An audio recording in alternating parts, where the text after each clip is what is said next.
So how did we get into talking about this naturalist topic? It's because of premium. So, a lot of people don't use premium for some reason, even though they're on the platform, they're quite active on it. And we were just wondering what some of the reasons would be. And of course, somebody threw out, well, probably because of anonymity, but then realistically speaking, how much of that do you really have? Like the moment that you sign on to the internet, your anonymity itself decreases rapidly with every single word you type out and every single piece of content that you interact with. So like literally the moment that starts, the moment you can get the connection of the internet going, that's where all the problems begin. I think that's true.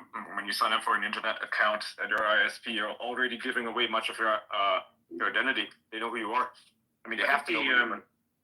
I think the primary issue is people that, okay, so there's this thing, right? People have different reasons to be anonymous. Some people have the reason that they want to be anonymous because they fear government, right? And then the others, they have reason to be anonymous because they fear, interaction with people, because those people are fucking insane. It could be something like that. Maybe you're egging people on or something like that, and then you'd have a bit of a problem. I would say that if you're trying to be anonymous because of the government, it's going to be very, very difficult to do that. Nigh impossible even, especially if you want to participate in global discourse. So when it comes to, say, having an account where technically speaking, the only thing that you should kind of like be anonymous to, I think, would be other people, because governments themselves, though they get a bit of a rap for doing things that are, not necessarily ethical, they still do, by and large, not always, I'm not saying, by and large, have to obey by laws, right? So them coming after you is a lot less likely than a fucking psychopath on the internet. Actually, the likelihood of a psychopath coming after you on the internet just because they're a fucking psychopath is infinitely more likely than a government. That depends on even what you say, but even then, it's still world away in terms of chance.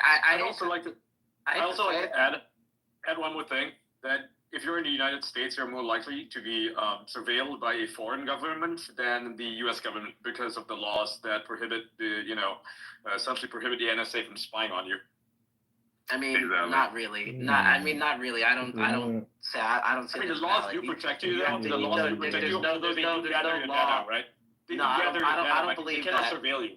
You can't read your personal emails. You'll say that, but you have to think, man. If they want you, they can have you. You just think about that. It's just that simple. That's what we're addressing here. You don't understand. On average, actually, not even the average. Most of all cases, the government's not going to go after you. Depending on, of course, what you do. If you're an actual fucking terrorist, then it's a bit of a different situation, of course, right? So technically, when it comes to like spying, for instance, governments doing this, especially if you're in America and the American government, you need a warrant to surveil you, right? They can't just surveil you willy-nilly. They need a warrant to do so. They need good, reasonable cause. Probable cause, I think is what it's called. Probable cause, yeah. Like if you're a criminal, or you murdered somebody, or you're a money launderer, or you made a death threat online, or something like that. Things like that. That's 100% excusable, that, right? I mean, I guess you haven't heard the theory that, like you said, foreign governments, that's not going to stop them, right? So I guess you haven't heard the thing about MI6 or MI5, where they will surveil you and then just give the information to the U.S. government. Like that is the thing that does happen. It does happen. It has happened to Kim.com. Right. I can talk about this. So it is not true that the U.S. is not going to surveil because we are protected by the Fourth Amendment, right? Yeah, it doesn't work that way, because we learned that from the Snowden revelations, right? They were doing that illegally. Yeah, it doesn't matter. So, for example, we have clauses like the third-party doctrine, which actually says that you don't have any right to expect any level of privacy if you sign up to any services online. They state that very clearly. And then we have something called the Patriot Act. I believe it was initiated in 2001, and then it basically says that they don't really need any sort of warrants to wiretap you or anything. I'm actually getting messages from like FBI agents that I know, and they are telling me that I'm wrong. If you want to invite Kyle Seraphin up into the stage, I don't know if he is requested. He will actually clarify. He's an FBI agent, so he can actually explain what they're doing. I think for a second there, I thought you were sarcastic. What the fuck? No, he actually is an FBI agent. Yeah, so cool, yeah, cool. Yeah, bring him up. Yeah. Nice. It says what I'm saying is not true anymore. It used to be true, but it's not anymore. So I guess my information needs to be updated. My data set is I was saying. a few years old. I was gonna say I don't think so. I'm pretty sure if they want you, they'll snatch you, bro. Like they do not care. None of a bitch. Yeah. Hey, if you guys want the background on it, I'll just give it to you real straight. In 2016, about February, if my memory serves, you can go back and see it in Wired magazine. But the Obama administration floated the idea of, so for background, I worked for the FBI from 2016 until officially 2023, but I stopped working there in 2022 when I got removed for being a whistleblower. So that is what it is. For your awareness, in 2016, before I actually joined in, I got there in July. Prior to that, in February of 2016, the Obama administration floated an idea that eventually was made, whether it was law or policy, it's hard to say. I think they redid an executive order. The executive order is 12333, which is the thing that establishes the NSA's parameters. It establishes almost all the national security collection domestically, and it prescribes how it's done. In October of 2016, they allowed something that had never previously been done. The Patriot Act obviously was an issue that allowed the NSA to collect domestically on a lot of different targets. But primarily what they would do is focus on a thing that you guys are familiar with, the idea of FISA 702. FISA 702 is a narrow scope that allowed the FBI to nominate certain individuals for FISA coverage. That's a warrant style, but it's done administratively when it's 702. There's basically two forks in the FISA road. One of them is usually a U.S. target, could be a foreign target, but it's very invasive. We're referred to as a full FISA or a full field FISA. And when you do that, you take it in front of what's called the FISC, Foreign Intelligence Surveillance Court. You argue in an ex parte hearing, meaning only the government is represented. They're supposed to present every fact, all of the facts, including some things that are exculpatory, to give the judges a full view of what's happening, and the judges then decide whether or not to give them the FISA. I'll give you a spoiler alert. They pretty much always give you the FISA, or they ask you to get a little bit more info, and then they give you the FISA. So that pretty much always happens. Once that happens, then they have all kinds of crazy capabilities. They can put microphones in your house. They can put cameras in your house. I've seen all these things done. They have the ability to basically tap anything you have, including your phones, whether or not they're using tools like NSO spyware from the Israelis. I haven't seen it, but it doesn't mean it's outside their capabilities because we're talking about a direct feed from the NSA. I'll go back to 2016 again. What happened in 2016 is the FBI was specifically given access to what's called the Data Warehouse System, DWS. That's the name of the software, and that's actually where all the info is housed. That happened and allowed the FBI to directly query the Data Warehouse System, which is raw FISA. Most people don't understand how collections happen. It's usually a lot more. It's a lot messier than what people think. They're not just like hearing a phone call come in and then there's two guys sitting there with a tape recorder and a couple of headphones. That's not normal. What normally happens is there's digital collection. They grab everything and someone has to go back and play it and they listen and they do a thing that's called minimization. Minimization means if you're talking to your wife, we're not allowed to listen to that. That's privileged information. They won't let you do that on a Title III. If you're talking to your attorney, they're not allowed to do it. So they'll listen for a couple of seconds. They'll see you're talking to the attorney and then they'll stop. Okay, that's the way it's supposed to work. The people that do that are usually called a taint team, which means that they're not allowed to testify. They listen to the information. They decide what's in or out of bounds. Theoretically, they're supposed to be neutral arbiters. Problem is, they're all federal agents, and they all happen to work in the same building as the people that do the work. So you're basically relying on the character of the folks that do the work. This is basically validated in the Durham report. If you guys read it, he says no policy, no rule, no law would fix the problem. You need to have good people in the FBI, and that's why we end up with all the screwery that happened with Crossfire Hurricane. When they made DWS, the Data Warehouse System, available to FBI agents directly in 2016, late 2016, walking into the Trump administration, it meant me, as a guy who worked counterintelligence for 2 years in Washington, D.C., you could literally sit down at a terminal, I could type in Ian's email address, and I could pull him up. if he was in there. And the way he would be in there is if he was an American that was associated with any of the investigations. It would also be if he was a foreigner that was being targeted for any association with any government or any foreign intel power. If he had any paths crossed with any foreign terrorist organizations or nominated groups, you could find people in there. And then they started operating on what's called the two-hop theory. Two-hop means Ian knows Jordan, so now I can pick up all the comms from Jordan and see what he's all about. And then anybody that Jordan interacts with, I can also get all those comms as well. So those are the two sort of things. It's a bullseye that gets bigger and bigger each time. And so it starts very innocently enough. Let's say I open up a FISA 702 on, let's say, a Chinese spy who lives in China. For whatever it's worth, 702 was designed to only handle foreign intelligence operatives and foreign intelligence accounts, or what we call facilities, that are based overseas. Which means, let's say, Adrian's the host. If Adrian is living in Russia, and I go ahead and target Adrian, and Adrian gets on a plane and lands at JFK, and I get the notification from the folks over at CBP, he's going through customs, he's now on U.S. soil, I have to shut down my 702 coverage. I don't get any more emails, I don't get any more phone calls, I don't get anything until he leaves the country in a verified way, and then I can resume it. By the way, I probably get historical data, so I actually find out what he did in the United States, but not in real time. Okay, that's just kind of the way that it works. But if I find out that Adrian's talking to somebody else, I can now target them and find out what they're about. And ostensibly, it is to make sure that we are keeping track of all the people that are being targeted by the foreign spies.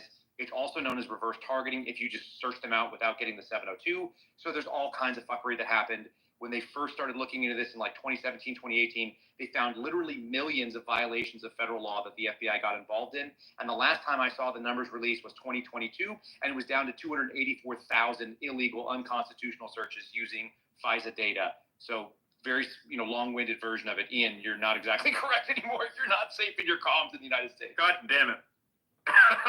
Oh well. We live in Panopticon. That's what you're saying.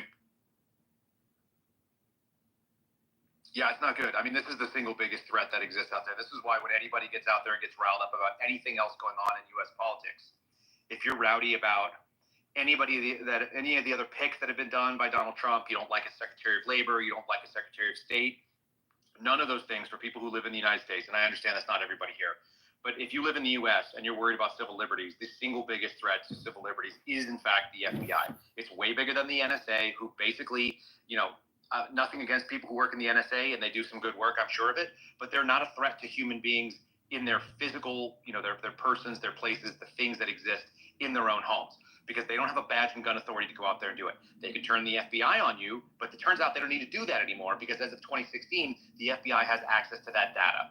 We used to have an embed from NSA. She looked like a troll. I don't even know what the fuck her deal was. I don't know what her job was. I don't understand why she existed. She had something like 75 dispensers of different M&Ms, and she had every brand of M&Ms and every weird M&M dispenser ever made. She collected them, and they just took up space in a federal office. And I never knew anybody that went and conferred with her and asked anything. I don't know why she was in our building, but she was. And she had an NSA terminal that I never understood how to use, and I didn't know anyone else that knew how to use it either. There were like probably 200 counterintelligence agents on the floor. No one ever visited that terminal. It was always covered in dust, and no one ever came over to see her unless they wanted M&Ms. So I don't know why the NSA exists. They're not really like a threat in that way.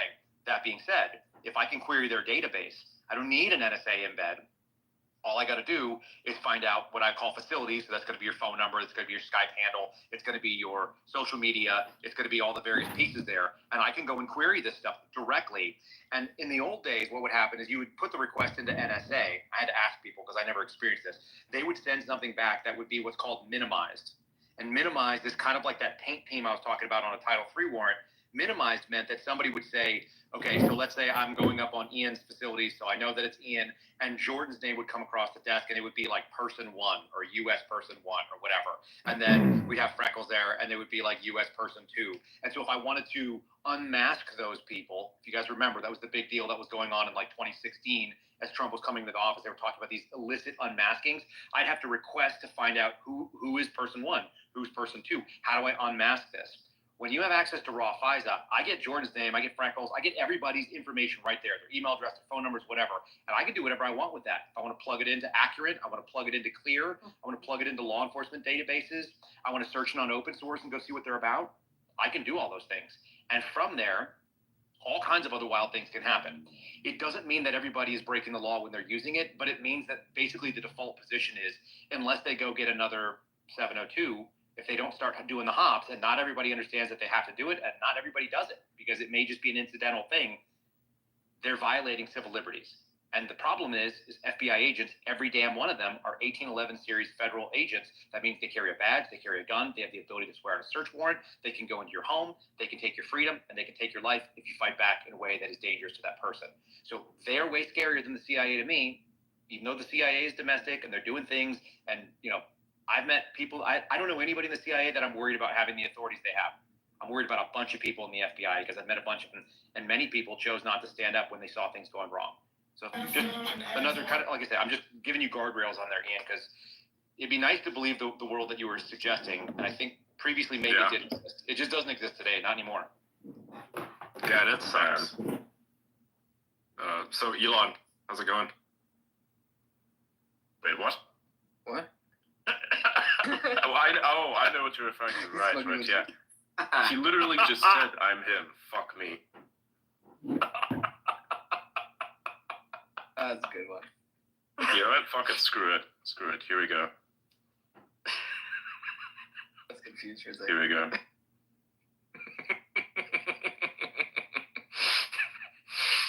The jig is up, Elon. Oh my god. It's like this is so fucking funny. He's never gonna stop trolling, is he? That shit is absolutely fucking wild. Yeah, this is great.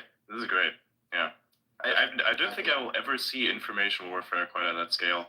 And it's like literally no one's egging it on except everyone else for reasons that not even they themselves truly understand, beyond trying to preserve their own credibility, of which there's almost none left to protect. So, bruh, I guess.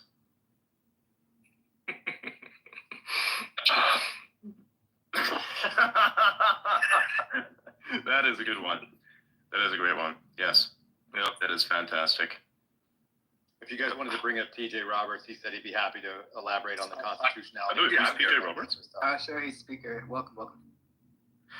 Yeah, I mean, on the Fourth Amendment side of issues, I mean, if the founding fathers were looking at how the federal government handles your data, your persons, your papers, your houses, your effects, they would be sending the olive branch petition and drafting the Declaration of Independence. And this is at the state, this is at the federal level. You don't even have a Fourth Amendment right not to have your home searched if you have significant acreage. You only have Fourth Amendment rights as applied to the quote unquote curtilage, which is basically the inside of your house, your porch. Doesn't even apply to your driveway, by the way. The Supreme Court of the United States held that law enforcement officers can go onto your property to go through your garbage. And that's where you heard the third party doctrine. I believe Suraj was talking about that. Neil Gorsuch wrote a brilliant dissent, and it's the Carpenter case. If you look at Carpenter Gorsuch dissent, you will find that his opening question is, what is left of the Fourth Amendment? And it's a poignant question when you realize, like, when you look at FISA, the reality that, FISA Section 702 is meant to be used on foreigners. But then we realized that in 2016, the Obama administration point blank used it to spy on President Trump. Those programs are still in existence. They are still authorized to continue to go. And the renewal was survived by one vote, unfortunately. TJ, hit them with game wardens too. Blow their minds about game wardens. Oh, yes. And in fact, Kentucky especially. So I'm a state representative in Kentucky on top of being a constitutional attorney. Game wardens, particularly, just talking from Kentucky experience, it is outrageous. They do not need a warrant to search your vehicle. They do not need a warrant to enter your property if they just so much as have a hunch that you are using it for hunting purposes. The amount of authority and power that they have is outrageous, and because of that, these unelected executive branches at the state level are some of the most corrupt agencies imaginable. Just an example, we tried to reform this in 2023 in Kentucky, but instead of reforming it in any meaningful way, we just shifted it over to another executive branch department, and we imposed a requirement that you have to get a fishing license to fish on your own property if you have fewer than 5 acres of land. Also, the fishing license and the hunting license that you guys are talking about too, that's basically enough for them to say, well, you may have used it. Correct. You've got a database of people that when we say they can walk into your garage, they can check out your fridge.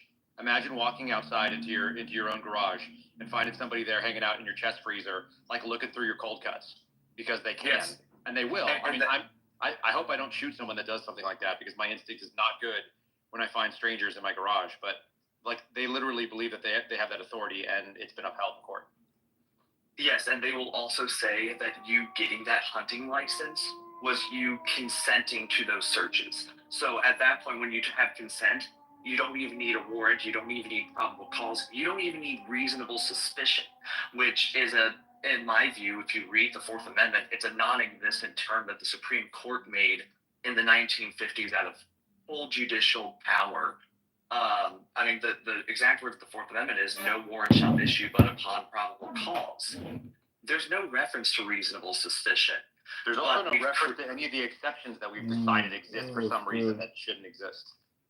Correct. Right. So that's the thing.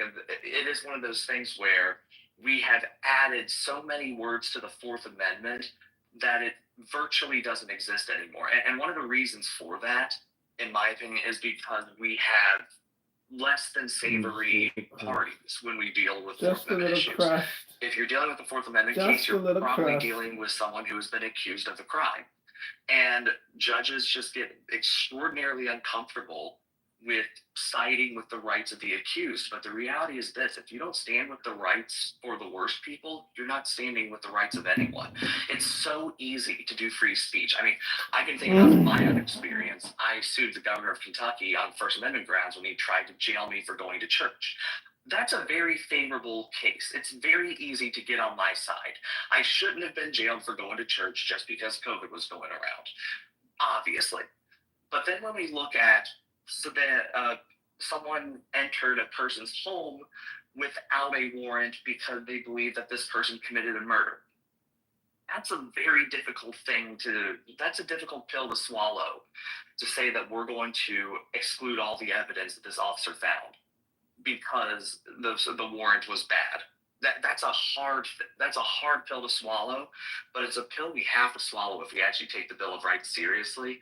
And sadly, we have not done so whenever it comes to Fourth Amendment cases. And that's just one of those things I wanted to really drive home, is just that importance when you look at the Fourth Amendment.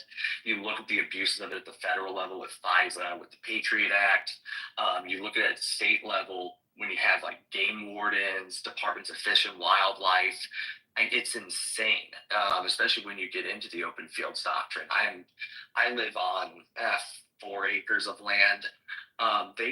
Theoretically, a fish and wildlife warden could walk through my farm where there are 1,000+ pound horses, possibly endangering their lives and the officer's own life, without reasonable suspicion, without probable cause, because they would call that an open field. It's obscene to me. And so, unless you guys misunderstand, you can have barbed wire fences up. You can have things that are meant to keep animals in, and basically the courts have ruled that those fences are for animals. They're not meant to keep people out, so people can walk over them, and they do, and they're justified according to this. That's fucked up. Unbelievable. Like, you're like, oh, I've got a barbed wire fence up. Like, everybody would know it's supposed to keep people out. What if you put up signs that say, no trespassing? Does that even then, no. For game wardens, for officers, they still consider that open fields, and the Supreme Court of the United States has affirmed that. They've even affirmed it for federal agents with the DEA, by the way. Further, the usual standard that was used was technology. Like, when we look at the technology to spy on the insides of someone's house, this really matters now, because I can go to a Sportsman's Warehouse right now and get myself a thermal scope for less than $1,000. I can find out. Let me be real with you. No, It's gonna be good. I'll take you right. out. It's not. Yeah, it's not that great. But they use the fact that any thermal technology being available under $1,000 is enough to justify a $100,000 thermal imaging device to find out whether or not you have a heat lamp in one of your closets to find out if you're growing pot. And the Supreme Court has found that to be a-okay. So you can use, so they say really cheap, not great technology is available. So we're going to let state-of-the-art technology be as a greater means to spy on you, not only in public, but in your own home. So it's an outrageous proposition. The only thing that gives me a little bit of hope is this new rising standard through the federal courts about whether or not you have a property interest. And the moment you have a property interest, the full warrant requirement comes in. But this is a minority view at this point. The last time this came up to SCOTUS, the Supreme Court decision was 4-1-4. So neither position got a majority. So now it's anyone's game. Hopefully, as the court becomes more originalist and cares a little bit more about what was thought in 1791, hopefully we can get to a 5-vote majority on the property standard. I think we might, but it is a very, very concerning issue when we look at this. The Fourth Amendment was probably one of the most important issues, and to think about the things that we have right now, I mean, the biggest blessing, frankly, is what never became law. In 2013, Barack Obama tried to force through a domestic drone surveillance program. Fortunately, Rand Paul was willing to filibuster that, and that unilaterally led to a withdrawal of domestic drone surveillance. But now the technology is getting so much better that we don't even know they don't even need drones to really spy on you in your home anymore. They don't. And on top of that, they can use aircraft of various kinds. So whether it be fixed wing or rotary, that's an option. It was a regular tool that was out there. It's something that's kind of interesting. If you guys followed the Kyle Rittenhouse case, if you remember, kind of like the big bombshell was that the FBI had so-called drone footage flying over the top of what was going on. I remember that. That wasn't a freaking drone, y'all. I don't know if it's ever come out or if anyone's ever talked about it. I've talked about it publicly because I don't care. But there's no chance that was a drone. That was a manned pilot. That's how you know how to follow what was going on. They weren't putting drones up over there. It's really cheap. They've got a fleet of Cessnas that are in almost every field office. Mine had 5. Most of them have 1 or 2. They're up for 4 hours at a time. If you go and follow them on FlightAware, they just do circles over stuff. They just fly over unless somebody's moving in on a highway or something where they're actually following them around. Then they do kind of like moving circles. But otherwise, they just circle houses and watch shit. And the funny thing about having a plane up in the air is they're almost useless unless you have spotters on the ground, which means there was probably ground surveillance. There was probably an entire FBI SOG team that was down there on the ground that didn't end up intervening. And I really, really am looking forward to Kash Patel getting in because I got some questions I'd like to go and have analyzed over the last couple of years. Yo, I'm listening to the Adrian Dittman live stream on X. There was probably federal agents that saw that, not just. That's truly pathetic. Right, I mean, we saw the same thing in Portland as well, right, where they would refuse to intervene in violence. You were there, right? Yeah, I was in Portland in September of 2020, and I was explicitly aware that there was zero chance the FBI was going to back us in anything that involved a justifiable use of force. To the point where it's called the School of Reportonomics, the whole new field of economic sciences, reportonomics, digital capital surveillance, storage, retrieval, blackmail. Surrounded my pickup truck while I was on the surveillance. I was 3 miles off the protest that was going on. That was also every bit of it illegal. They blocked off city streets with no permit. They were burning shit in the middle of people's parking lots on hot, hotel grounds and stuff like that. They were just making a mess. But I'm way off from it, 3 miles out, and they had seen my vehicle. May 53 Saturday. By the way, the FBI also tracked every bit of their FRS traffic. So if you're broadcasting, it's an interesting conversation. You guys want to take a listen in? Maybe a minute or two. All the Antifa elements. We're talking FRS radios. This is a former FBI agent and whistleblower talking about government surveillance on Elon Musk's life. And they were recording it for potential evidence.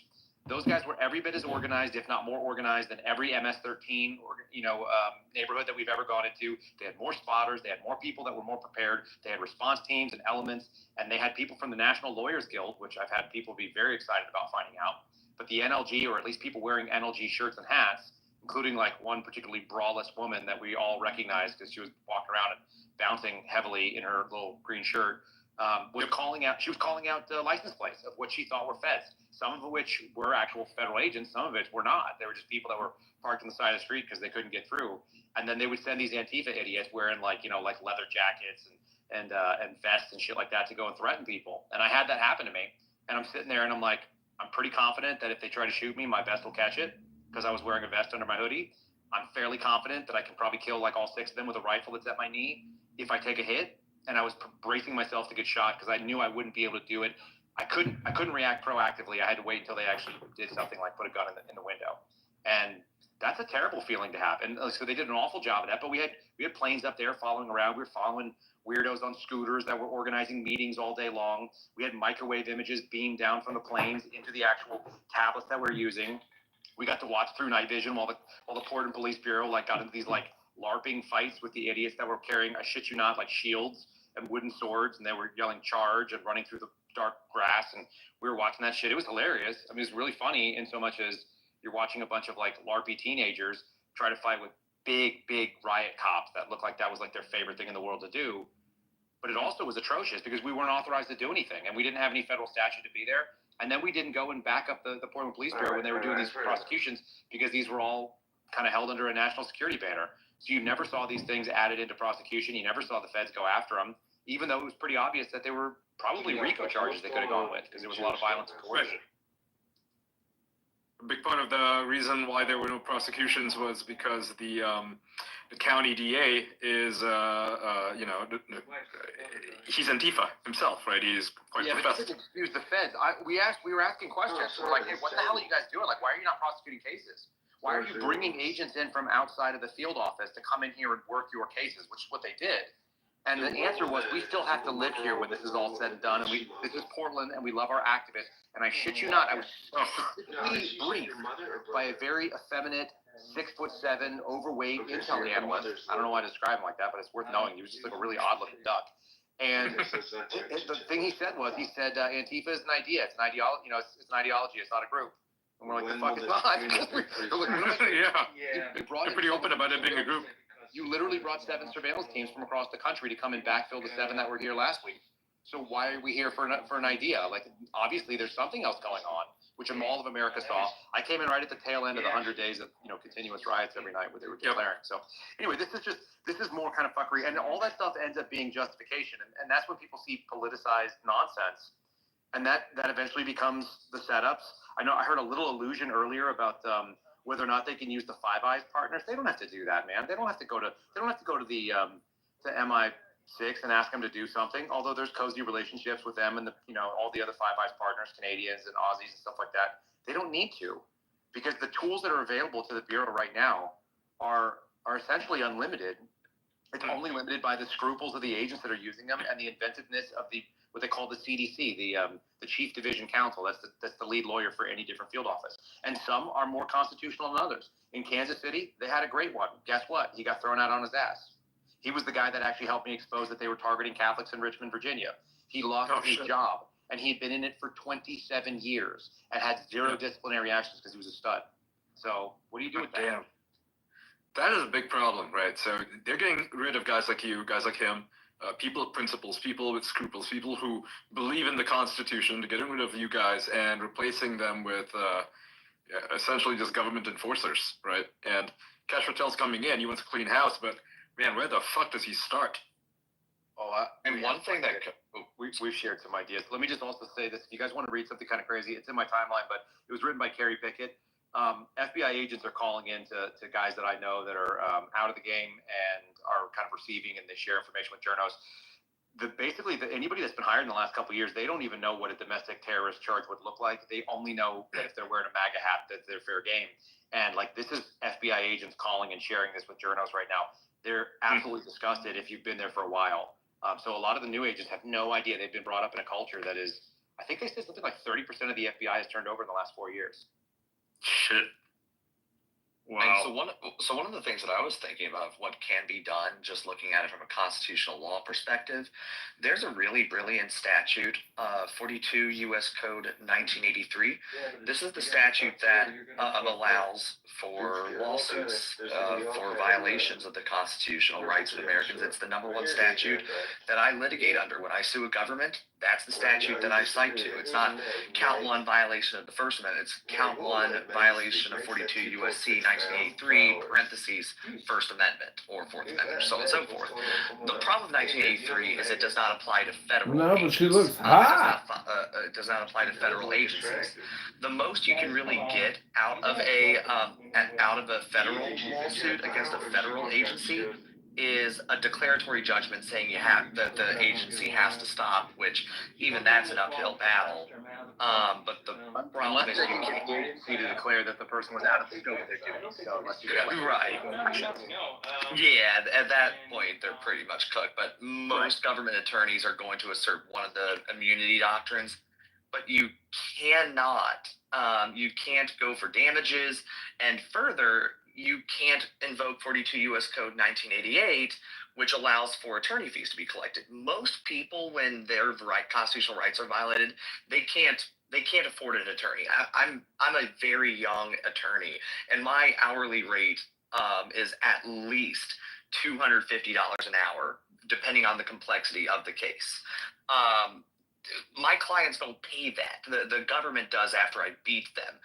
But as a consequence of 1983 not going to apply there, well, I think Congress needs to make clear that it's applicable, because we're never going to succeed otherwise. And in fact, we're dealing with issues now. The Institute for Justice shined a light on this just recently, that federal agencies are deputizing state agents, so that way 1983 doesn't apply to them as well. I was just about to hit you with this, because this is the issue, folks. If you don't understand what a federal task force is, what TJ is talking about is exactly it. You can explain some of the other dangers, but I want people to understand. Here's the really wild part about deputizing. What they do is they deputize people either under Title 18 or under Title 21 for investigations. So they give them scope, or they give them 18 and 21, which means they can do drugs and all other federal crimes, essentially. And when they do this, the local law enforcement officer, whether it be a state cop, it could be also it could be a sheriff's deputy, it could be somebody in a police department, so they can go anywhere from state or local. Those people retain the authorities that they might have for their normal job. Let's say you're a police officer in the state of Oklahoma, you can still pull people over in the state of Oklahoma on probable cause that they violated, let's say, a traffic statute. You can go and do that for taillights, whatever it may be. But you can also do investigations that have to do with the federal authorities you now have, which make you a super cop. You are on all levels, and you have the immunity that comes along with being a Fed, as long as the United States Attorney's Office is willing to back you up. It gives them unbelievable, and game wardens don't even, like we talked about why they're so dangerous. Now put a game warden on your task force. Now you can start walking through people's things, because not only do you think he might have a short-barreled rifle, but you also know that he has a deer hunting license. He's got a tag for later on this year. So maybe you want to go start snooping through his freaking safe or looking through his refrigerator and see what he's got in there. Oh, he's got money in there. Where'd that come from? Okay, now we're going to start asking more questions. The really scary thing is when you start having the national security tools on top of it, which is kind of the thing that I kind of focus on. The minute that somebody knows where something is using a non-criminal investigative technique, 702 FISA is a great example of it. A true FISA is a great example of it. Those are not meant for testimonial. Basically the sources and methods are classified, and therefore they're not going to disclose how they have this warrant. They already know what they're going to be looking for is there. They're not going to embarrass a judge who signs off on some very thin probable cause and decides to give you a true search warrant when you decide to go look for some additional crime. Let's say I'm looking into you for, let's say, counterterrorism charges, which is what people get looked at for, and they use FISA on it. We had a guy, and I'm just going to give you one simple example for you to have your minds blown. In the Washington, D.C. area, this is in Woodbridge, Virginia, just outside. 23 years under investigation by the FBI. How many of you are going to survive scrutiny like that? I guess the only person who does that is like almost Donald Trump, but not quite. 23 years they looked at this guy. He was part of a mosque. He was a Muslim guy. He was looked at for counterterrorism, terrorist ideologies. Never had a single thing happen. They ended up arresting him while I was still working for the Bureau over child pornography. Now, I don't want anybody doing child pornography. I don't want anyone sharing it. I don't want anyone enjoying it or trading in it or anything else like that. I think some of those people should be fed to wood chippers.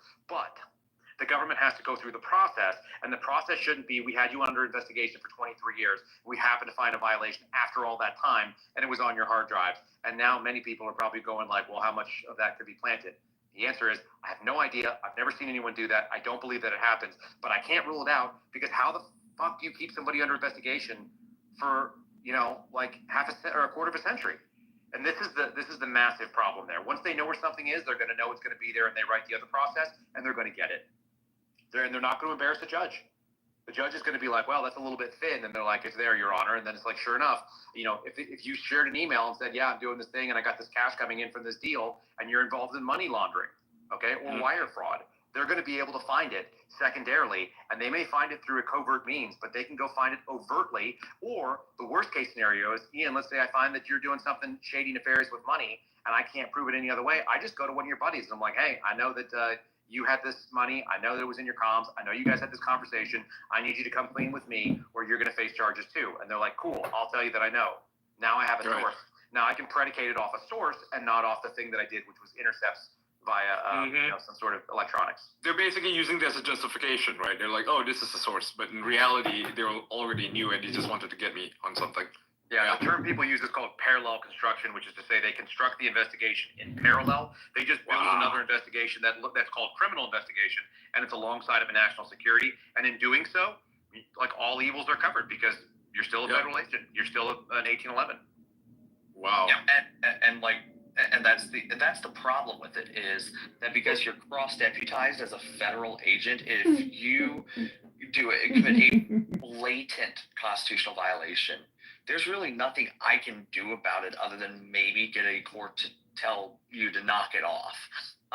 It doesn't matter if you went to prison because your rights were violated. It doesn't matter if you got the living crap beat out of you, if your speech rights were suppressed.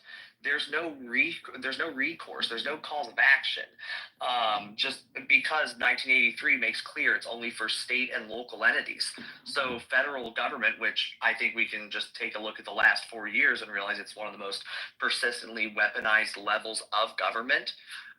One thing that you can absolutely do is encourage your congressman or congresswoman to introduce legislation to be clear that federal agents can be held liable under 1983 as well. That's one thing you can do. Other things you can do is fight for constitutional rights at the state level too. I mean, just an example, Savannah Maddox in Kentucky, one of my colleagues, is going to be introducing a bill to completely abolish the open fields doctrine that Kyle and I were just talking about.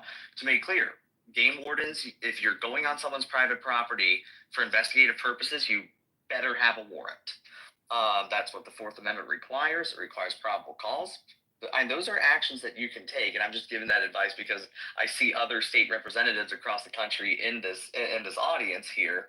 So I just wanted to just give that piece of advice. Like, that is something that you can absolutely do. Yes, the U.S. Supreme Court has said the open fields doctrine is okay. That doesn't mean it is mandatory. At the state level, you can have more liberty protective legislation than the federal government requires you to have. That is totally acceptable, and I would encourage you to do that. So that's just something that can be done to fight back on that and actually protect the basic privacy rights of your citizens. This is all very Soviet Union. Show me the man and I'll show you the crime. True. Orwell warned against this, and yet everyone seemed to have read his book and took it as a manual, a guideline on how to run a horrible society. We're seeing this, in the UK mostly? It's a lot worse there than it is in the US. And, somebody told me that the UK is Facebook in real life. What do you think of that? Oh, 100%. That's a pretty apt description of it. You say anything, your neighbor, your friend, your family is going to report you to the police, and you're going to get arrested for it because you said something mean and that offended someone. Yeah, the idea that you're held accountable for somebody else's feelings is wild to me. There are people in this country, in the United States, that would love that. I don't know that anybody could justify it. The sad thing is that I think a lot of people put the blame on the wrong thing, which is also my buddy Steve had a really, really good point about that. And this is actually timely considering what's going on in the U.S. right now with the last two terrorist attacks that happened on well, let's call one terrorist and one call who knows what the hell it was in Vegas. Some weird suicide thing, yeah. Super weird. A lot of questions out there. It's very weird. I he have a lot of was. confidence because the person who's running that field office is a guy named Spencer Evans, and he's the guy that enforced the FBI's COVID mandate, and he's a real pussy. And he's probably also going to be the reason why they lose their eventual lawsuit that they have with me, because he denied my religious. Here, you'll like this, TJ. They denied my religious accommodation request under Title VII, and they did it in writing, and they cited a findings letter that wasn't released till 5 days after the decision because they hadn't done it yet. So, and the thing that they decided it on was a boilerplate piece of paper that said my religious and/or medical. It didn't have my name on it. It didn't have my field office, and it didn't cite any specifics because they hadn't written it yet. So they actually denied it prior to doing the federally mandated investigation on whether or not I could be accommodated. That is incredible. Yeah, so I haven't read the facts of your case, but I do know that your former agency accepts secular exceptions to the rule, so they have to accept religious exceptions to the rule so long as you have a sincerely held religious belief on this. And I envy your lawyers right now. It's pretty funny, man.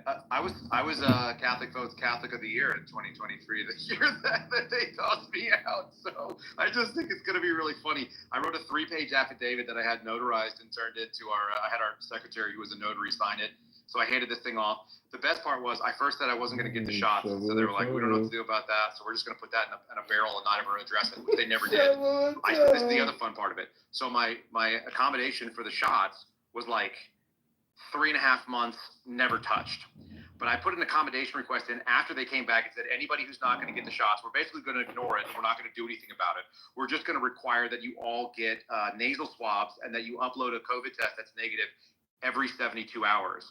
And I responded and said, look, as a sincerely held belief, I don't believe in discrimination of anybody, including myself. And this is obviously discriminatory because it only focuses on one group of people. Anybody can get the virus, no matter whether they have the vaccine or not. And by the way, not only do I have a top secret clearance, I've also been a licensed paramedic for over a decade, and I've done thousands of nasal swabs. And there is zero history of ever prophylactically testing for this thing. So I'm just not going to do that. It violates everything that I know about. And they got that thing done in 4 days. I think I turned it in on the 9th. They denied it on the 10th, and they turned it back to me on the 15th with the findings. And it's like, there's no way you can say this was looked at and investigated in any meaningful way. Here's the other best part of it, TJ. I worked remotely. I was one of the few FBI agents who had a remote classified computer terminal, and my job was 100 miles away from the field office because I worked on an Indian reservation that wasn't in the field. It wasn't in the same city. It was on the other side of a military base and over 80 miles of desert sand. So I literally drove for like an hour and a half in the opposite direction of my field office to do any work. And so they didn't need to accommodate me at all because I could literally work from the trailer in my backyard. I had a big Winnebago that was for guests. And I could sit out there on the Wi-Fi and log into the classified network and never bother anybody and go report to an Indian reservation, which wasn't FBI property. That's how wild that was. See, now that right there is why we need to be able to sue federal agents for damages, because you not only need your back pay, which luckily we already have federal statutes for that, but you should have been able to sue these people for punitive damages. I mean, it's ridiculous. So, I mean, just some of my background, a lot of the cases we handle are vaccine related. I'm one of the attorneys that worked on Doster versus Kendall. This was the case where we sued the Air Force for having a blanket policy of denying all religious exemptions to the vaccine requirements. They were at the same time. Yeah, but at the same time they were exempting secular exceptions. If you had a disease that prohibited you from getting a vaccine, which rightly so, you should be exempted from that. But if we're going to give secular exemptions, we better give religious exemptions to these requirements. 100%. And it's outrageous. Beyond that, though, my boss got licensed to federal courts in California for actually a very similar case where we're suing the University of California system over a student who was unenrolled, despite the fact that she was a remote student. What undue hardship? What undue hardship is there for a remote worker? We just settled a case in the Southern District of Ohio that I was involved with there. I mean, that's the thing of like, this is Elon Musk. When it comes down to it, the Constitution, it's one of the greatest documents ever written, but it is only worthwhile so long as you have people who are ready to enforce it and give the provisions effect. The First Amendment, I mean, look, North Korea guarantees a right to relaxation, guys. But do you actually think that that has any effect? Absolutely not. No. So North Korea, they say you have free speech rights, but no, you don't there. No one wants to defend it.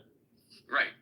No one will defend free speech. Great Britain, they love to claim you have free speech as long as you don't offend anyone, but yet they imposed an injunction not only on their people, but a quote unquote global injunction on posting everyone or describing what John Venables looks like as an adult. John Venables is a convicted child rapist and murderer who they gave parole because he was younger when he committed his crime.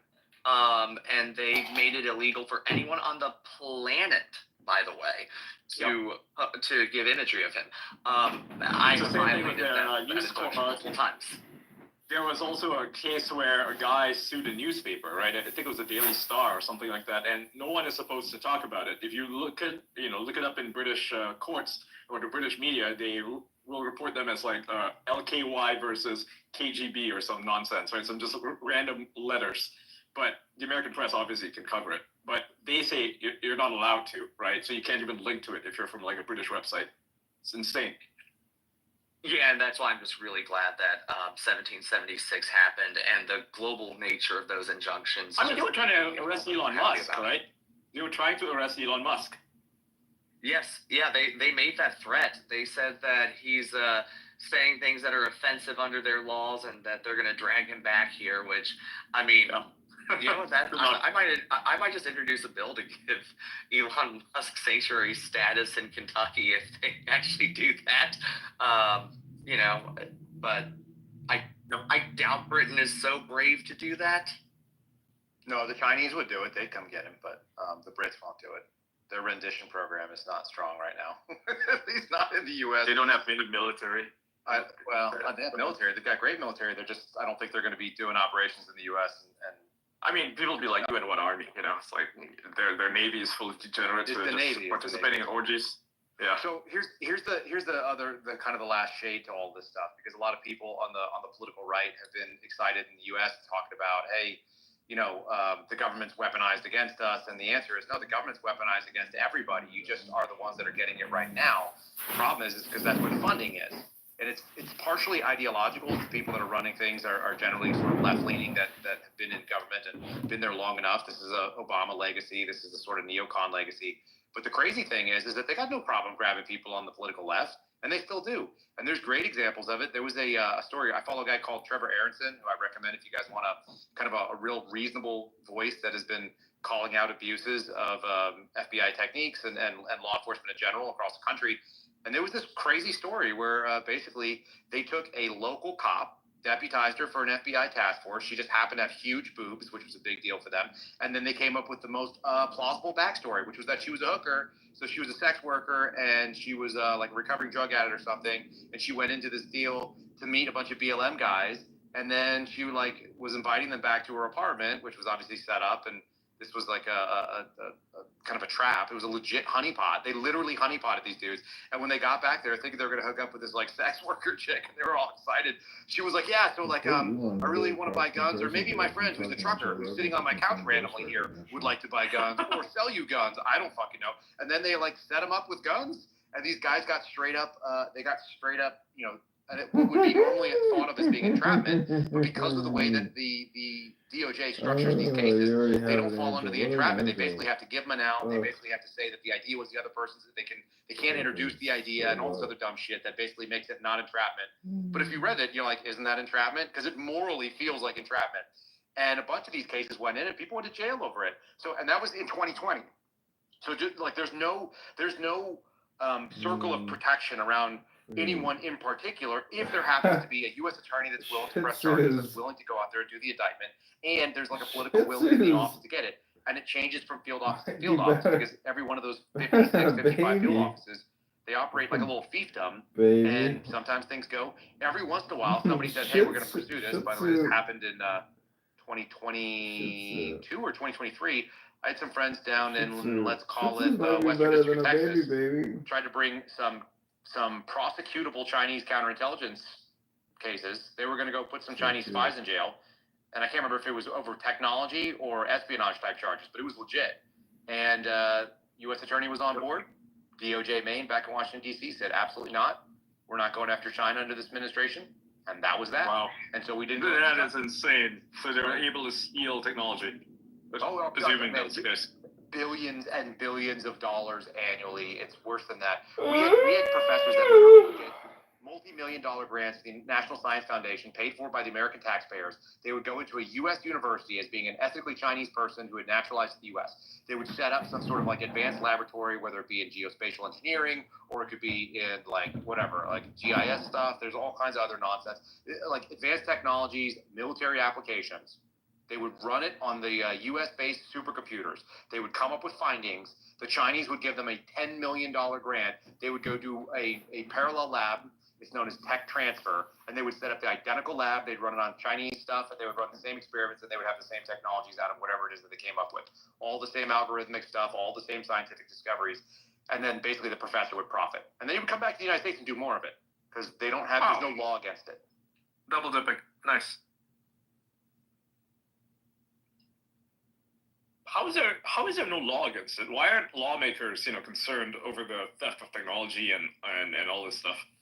I think part of it is because that's the cost of living in an open society. It's kind of like people who say like, well, like how can you have all these guns? It's like, look, the gun didn't do it, a person did it.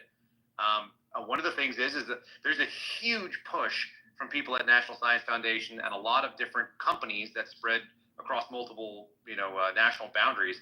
They want to be able to move technologies from one place to another. They want to be able to see, academic advancement, and especially the academics who lean left anyway, kind of more globalist than nationalist. So they think that, information is information and it should be shared. And there's probably a reasonable argument in that way, but maybe the American taxpayers shouldn't have, maybe any taxpayers shouldn't be spending money on it. And it does seem to go like kind of one direction. It's pretty obvious. I mean, the shit gets exported. You know what I mean? The Israelis don't. The development of batteries. Yeah, like Chinese batteries, all invented in the U.S., right? They took that technology, actually sold it to the Chinese companies. That's right. Now, if you look at what the Israelis do, like they're really good at holding on to it, and they use all their advanced technologies as tools of statecraft. So if they have like a cyber weapon, or if they have technologies that are highly coveted by others, they use it as part of the reason that you should be nice and operate with Israel. And that's smart.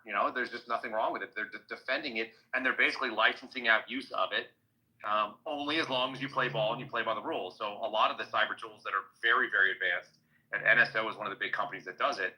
It's like, okay, well, you want the best, then you have to go out here, and then also don't screw with the Israelis, and because they probably backdoor all the stuff there too. They probably could backdoor into all of it. So, and they can just continue it at any time. But it's a tool of statecraft, which is not dumb. The United States is just like, everybody's great and everybody's equal. It's like, I know they're not, because not everybody treats their people the same way. Mm-hmm. Anyway. Elon, what are your thoughts? Oh, God. Adrian, are you there? Fuck you, man. We're really leaning into this, huh? That was the last thing I expected, so I had to post the thing I posted up at the top, because it's funny, because this is how I woke up today. This is exactly how I woke up today. I was like, what the fuck? Yeah. And now Elon's reverse trolling, where basically it's like saying that I'm him, which is not true, of course. Yeah. By the way, thanks for coming. Nudge. Thanks for coming, Kyle and Robert. So you guys are really cool. It's nice. Yeah. Thank you. Sorry if the memes are a little bit confusing. We're dealing with a little bit of an adjacent topic, by the way. So that's why Ian is trolling a little bit. But yeah, just for you to notice in case you're confused. I just heard Ian say things that I knew were not true, and I was like, man, those glasses are the wrong colors. They're rose-colored glasses. They should be a lot darker for sure. Wow. And it's especially worse. I mean, it's funny. Every thing that Kyle was saying, I'm hearing about all these weaponization of governments, and then I just think like, yeah, this is even worse when you realize that more than 90% of federal criminal cases actually lead to convictions, not necessarily because the people are guilty, but because of predatory plea bargaining practices that encourage people to plead guilty to crimes they didn't actually commit, including and up to the Supreme Court saying it is okay for prosecutors to threaten to indict your family if you don't plead guilty. I mean, it's an outrageous situation. They violate your rights to get it. Come again, Ian? All the J6ers, right? The January 6ers, they all pled guilty, even though many of them are simply innocent. Well, they were all overcharged. I mean, that was the minimum piece, so they were doing it, and they were trying to do this plea bargain thing. The thing that's actually sort of crazy about all that is, in theory, okay. And Bill Shipley, he used to be a federal prosecutor, and now he's gone back. Crew. Yeah, Shipwreck Crew, exactly. The thing that he said that is so poignant, and it's completely overlooked, and I've heard maybe one or two other federal prosecutors that probably won't last there because they're out of the culture. The only interest that the United States federal government has in prosecution is due process. That's the only interest the government should have, that the process is handled fairly. Win, lose, draw, irrelevant, mistrial, conviction, acquittal. It's totally unnecessary. But of course, you got human beings involved, and this is where it gets problematic. Like the record of whether or not you won, and of course they win 97% of the time, I think is what it's like. Most of them are pleas. A few times they go to trial. Now, here's the other problem, TJ, because this is also true. Generally speaking, when they charge it, they've got it. You know, the joke is among federal agents is that, like, you know, we only catch the dumb ones. That goes right up to the point when they're actually, like, sort of maliciously setting people up, and that's in the counterterrorism space. You get a lot of that kind of bullshit where people are being set up with, you know, they don't have the means, the motive, the opportunity, the capabilities of executing anything. And the only connection they ever had with ISIS was an FBI, CHS. An FBI source that claimed to be ISIS that never had any connection to ISIS either. And that always seemed really weird to me. Like, how in the world can you convict somebody of giving money to ISIS when the ISIS person was in fact not ISIS, but actually a federal agent? And that happens all the time for whatever it's worth. It's just, that's absurd. It's Oh yeah, and you know, and let's be clear, I don't have a problem with a high conviction rate. Obviously, I wish that 100% of guilty people get convicted. I wish 100% of innocent people do not get convicted. But Blackstone's ratio says it's better that 100 guilty men go free than one innocent man go to prison. And that's a philosophy that the Founding Fathers took in mind when they dedicated 5 of the 10 amendments in our Bill of Rights to people who are facing the justice system. Half of our Bill of Rights isn't for free speech. That's just one amendment, right? Of speech, religion, the press, petition, and assembly. That's just one amendment. But your rights against searches, if someone suspects you, right? That's the 4th Amendment. Your rights while you are in the judicial process. That's the 5th Amendment. Your right to how that judicial process works. That's in the 6th Amendment. The right to the grand jury issues. The right to the assemblies in the civil justice system. That's in the 7th Amendment. The right against cruel and unusual punishment once you are convicted. That's the 8th Amendment. That's 5 amendments to our Constitution. But we don't treat it like it. When the jury right in the 6th Amendment is the most slept on right because it's the ability to face your peers, and it's being denied systematically with whether it be coercion, whether it be if you don't plead guilty now, we're going to put in a superseding indictment and it's going to get way worse for you. We need to bring back the jury right. I mean, I think the biggest case that the Supreme Court came down on this year was not overturning Chevron. I think it was SEC versus Jarksy, which held that you have a jury right when you are going before a federal administrative tribunal for possible penalties.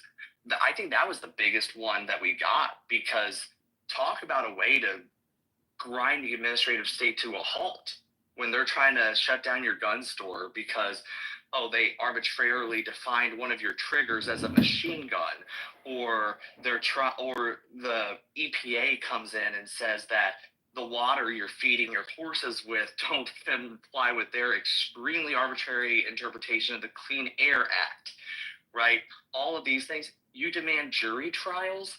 Now they have to assemble people to determine guilt or innocence. It's no longer these quote unquote Article 1 judges, which that doesn't exist. Administrative law judges are not permitted to exist under the Constitution, but yet here they are.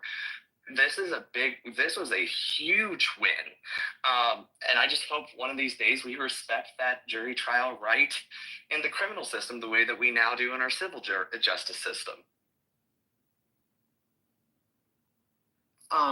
So I just wanted to add, yeah, thank you so much, Kyle and Rob. I think you're doing some great work. So, I mean, I'm generally a privacy researcher, right? So I like to try and use tools which can protect your privacy by design. So to all kinds of well, I wouldn't say all kinds of surveillance, but let's just say mass surveillance. Because if the government is targeting you, like if it's the FBI or NSA or something, with the unlimited resources that they have, it's I mean, I don't want to demotivate anyone, but it's a losing game. But we can very much protect ourselves from any kind of mass surveillance. And I just posted about like what kind of tools that we could use to sort of start with protecting your privacy. You can check my post out. And these have been like very well documented and audited, and I have personally researched myself. So you guys can check it out.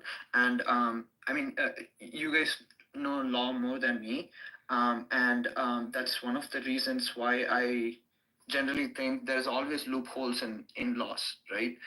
But if you would like to protect your data, I would say trust in math, because at the end of the day, encryption is the only one that's going to protect you, nothing else.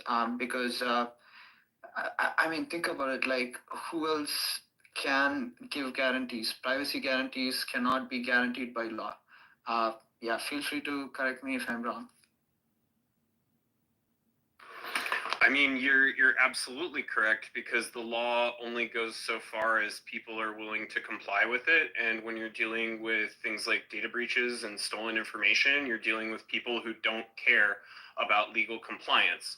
So what they do is whatever they can to get access to the data, which includes infiltrations, it includes social engineering. There are so many risks out there that the law does not cover, that the only way you can really be secure is managing your own digital footprint, managing your data, and exactly what Suraj said, encrypt everything you fucking can. So this is just a gentle reminder for everyone who's using X. If you text someone by default on X, none of your chats are encrypted.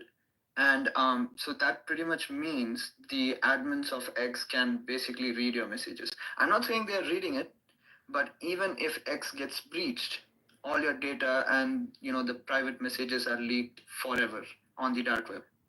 Just saying. Also, if you DM me, then the FBI has subpoenaed my records more than once, so then you can get them going there, which is pretty cool too. Elon actually fought that in court in DC. Elon not personally, obviously, but X Corporation actually took that into the appeals court in the District of DC, the DC appeals circuit, I guess. And they were attempting to push back on it after they'd already had to comply with it because a judge had ordered them to turn it over. And we haven't heard a decision on that yet, but I'm kind of interested. It's pretty cool that they actually took it. It was me and Garrett O'Boyle, another FBI agent, he actually still works there, although he hasn't been paid there in 28 months. So does he really work there? Do you really work for a job that hasn't paid you in 28 months, doesn't give you medical benefits, takes away all your authorities, and won't let you come into the office? Is that really an employment? Wait, what? Yeah, so my buddy Garrett O'Boyle, he's at GOB Actual, if you guys want to look him up, GOB, the word actual. He's a military veteran. He's a former cop. He was a whistleblower, brought a lot of information, including stuff about parents at school boards. He actually went out and documented for Jim Jordan's committee all of the actual parents who were being investigated, specifically after Merrick Garland said that wasn't happening, and a number of other things. He's got about a couple dozen whistleblower activities that he was involved in. Lots of stuff to Congress. The Bureau, against Bureau policy, so it's not against the law, but what they did is they said, the FBI policy says if you're under investigation internally, they can't transfer you. And he applied for a new unit that he and I were both going to go to. I actually got removed before I got to go do the tryout. He went to the tryout, was selected to be part of the unit, so he sold his home. By the way, his wife was pregnant and about to have a baby. Sold his home in Kansas, in Wichita. They went into temporary housing. And then he went to go report to his new unit, which was outside of Washington, D.C., at Quantico. And when he went to report, they took him into an interrogation room, questioned him about something, and they accused him of several things, including media leaks, which he denied. And I knew he didn't do it because I did it. The thing that he was being accused of was something I had done. And then they suspended him. They pulled his security clearance, kicked him out of the office, and he's been on unpaid suspension for 28 months and hasn't received a paycheck. If he takes another job, they will fire him for cause. If he requests outside employment, he can earn up to $3,000 a year. And he's been reliant on fundraising and charity that we've been able to basically accommodate to keep his family fed. And he has a disabled veteran benefit through the VA. But he supposedly has been an employee for 28 months, and they've been doing internal investigations to try to fuck him over. We've got whistleblowers who've come forward who said, we already adjudicated that he didn't do the thing that they thought. He should have been reinstated automatically, but they continue to screw with him because politically they want to just end this guy, and he just hasn't quit. He's testified in front of Congress. Anyway, just there's some real fuckery that goes on. Imagine if they'll do that to somebody that works inside the bureau, it's not a problem. If they'll do that to another FBI agent, imagine what they'll do to you. And that's really the biggest thing, I guess. Because if you think that these things are all possible, they're not just possible. I can't turn this They background actually off, by the way. And once people understand that, it kind of radicalizes it. It kind of makes you want to put like a frog in your profile and tell them to go fuck off. So outside of encryption, like, what can people do to protect themselves from agency overreach? Well, manage your digital footprint, right? Like, be conscious of what accounts you have, how they're connected to each other, what information is out there online. Be conscious of all the connections that can make their way back to you, right? If you have a business, if you own a home, there's going to be information that is out there about you, potentially at least. Homeowners, it varies from jurisdiction to jurisdiction. But you need to be very careful and aware of what information people can find about you. Things you can do, you can manage search results that show up and turn up results about you. You can request that certain search results be removed. Siraj has given us some good information about how to do that. Just like deleting, shutting accounts down, any account that can have a private setting, make sure that you've selected the private settings so that people can't just view your data. Be careful about what images and knowledgeable about what images of you or your house or the location that you're at are online. Like, think about all those geolocator people and what they're capable of doing, and understand that AI assisted geolocation is going to be even more like fast and accurate. So you're going to want to be very wary of anything that is connected to you. The other thing that people should probably realize is there are ways to almost start from scratch and go completely invisible if you're willing to move, if you're willing to take like a lot of steps. There actually is a book on this. It's a Bible, it's Bible thick. It's hundreds and hundreds of pages. It's called Extreme Privacy. There's a new one issued every couple years.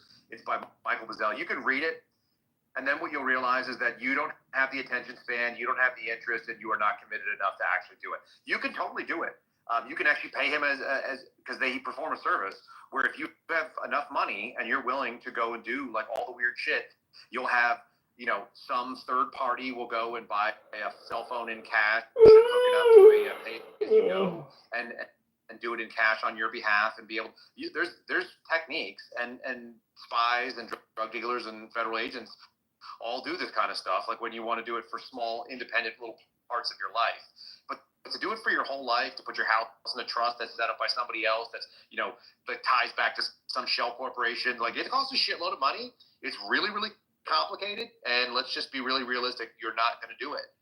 So just know that every time that you sign a terms of service on anything, it doesn't matter what it is, whether it's an app, whether it's the phone, whether it's a technology or a subscription to software, every single thing that you're doing that has a digital footprint, you're basically trading your privacy for convenience, as long as you just own it and know that's the case, and then become a proficient firearms owner and user, which you should be carrying that all the time. If you live in America, you can carry in all 50 states if you're not a bitch. Just saying. If you do that, then the next day it's like, come at me, dude. Look, it's actually so Kyle, you'll find this very funny. When I was running in my primary election, there was an effort to sue me off the ballot because my house burned down. And when the judge ruled in my favor, saying you did not lose your residency just because your house burned down, and you've already rebuilt the house for that matter. What I did in response was I posted my home address online.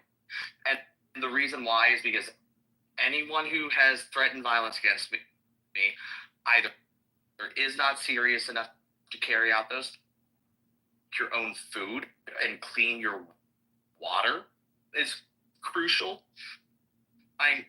Look, like, we are blessed to have these incredible new technology and ease of access to resources in the 21st century.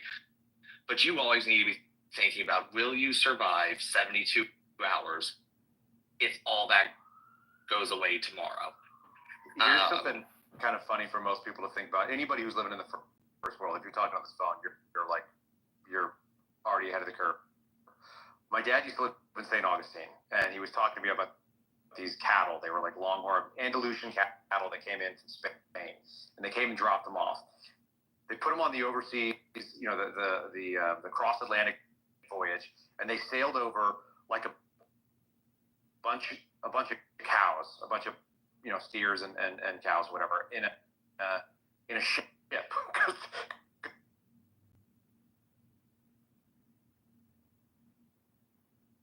It just cut off. See, this is the problem, Scott. It's like the X live stream actually has technical difficulties. So as a director producer, if somebody's not here at the command station, I lose my whole fucking recording and opportunity to capture more information on the world famous Adrian Dittman, aka Elon Musk, the Dirt Man.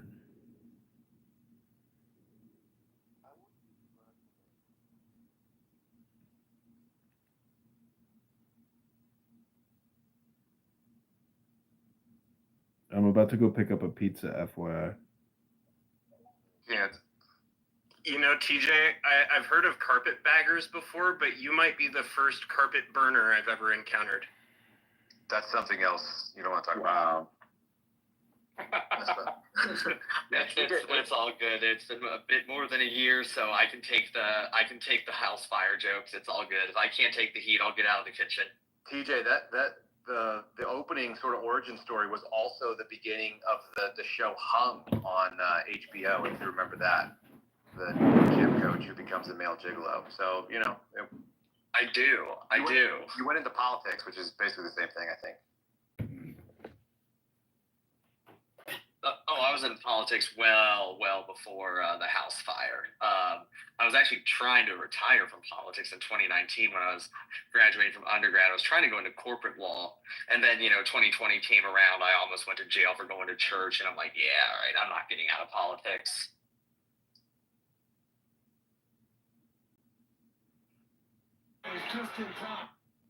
What the fuck?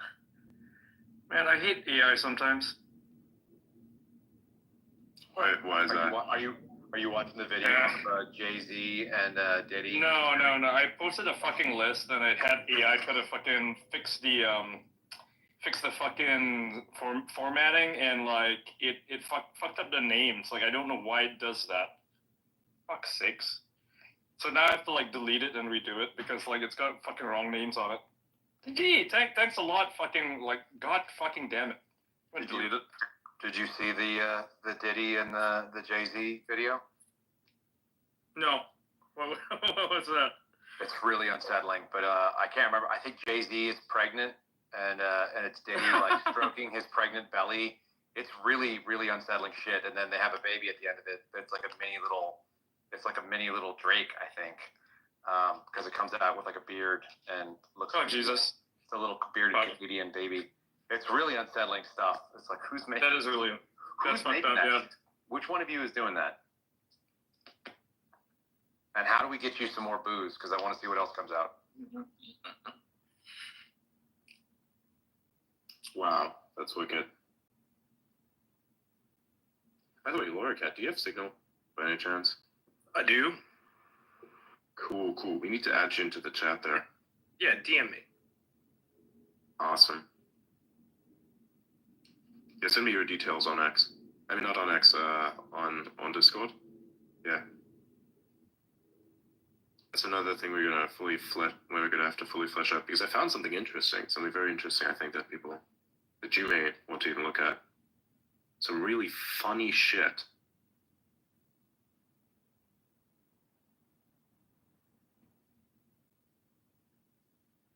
I'm gonna duck out. I'm gonna go see what horrible movie I'm gonna be subjected to. I think it's Made. Have you guys seen Made on what is it, Netflix? It looked like a girl who made bad decisions and made a baby with a guy that didn't love her or something. Oh my god. Just watch a good movie. Watch Nosferatu. I'm married. That's what my wife wants to watch, and like I pretty much choose 98% of the movies. So if she wanted to watch this. This is what we're watching. Just scroll the TL, bro. The upside is I'm gonna go into it probably 48 minutes deep. So I think it's gonna be all right for me. I'm not gonna understand what's happening. I'm not gonna ask any questions, and I might just watch my timeline too. But anyway, I'm gonna duck out all over the spot. By the way, what do you usually watch movies? I watch anything that doesn't portray real people that actually exist in the world. It's really, really hard for me to watch anything like that. So I don't mind sci-fi. Because it's all false, or because it's...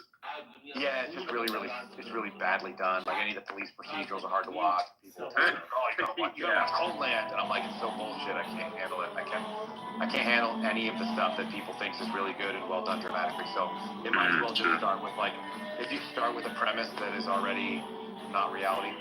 Do you watch anything that's extremely violent, perhaps? There's no particular reason why I'm asking this. I'm just wondering, because I've watched this TV show called The Boys. It's insanely extreme. It's so far removed from reality. It's insane. Do you watch it? I've seen it. I've seen probably 3 seasons of it. I think it's really funny. But yeah, it's fucking insane. There's the butcher guy and everything. It's unnecessarily violent. So oh yeah, dude, the comics are even worse. The comics are so much fucking worse. I had to look into them a while back. Holy shit, man! The Netflix series doesn't even do that justice. It's a whole lot worse and even funnier in my opinion.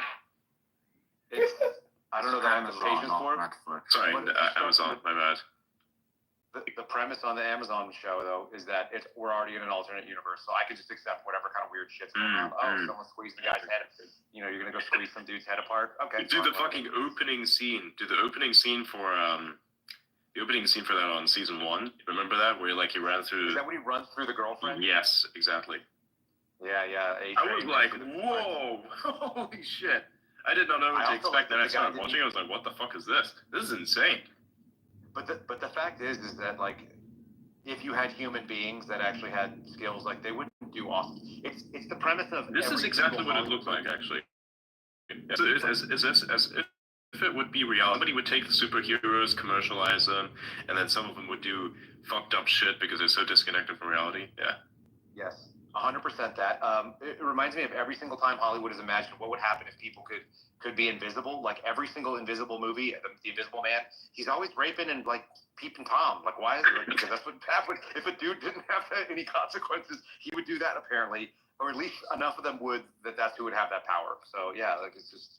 I think realistically, if somebody had the superpower to be invisible, they were somewhat intelligent. I'm pretty sure maybe an agency would reach out to them and be like, hey man, we're going to train you a little bit. Would you be down for this? And we'll give you X amount of payments, these kinds of privileges. What do you think is the likelihood of that? I think I would just be hanging out in Nancy Pelosi's office and just doing stock trades. So that's what I would do with it. And then wow, that's probably just what I would just do, because why not? I think that'd be a good place to be. And then also, she had some pretty augmented some cannons that she put on recently that my buddies keep sending me pictures. But that's the other problem. My friends, I have federal agent friends who send me nonstop, at least once a day. I get a picture of Nancy Pelosi, which may or may not be real, in a bikini from various different angles, and it's just I've had enough of this. But I imagine that would be sort of either the fringe benefit or the fringe cost of spying on her when you were getting your stock tips as an Invisible Man. Oh my fucking god! Because it's funny, the I think it was in the first season where they had the invisible dude. They literally put explosives up his ass and blew him up. Like, that's insane. But then he was visible, which was wonderful. Yeah, exactly. And who's the fucking Huey guy of all people that pushed the button? Like, that was his transformation, I think. That's where it began. Yeah, no, it's a truly dark show. My wife doesn't like that very much, but she watched it with me for 3 seasons. So that's how that's why I have to go watch May, y'all. That explains it. That explains it. She probably had the fucking Homelander look on her face at the end of that. Yeah, just horrified. See y'all. I see you, man.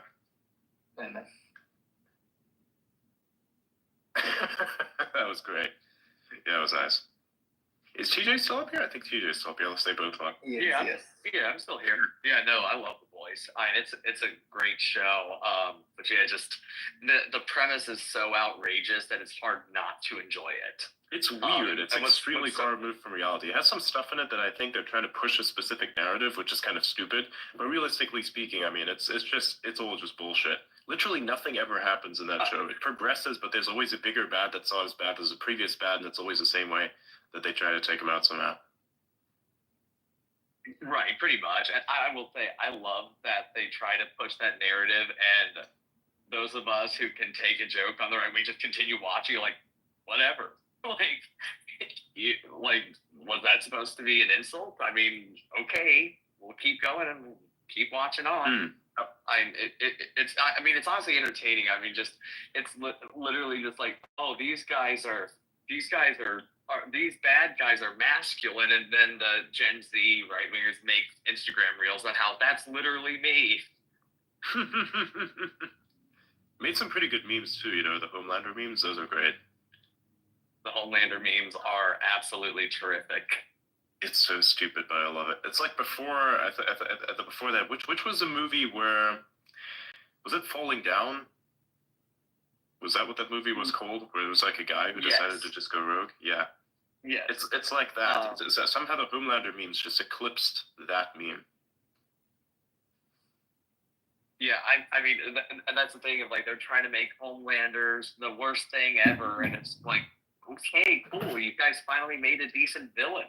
I that's the thing is modern cinema is so one-dimensional nowadays, where it's just everyone like where there's no black and white about it, and frankly, the good guys they kind of teach terrible lessons nowadays, especially like when you look like Disney, Marvel, or Star Wars nowadays. I talked about a fall from grace. I mean, I grew up on Star Wars and Marvel, and I don't even bother with it anymore because it's so fundamentally unoriginal. And frankly, The Boys is proof that you can be on the left and still put out decent work product that's entertaining, that that everyone will watch. So it's not that people are revolting against good work product at Disney. It's that Disney's current product just sucks. Exactly. Yeah. I mean, I've tried to watch a lot of their recent content. Thus far, I think Loki is the only one that was actually pretty good, in my opinion. I'm not sure if you watched that series. It was pretty decent, I think. Yeah, I think it was good. It runs into a general pitfall of I'm not the biggest fan of multiverse stuff. I think it's overplayed. But that said, if it's done well, it can be. If it's done well, it can be good. And they did a good job with it in Loki, and they did it, in my view, a stellar job with it in the latest Spider-Man movie. But I don't know how much of that was really Marvel Studios or Sony. So yeah, who knows? Yeah. I think the IP fights are fun. Oh yeah, they're great. That's what they literally had the physical version of Spider-Man take place because they put all the Spider-Man in like one place on that construction site. So that was pretty cool. But there's also I think Marvel itself, from a content perspective, just peaked right up until Infinity War, and then everything just kind of went downhill from there, and I have no idea why. Like every single movie leading up to Infinity War was just absolutely banger after banger after banger after banger. It was incredible. And I think a lot of that may just have to be that before Infinity War, they didn't take their audience for granted. they take it for granted now, and they're just like, well, we're just gonna plug and chug the same general platform of it, and we're just going to put it out no matter what, and consequently, the work product has just been declining because they think no matter what, people are going to go right back to the movie theater, pay for their tickets, keep their Disney Plus subscriptions up to date because they've got that much buy-in. But that theory, in my opinion, has been thoroughly disputed now. So. Don't even get me started on DC. They have a different problem. Their movies are just dog shit, like realistically. I have no idea what happened to them. They were like on a really good path with something like, I think, the Superman movie. Many people disagreed with the Green Lantern, but it could have taken off, but was kind of shoddily made, I believe. The Dark Knight. The Dark Knight was absolutely amazing. They had such good movies that came out, you know? You had Christopher Nolan involved and all this kind of good stuff. You had the Hans Zimmer soundtracks coming in. It was absolutely perfect. It was primed. But for some reason, they just decided, no, let's throw all of that into the trash and do whatever this shit is. Have you watched that? I tried to watch one of the recent ones. It was Blue Beetle. I was like, I don't know how much that costs. I don't know how much it costs to make that. But there is no, it's probably too much. Whatever you pay to make this piece of shit is way too much. It basically felt like watching one of those badly made college movies. You know, like you're in film school and you try to pull something off and you put it together. You don't really know what you're doing, but you got to come up with something, right? You're kind of already stressed and you're behind a little bit, and then you just put something together and pull it off somehow. That's what that movie feels like, in my opinion. It's a great character. No, the movie's just shit. I think you hit the nail on the head there. I think the biggest problem with the DC Extended Universe was they didn't have a plan, right? They start out with Man of Steel, they do Batman versus Superman, they do Wonder Woman, they do Justice League. They just do that over a couple of years where thinking about pre-Endgame MCU, they had a plan with it. They had several years of build-up to that conclusion. DC doesn't really have that. They seem to just jump the gun on everything. Like my redeemer for DC right now, maybe a hot take. I'm a huge fan of the Matt Reeves Batman universe right now. If you have HBO, I would highly advise watching Penguin. Colin Farrell absolutely kills it in his role. I mean, it is terrific. I know the Robert Pattinson Batman movie had mixed reviews. I generally liked it. But also that's not part of the DC Extended Universe. So, and my understanding is that they've completely axed it. They're starting over with James Gunn running Superman, which I'm not sure how that's going to go, but I'm hopeful. I'm going to give it a fair shake. Yeah. I think if they would have, if you look at the Superman universe, because, they started with the first Superman movie there, the modern one, I would say, because they tried a few before that. If they could have just kept going with this exact theme, they could have pulled off something that was very unique. Because I think it's almost impossible to be as close to the source material in terms of the feel of it when it comes to the comics. So you'd have to create some sort of new aesthetic in order to basically continue on with it somehow. Just reimagine it a little bit. All of the plot stays the same. The causality never changes. It is perfectly in line with the comics, but the feel of it is a little bit different. It's also the reason I think a lot of people watch anime, not just for the storylines, but also the art is pretty good, actually. Right? So you can tell shittily made anime with bad art that it's like, what am I really watching here? But if you had the aesthetic nailed down, and I think the aesthetic was perfect for something like, the Superman movie, they could have just kept that going. It would have been a very cool interpretation of the comics, very cinematic. I think it was a great flavor that they could have gone with, but they just decided, man, we're just gonna dial up the saturation a little bit in terms of colors, turn everything into what it feels like to play Path of Exile 2 in first person, and call it a day. That's really what it felt like. That's also what the latest Flash movie was. I'm not sure if you watched that. I watched that. That shit literally felt like I was playing a fucking PS5 game or some shit. It was insane. I was like, what the fuck is this? It felt like I was wearing a VR headset. It felt like a fever dream. It was kind of right, funny it was because like- of that, in a sense, but like it was really stupid. And they threw away such a good storyline with Flashpoint. You know, there was the animated series around Flashpoint where all the Earth started getting erased, and because you had to fix the specific timeline, they could have actually done that. They could have really went in on that, but they didn't. You know, they forgot. They kind of tried to make it like that, but then it just kind of fell apart. Major L for DC, in my opinion. The biggest L for DC was not somehow talking to Christian Bale to just staying, to be honest with you. Oh my god, yes. That was the worst decision ever made in all movies. Probably the last 20 years of filmmaking was not keeping Christian Bale in that position. Dude, the new Superman, really? That? Come on. You can't. That's not progression. You cannot do this. You have to bring Cavill back, man.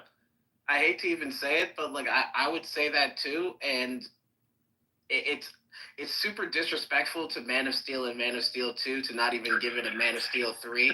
And like I know everybody's gonna say that Justice League was kind of like the nail in the coffin for it, but like Superman came way too early and Batman came way too early, right? Like Superman should have came in between the Dark Knight and the Dark Knight Rises. And after the Dark Knight Rises, it should have been like Man of Steel 2, and then it should have been Justice League with Christian Bale. And that would have changed the whole aspect. Like this new Batman, like Robert Pattinson, like I mean, it was dark, it was different, it was not the same type of Batman, but like if you're gonna do that type of Batman with Robert Pattinson, it should have been Batman Beyond. If you were gonna do that, if you remember Batman Beyond, the animated series, so it should have been that, but it wasn't. It wasn't a modern 2045 Batman with Bruce Wayne or Christian Bale or something being an older, Bruce Wayne. It was something that I don't want to say felt rushed, but it wasn't that good. I will make a brief defense of the Robert Pattinson Batman as it was. My thing that I love about it is it goes back to that classic of world's greatest detective type of vibe, which is something you really didn't get to see in any other live action Batman. So that's why I kind of enjoyed it. I'm definitely not against it.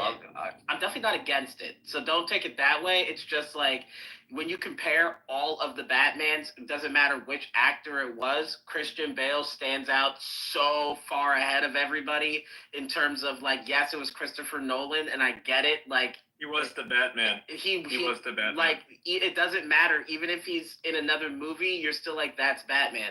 Like, it's the same way that Robert Downey Jr. is even if it's Robert Downey Jr., he's still Iron Man. He's not Tony Stark. Like, that's just what it is. And sometimes you kind of have to lean into that. And when you do, you get great cinema. Like, for example, everybody wants Matthew McConaughey to do Interstellar 2, right? That movie was filmed perfectly. Another Christopher Nolan film, I know. But, like, it's just that good. Just stick with it. If the wheel, is already rolling, don't stop rolling. Keep going. I just saw the most disgusting tweet. What'd you say? What's that? So there's the grooming gang thing. It happens, right? It's fucked up. Sulaiman Ahmed is defending it. I'm sure you guys are quite familiar with that character.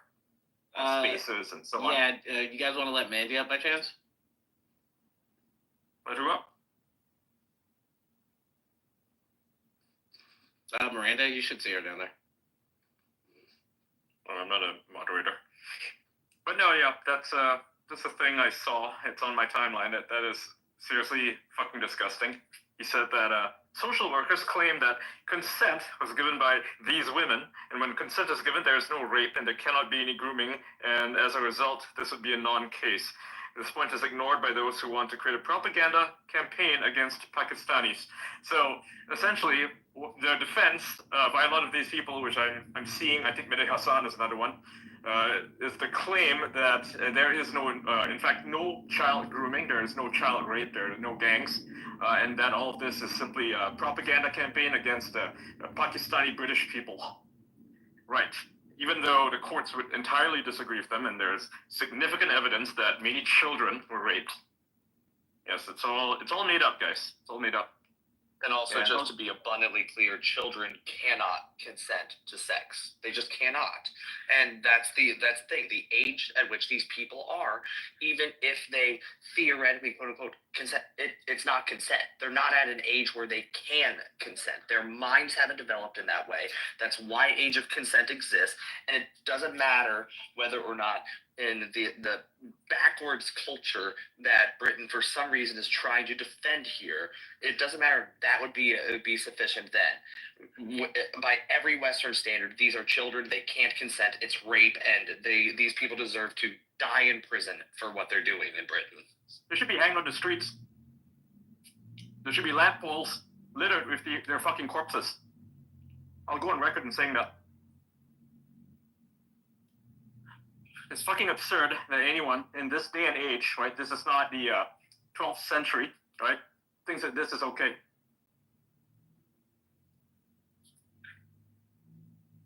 These are literally children.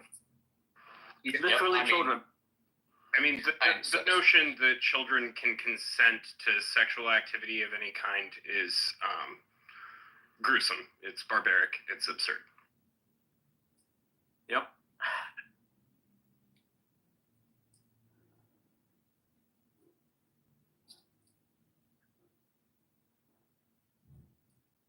But yes, it's all a propaganda campaign, and none of this happened. They're all liars. You see, all liars. Never mind the evidence. How fucked up is that? It's just an Occam's razor thing. It's not difficult. I mean, it's obviously happening. It's still happening too. It's still happening. Right. Yeah. Right, and people are being arrested in Britain for calling it out. It's obscene. I mean, one of the things that just outrages me is just like, as an American taxpayer, my taxes go to the national defense of nations who condone this nonsense, of nations who imprison people for criticizing their government. It's just absurd. I mean, I'm against foreign aid wholesale, but I'm sitting here, it's like, why we are paying for the national defense of say, Britain right now when they're doing this, it is obscene. It sickens me. Something needs to give. Something needs to change. The British government needs to be completely dismantled. I mean, theoretically, the king has the authority to dissolve Parliament and call for a new election, but he refuses to do anything. He refuses to do anything due to process, as was explained to me by a number of British people in my DMs. And I say fuck process. Children's lives are at stake. Oh, wait, what? Wait, you can't just say fuck process. Yeah, fuck process. So you're the king, and you have the ability, the means to do something, and you refuse to do it because of process. I thought you were saying something else, like no. the court process. Mm-hmm. Okay. No, I'm talking about the king. Yeah. The king has the means to do so. He has the authority to do so. He refuses to do anything due to process. Absurd. And how is he a king, right? How is he a king? How is any king? A king is supposed to be benevolent. He's supposed to care for his subjects. Okay? Even getting rid of the democracy thing. A king is supposed to care for his subjects. A king who does not care for his subjects is not a king. Well, and the other thing is he has options, like, beyond just doing that. He could also put it up on the table and say, hey, take it seriously, do something, or I will. Yep. That's all it takes. Absolutely. That's all it takes. A threat. A threat is all it takes. And they will act. Parliament will act.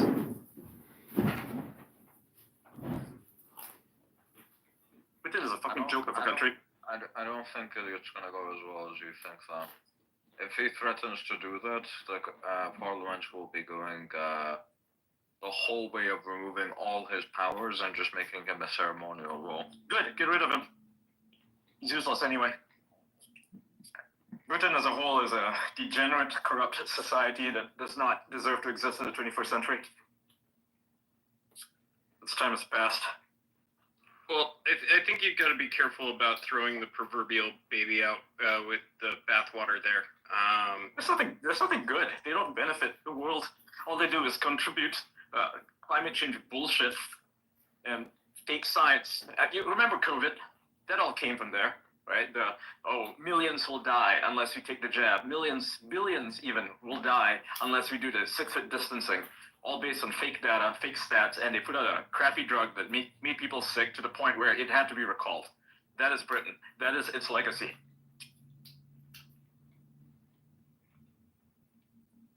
Yes, I'm upset. Ian, you'll at least be condemned to know. At least in America, we're putting up a fight. I mean, here in Kentucky, I've got some colleagues, and I'm signing on to this bill immediately. But my colleagues Tandy Massaroni, Steve Doan, Steve Rawlings, and Josh Calloway put forward a bill for if you rape a child in Kentucky, you are eligible for the death penalty. Good. And I plan on co-signing on to that.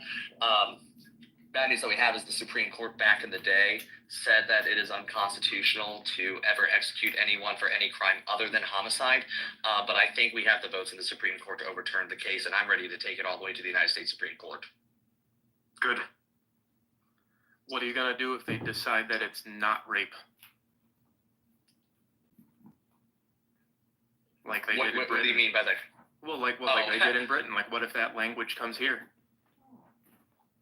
I mean, if we get so bad that language comes here, it's going to be time to completely reconsider the fact that there is a provision of our Constitution that tells you how to do it all over again in Article 5.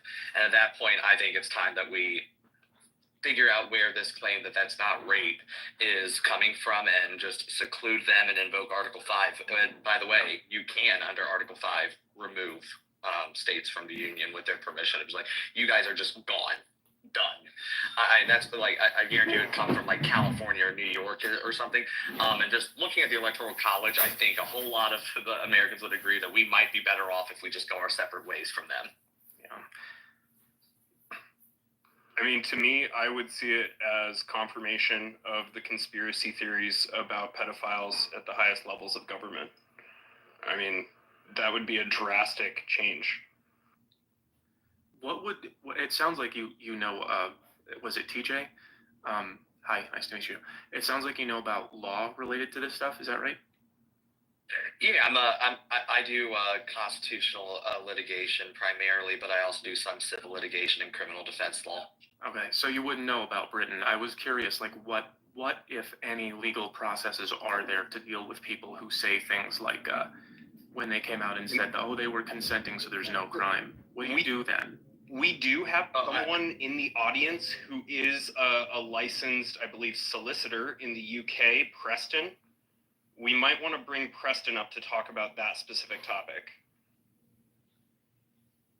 Yeah, Preston, I know you're in my DMs. If you want to request, I can bring you up. I'll get, while Preston's coming up, I'll handle it from an American perspective. I mean, if a government official says that, there are censures, there's expulsions. If it's a legislator saying it, you can expel them. All 50 states have expulsion motions. In Kentucky, I know it's a 2/3 majority to expel a member from the legislature. Mm-hmm. Further, some states have recall petitions where the citizens can force a recall vote on whether or not this person stays in office. If it's executive branch, they can impeach them. I know that. Generally speaking, constitutionally, you can impeach civil officers, so the executive or the judicial branch. I will say, if a judge in Kentucky ever says that our age of consent law is unlawful because it's not rape because the child consented, I would immediately file articles of impeachment and force a vote on impeaching that judge. And by the way, in Kentucky, our impeachment area, once you're impeached, not only does it remove you from office, but it bans you for the rest of your life from ever receiving any position of public trust or profit in Kentucky. So you wouldn't even be eligible to receive unemployment or food stamps in Kentucky. I would absolutely do that. There's also the good old-fashioned election to run them out. I mean, there's a judge who I am eyeing to destroy and who is one county over from me. And the reason why I am looking to destroy this judge politically is because she gave a no jail time misdemeanor sentence to an 18-year-old who raped a 13-year-old. And because he got no jail time, because he was free to go, he then 3 years later came to my district and committed a mass shooting at a birthday party, killing multiple people. If he had gotten what I view he deserved, which was the death penalty because he raped a 13-year-old in the first place, he would have never had the opportunity to take those lives. So I fully intend to go after that person with the full force of whatever political machines I can invoke in Kentucky. I've got a follow-up question. What, if anything, have we done in that vein to people who use language in similar ways about, like, some protests are, righteous, but some of them are illegal? Like all the right-wing ones were crimes, but all the left-wing ones were like fun, and like all the other things that are going on that they use twisted language for, like the imposing, basically trans brainwashing on kids in schools, and there was a third one that's escaping my mind, but do you understand what I mean? How they use language? Yeah, of course. Yeah, the manipulation of language, and that's important. And that's one thing. Like, we as Americans, we as human beings need to own our words as well, right? And that's one of the things. Is the first thing you can do is just refuse to play their game. Don't use their rhetorical parameters. And that's one of those things like what you're talking about, but also mobilize. I mean, I can speak as a politician on this. The number one source of fear for politicians is a large number of angry voters. And we can think about that ridiculous omnibus bill that was trying to go through in Congress. The thing that got Congress to go to a much cleaner, I would still say was a bad bill, but was a much less bad bill, was the ex-grassroots, Elon Musk, Vivek Ramaswamy, Trump, Thomas Massey, Rand Paul, all these people getting together saying, like, this is a horrific bill, and they mobilized their supporters and got to work on that. Likewise with yours, I mean, I'm thinking, for example, all the right-wing protests were criminal acts. Well, let's be clear, Liz Cheney and Adam Kinzinger will never hold elected office in the United States of America ever again as a Republican, ever. It'll never happen. They're unelectable because of it. And that's the thing of just showing that there are consequences to bad political behavior. That works.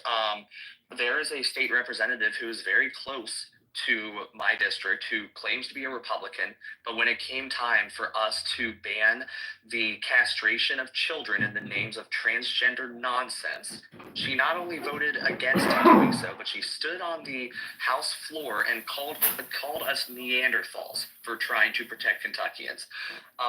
She had hundreds of thousands of dollars in her reelection campaign, and this really nice old lady who just cares about her granddaughter's future ran against her, raised about $8,000, and she only lost by 84 votes. That sent a message, right? She didn't win, but it sent a message. It bloodied that politician to where I suspect that this individual is going to be voting a whole lot more conservative than she has in the past. That's just some thoughts that I have there, is utilizing the tools available to us. If you're in a state with school choice, so in other words, a state other than Kentucky or Wyoming or Montana, I would recommend in taking advantage of those programs. If you're capable of homeschooling, that's great, or a private school, or just going to a public magnet school or using charter school systems so that way your children their destiny is not tied to their zip code. Those are some things that I would recommend doing, and just being involved. And if you see, if your child comes home from school and they're asking you whether a boy can be a girl, it's probably coming from that school. And that's when it's time for parents to step in to ask those questions.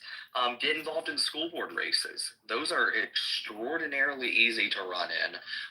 My home county, we are in the process of taking our school boards back from hard left individuals who just go in because our school board races are nonpartisan, and they just pretend to be conservatives, and then they vote like anything but.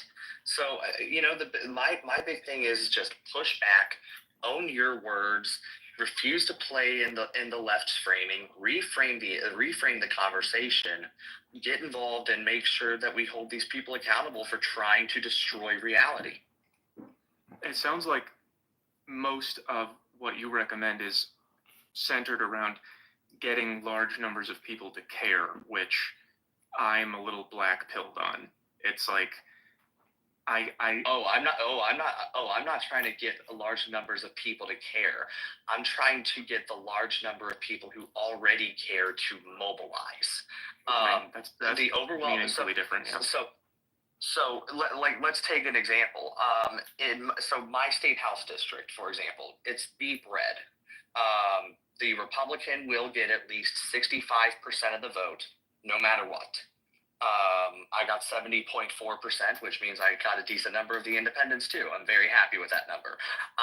But the primary election, as a consequence, really decides that vote. There's 45,000 human beings in my district, and realistically, only 6,000 in a primary election. It was actually low. That's like the absolute max that I'm going to see vote in a primary election, by the way. Only 5,000 people voted actually less than 5,000. It was like 4,500 people voted. So about 10% of my population voted in my primary. Now, I will say it was much, much, much, much higher in terms of people who were eligible to participate, because not everyone's 18, not everyone's a citizen. And in Kentucky, we're closed primary. You have to be a Republican to vote in a Republican primary. So realistically, it was about 30%.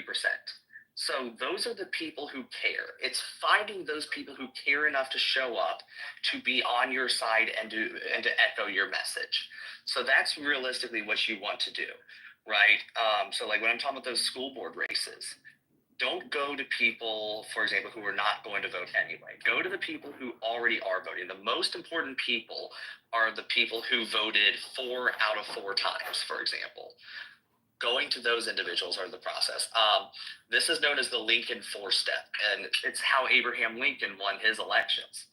1, find out who is going to make a list of everyone who's going to vote.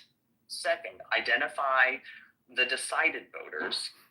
Step 3, find people who are trusted by the undecided voters and have those trusted people talk to the undecided voters. And then step 4, mobilize all the people who are going to go for you. It's all about the data collection. Everything you do is data collection. Every time I knocked on a door, I was collecting data. I was finding out if someone was planning on voting in the primary, whether they had decided one way or the other. And if they were undecided, I was having a conversation with them. Only once I had pretty much identified and spoken with every undecided person did I go back to my opponent's supporters and have individual one-on-one, really, really, really long-form conversations with them to try to win over as many of them as possible. It's just a matter. You're right. It's very difficult to cure the apathy of someone. Right. Now, there's rare occasions where they will, like Ron Paul in 2008, Donald Trump in 2016, got a whole lot of people who didn't care previously to suddenly start caring. That's awesome. COVID got a lot of people who didn't care to suddenly start caring. Trump 2024 as well, right? All of these, and you should lean into those movements, but don't try to force those movements. Those movements only come naturally. Find the people who care already and mobilize them. That's more what I'm getting at. Okay. I mean, I understand all that, but for someone like me, I move around a lot. I'm pretty socially detached at the moment. I kind of want to have ways of, I have an audience now. I want to be able to tell them what they can do, and I'm not sure if it would work for me to say, like, get organized locally. I don't understand anything about that. It makes sense what you're saying, but I'm kind of just like in a place where I know that most people are atomized and isolated and sitting at home, and the people who do care, we usually just look at each other and just go, what are you going to do? What are we going to do?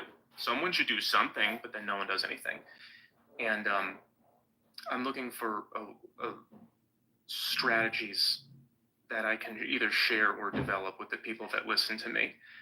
So I'll say you're using a platform that can allow for greater organization and mobilization. Sure.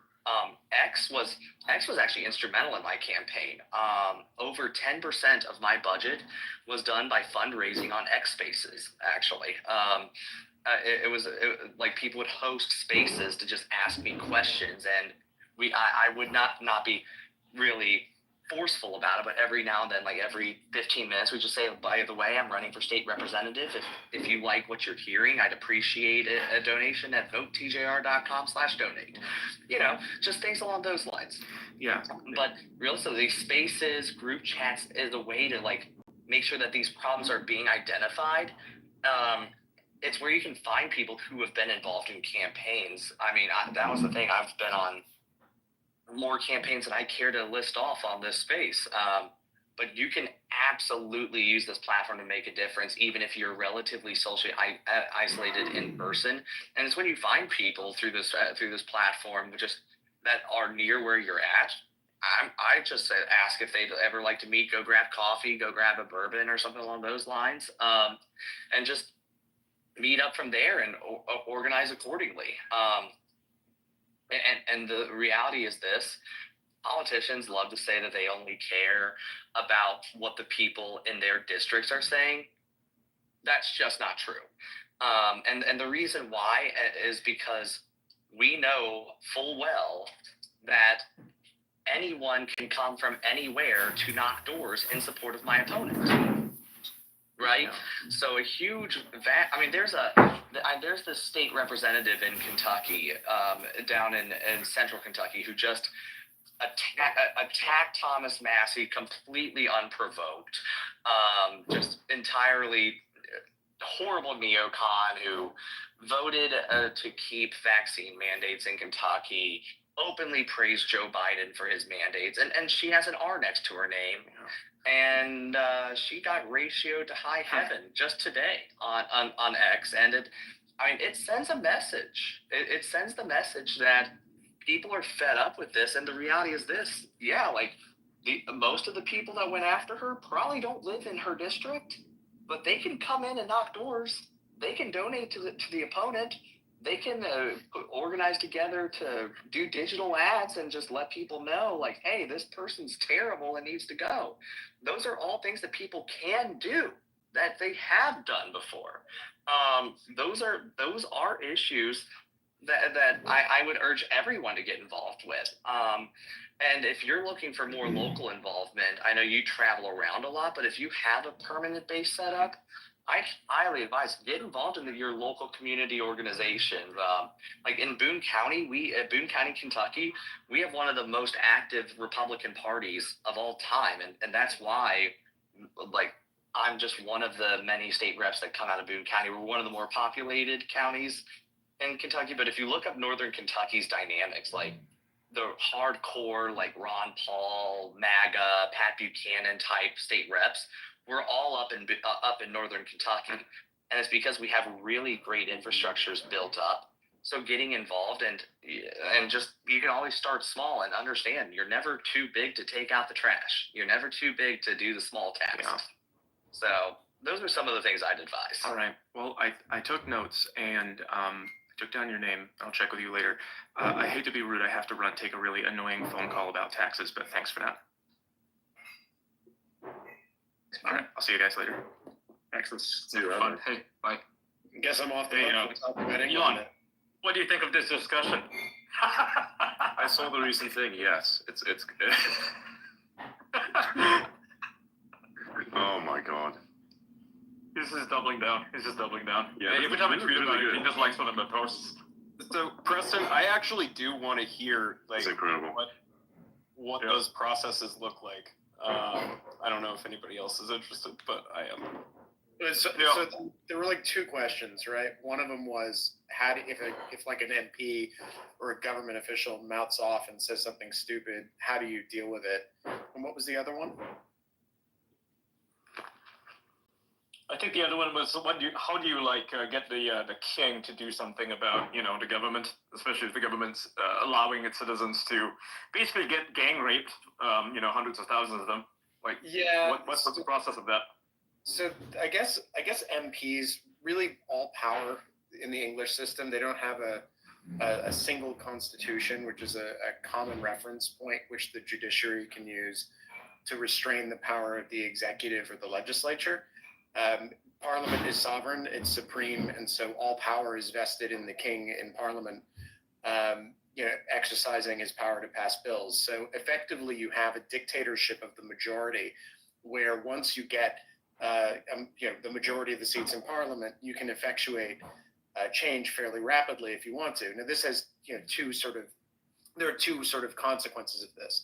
The first one is that when you get an establishment party like Labour, which is very well represented by the trade unions and in the civil service, and then Labour kind of goes out of power and you get someone like the Conservatives coming into power, not a whole lot changes. The Conservatives are very much Labour driving the speed limit because the institutional power in the civil service and various other places around the country is there, right? And it's entrenched. It's all entrenched, right? It's essentially a uniparty. Yeah.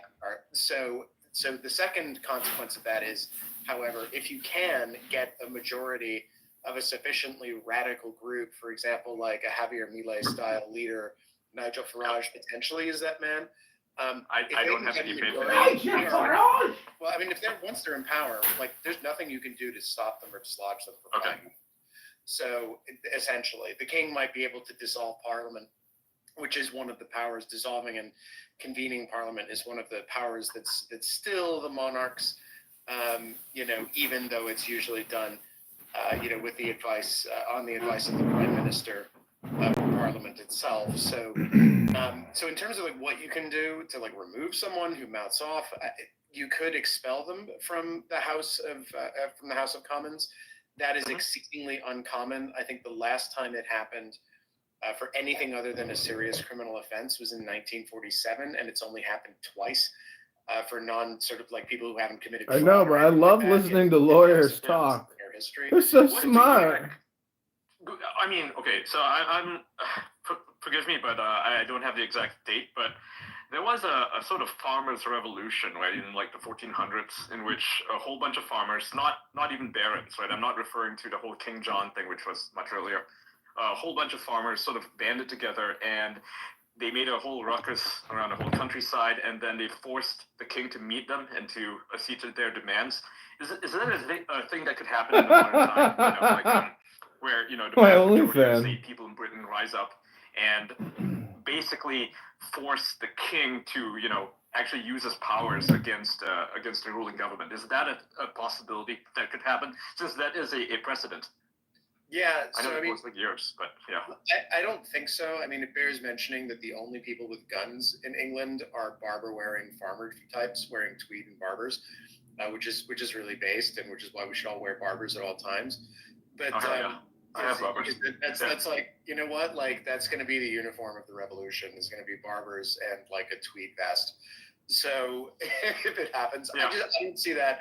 I don't see that really happening. The problem with the king engaging in the unilateral exercise of prerogative power, which is traditionally exercised by his ministers, and the king's just sort of there to kind of wave the magic wand to make it all official, is that if the king were to do that, it would immediately trigger a constitutional crisis, right? So if the king were to is that a bad thing, though? And try to push Parliament around, the likelihood is the king wouldn't survive that fight.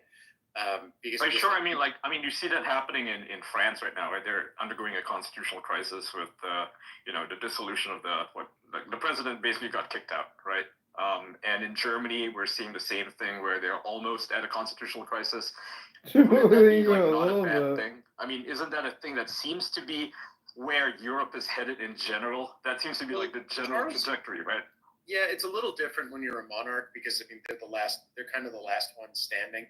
And keeping in mind that the last, or at least two Charleses ago, the first Charles who sat on the British throne, Charles I, he sort of lost his head. And there's never been a good Charles in history. His head was separated from his shoulders, not that he lost his mind. So I think that it's really, I don't think it's an interesting concept. If the king felt very strongly about a particular issue, there have been occasions where it has been suggested via back channels, for example, over the last 50 years, maybe a dozen times, that royal assent to a bill's passage might be withheld when normally royal assent is automatic. So royal assent is the equivalent of the president, signing a bill into law, except it happens automatically once the House of Lords and the House of Commons have agreement on the form of the bill. So there are back channel ways that the monarch does influence political stuff going on in the country, but a confrontation that direct where they said, listen, I think that there's this one issue and it's been so, it's so important to me that I'm going to dissolve Parliament and force you to call a new election. I mean, there's a question of whether the king actually has that power. He certainly, no monarch has used it in that way that I can think of in memory. So it would be an interest. I mean, ultimately, the decision, if there were going to be an election before 2029, it would have to be because Labor was such a shambles that it resulting in internal divisions that. Please, Trump. Please, Trump. Force your hand. Yeah, Tear the shit out of him. I don't know if Trump could do it either. I mean, but you'd have. tear the shit out of Britain, right? Tear the fuck out of it. You could, but I think if you create internal divisions in labor that result in, for example, Starmer losing a confidence vote among the members of his own party and having to step down, and then you get progressively worse leadership, coming up from the ranks. These are not the people who run the Labor Party are not. They're career union people, career bureaucrats. They all are. They're not really. They're not dynamic. They're not particularly interesting. And in my opinion, and I don't like to say stuff like this, but I don't think they're particularly bright. Tony Blair was brilliant, right? Like, he was a bad man, but he was brilliant. Amazing. I mean, he wasn't great for the country. He signed the Firearms Act, which banned pistols, which I wasn't a big fan of. But he was totally a once in a generation type of political talent. And there's nobody in the Labor Party who really meets that description. And there's frankly only, I think, one person in the entire country who meets that description at the moment. The Tories have a pretty thin bench as well. So it'll have to be Labor splitting up or something happening internally that results in the party polling just so low that they decide, I don't know why they would, but it's something, calling an election to destabilize, some elements in their own party or something. But as far as I can tell, barring something like that, which I can't imagine they would do. External pressure, Elon Musk and all. Weird external circumstances that causes them to. It could happen. And by the way, just briefly, right? I just want to briefly say, guys, like Americans, you're listening to all of this, do not give up your guns. Do not give up your guns. Otherwise, they'll turn to Britain. Okay? I have a recurring nightmare because obviously I'm an American and I lived over there. And I had one recurring nightmare when I was living there, and I have one recurring nightmare now that I've moved back. And the recurring nightmare is that I wake up, I'm in my apartment on Tooley Street, and I somehow have my Glock with me. And I'm like, oh shit. What am I gonna do? And I have a firearm and lots of ammo in my apartment. What am I gonna do? And I've sort of done the analysis on that, the Jungian sort of dream analysis, and I've determined that basically I loved living in the UK. I still love it. I go there 5-6 times a year. However, I totally can't stand the fact that it's way too expensive to have a truck, and you can't own a gun, and you can't speak your mind, and you can't do this and you can't do that. And as an American, you just great. It's particularly if you have any interest in civil liberties whatsoever, right? There's I sent you a post, Ian, that I wrote in 2016, and I was at the time I was writing for a think tank, working at a big law firm over there, and I was just getting really fed up and feeling the pressure of living in a country where there isn't any political freedom. So I wrote this 8,000 word blog post basically saying, listen, here's everything that's wrong with the United Kingdom. Here are all the Bill of Rights that the Americans have that the British don't. And here you go. Here's the big table, and spread this as far and wide as you can, because the only way the Brits are going to know that their situation is terrible if they realize how much better we have it in the U.S. And it's a really weird place, and the only thing that's going to change it is dramatic reform at the top, which is then followed by the gutting of the civil service. I mean, these cops who are running around central London, cracking heads and arresting people for saying offensive stuff. You could change the free speech law all you want. The prosecutors and the judges in the United Kingdom, aren't equipped to handle American style free speech. They would immediately revert. to enforcing whatever new rules they had after you had some type of high-level constitutional change, they would immediately begin interpreting it in such a way that it worked exactly in the same way as the old system. So you need to both replace all the legal rules, and then you need to fire every single person who is responsible for implementing them, and it's a huge task. And it'll take many, many years to get it done. That's insane. Britain needs a revolution, and the revolution, I feel, I know this sounds seditious, but I'm not British, so I don't give a fuck, will be live streamed, probably on X. I saw someone post, I'm not sure it's going to be a revolution. I don't think you can do that in Britain these days, given how the heavy surveillance society, it's Orwellian. I heard someone post the other day, they said the West is going through glasnost, right? Where all of these old lies that everyone believed, that the media told you, and that your institutions told you, and that your HR department tells you, all of those are getting swept away in a preference cascade.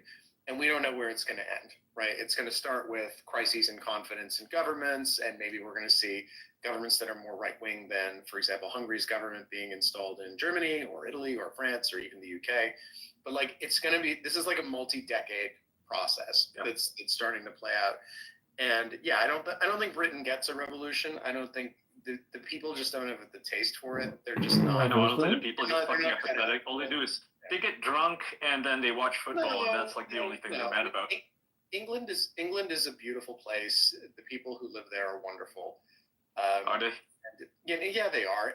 But they seem pretty apathetic to all the shit that happens. I mean, I know a lot of British people and I'm friends with them, but the general sentiment I get is that nobody really gives a fuck about anything. They care a lot more than they used to. And they care in places and among people who used to think that, I remember I've been doing political stuff over there for 10, 12 years or so. And when I started doing it, a lot of my friends were like, mate, that's pretty cringe. Like, you're very earnest. You should really knock that off and just go have more fun and enjoy your life. And those people have now begun to recognize that there are problems, and they're not alone. There are millions of people who know that. Free speech is very similar. What's something that's been bringing you 10 years joy ago, or women? 6, 7 years ago, even, you couldn't get anybody, right, to recognize that free speech was a problem. If you told someone in the UK you don't have the freedom to speak your mind, they would laugh at you. They weren't even aware that the problem existed. And now it's just common knowledge everywhere, particularly among people in technology and business, that Britain has all these speech restrictions, and they've lost the argument, right? And losing the argument is the first step, right, to actually getting political change. Because I don't think anybody would agree that Britain at this point, maybe in 2018, 2019, when you had the Stanford Internet Observatory and Graphica and companies like that were still broadly listened to here in the United States, and everyone bought that line of shit that they were spinning about misinformation, disinformation, and why we needed to censor the internet. But after Elon bought Twitter, the preference cascade began, where everyone said, actually, no, nobody actually believes this. We think it's all horseshit. And the important thing is that you have the free and open exchange of ideas on the internet, because that way people will find the truth through a dialectical process all their own, right? They'll debate it, they'll argue about it, they'll synthesize ideas, and then they'll come up with whatever the truth is as a result of that process. So that argument has now won, right, pretty conclusively. You no longer see good right-thinking opinion in corporations or universities seriously saying that censorship is a good thing. And that's the first step, right, is that we had to basically sweep away, the perception that everyone actually agreed that censorship was good. And once everyone saw the emperor had no clothes, I mean, it's amazing how quickly it evaporated in 24 months flat. Which is why it's not popular for them to even suggest censoring X, right? It was suggested and was shot down pretty much immediately. Right, they're not even pursuing that anymore. Well, I mean, they kind of are. So they've obviously got this new Online Safety Act in England, which is an extensive regulation of any social media platform which is accessible within that country. As part of that, they can imprison. They say they have the right to throw senior management of any company that operates in the UK as a social media company into prison if they don't basically follow the bill's procedures on content moderation and censorship within the UK. So it remains to be seen how that's going to be implemented. I believe the powers I believe that they enter into force in March of this year, and there's a regulator called Ofcom, which Yeah, is I know Ofcom. yeah. So Ofcom's it's called a Quango, so it's a quasi governmental agency which is set up under the aegis of the British government, which regulates communications platforms in the country. And so it remains to be seen the extent to which they're going to try to throw their weight around and regulate. But a question. Yeah. So with all this in mind, could it be possible that they turn into a digital North Korea? I mean, I think that's a good question. I think that they already do ISP level blocking of like the Pirate Bay and other certain websites which are unpopular, which it doesn't happen really in the United States, as far as I'm aware. So you'll do that. They also track, so they can get anyone's web tracking history because that's logged unless you're accessing the internet through a VPN. If you're just going straight in through an ISP, your web tracking history, every page that you view when you're in the United Kingdom is going to be logged in readable form somewhere. It's retained and it can be pulled without a warrant, which is very different from the position here in the United States. So will it become a digital North Korea? I mean, I guess will social media services and other types of services pull out of the United Kingdom if they decide that they're going to push X around or push other social media companies around? Absolutely. I know social media companies that won't do business there. There are some which are there, like BitChute, which may wind up doing a Delaware flip and moving out of the country. I don't think a company like X or Facebook or Google will do it. I think they can afford lawyers to just slow things down for a couple of years. Yeah. But I think the smaller players, or players who adopt a free speech position, and are particularly those based in the U.S., there's no power on earth, right, that could enter the United States and put hands on an American entrepreneur who doesn't want to obey a British censorship order. No U.S. court will enforce it. The DOJ under Trump won't facilitate it under the MLAT procedure. And that's that. So they're going to try to assert extraterritorial authority, but like they're not going to be able to do it. If they could impose costs if you want to keep doing business there, but if you're prepared to just walk away, there's not a lot they can do about it. That's good. On the matter of, the hypothetical matter of external pressures being exerted against the British government by the Trump administration, apart from obviously tariffs, what else could be done, in your opinion? Assuming, they decide to go down this route, assuming Trump actually takes an interest in this case. Yeah, I think diplomatic pressures of various kinds, a free trade deal. I think Britain's looking for a free trade deal. They have been looking for one ever since they left the European Union, and they haven't been able to get one. So perhaps as part of any deal that they do with the United States under Trump too, there could be conditions imposed, saying, for example, that they will grant mutual recognition to American citizens of our free speech rights when we're operating in the United Kingdom, so that any business activity in the UK, by an American won't be penalized or censored. And that way we could use that to port, right, or sort of export the First Amendment to that country. And maybe that's a model we roll out elsewhere. We say, listen, if Trump wants to eliminate income taxes and go tariffs only, we can turn around and say, listen, you've got to accord your citizens basic civil liberties. Do that. We get access to your markets and you get access to ours. You don't do that, and we'll impose 200% tariffs on everything you build for the rest of the time.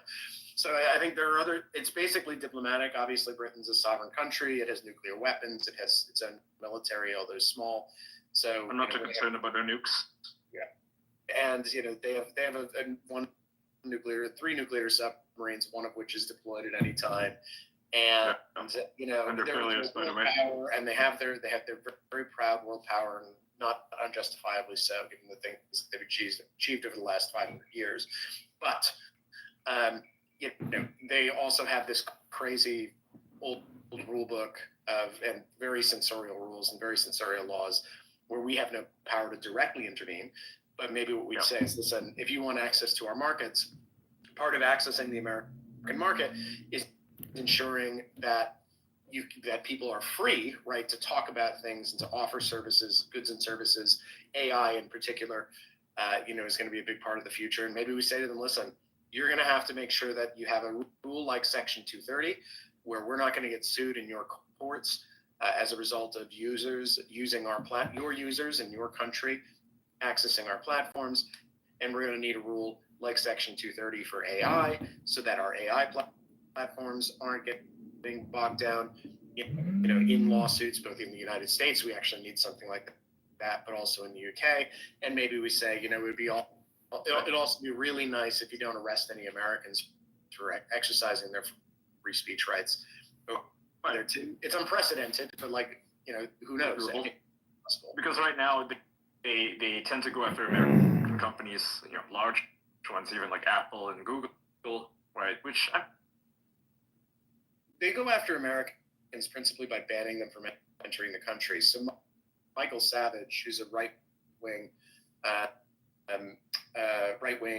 radio host, I believe he broadcasts on WABC, and he's got a show called The Savage Nation.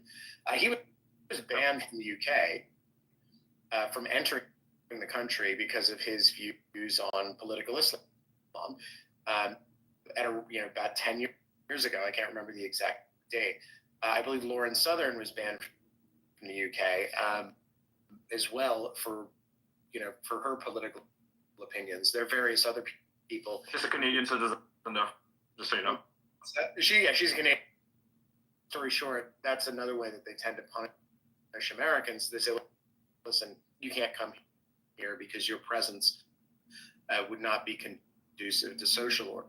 So that's potentially something that we would work in and say, listen, an American, I think one of the biggest own goals, of the British government in dealing with the X and moderation problem was not realizing that they're dealing with anyone over the age of 30 in Britain. Over the age of 40, the problem is worse, but over the age of 30, the problem sort of still exists. Is that they haven't realized that their empire is long gone, because when they were growing up, it still existed. So they do things like they get very, shall we say, bullshit, I believe is the term they would use over there, with companies like X and Elon, and then they say, oops, well, actually, we'd really like to invite you to an innovation contract.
Checkered history with minority political organizations seizing power, and they have an approach towards that which involves a lot of censorship.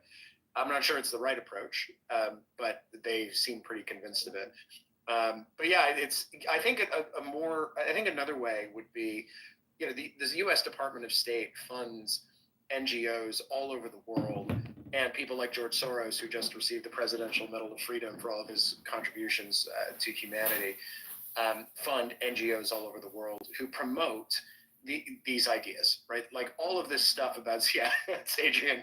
Adrian obviously got the joke. That was obviously an attempt at humor. So they have a huge infrastructure of companies that exist to promote these ideas, promulgate these ideas in places like Cuba and Iran, where I think it's great. Like they need more American ideas, no matter what kind of ideas we're putting in there. I think just about anything, if you're talking about Cuba, is better than what they've currently got. But then you've got groups like GEC, and I'm not which is the Global Engagement Center at the State Department. I'm by no means the global expert on how this works and how that fits into the system. If you want to listen to a guy named Mike Benz, he's the guy who knows this stuff backwards and forwards. But you had a whole professional cadre of diplomats at the State Department who are responsible for coordinating censorship with European governments. All of those people should be identified and immediately fired. As soon as the Trump administration takes power, they should be replaced, and their counterparts in Europe should be told, listen, if you want cooperation from the U.S. on internet policy, here are the marching orders, right? We're not going to be funding any more NGOs that are dealing with misinformation and disinformation in the West.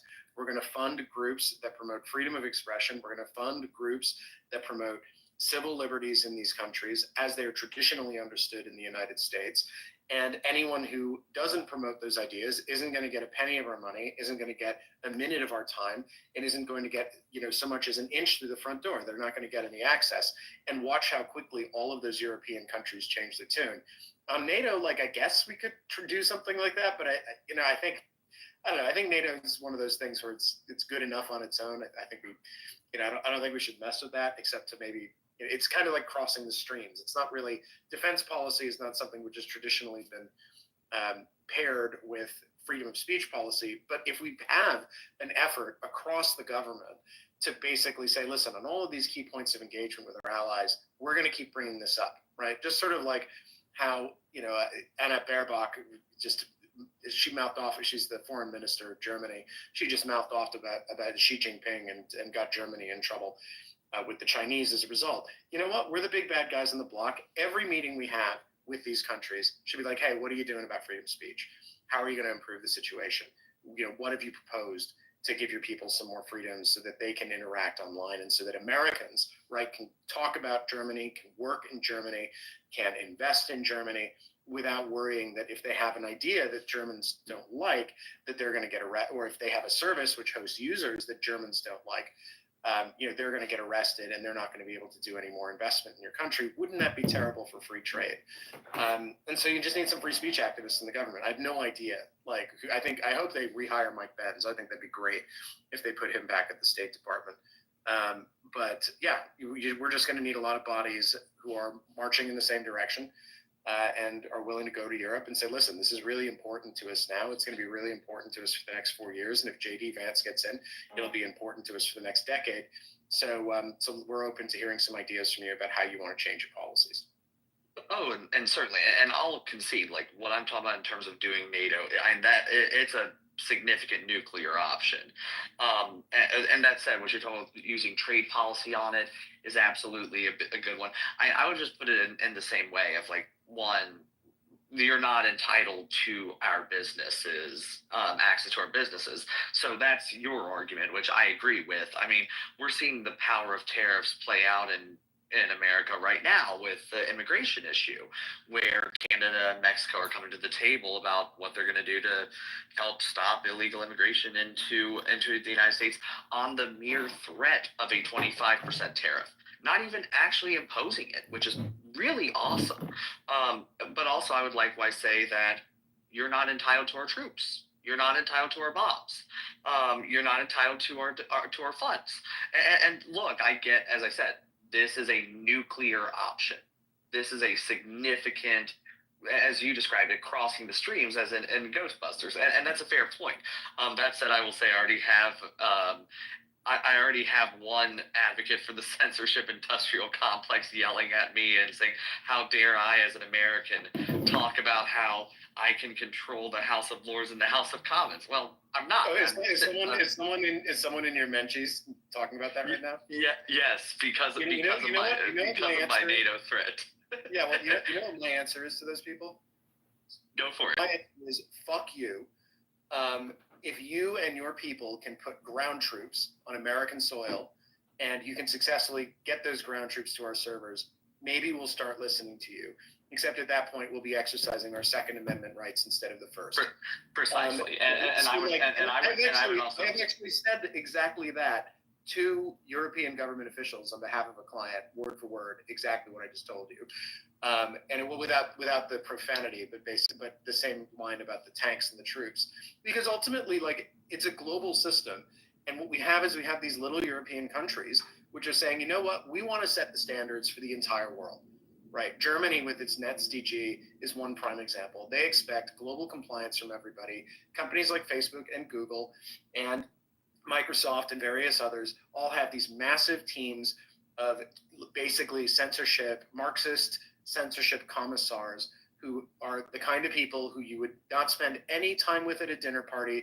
They recite the same old tired mantras about misinformation, disinformation. They all get paid $150,000 a year, and they work on these teams that focus on censoring content online because Germany doesn't like it.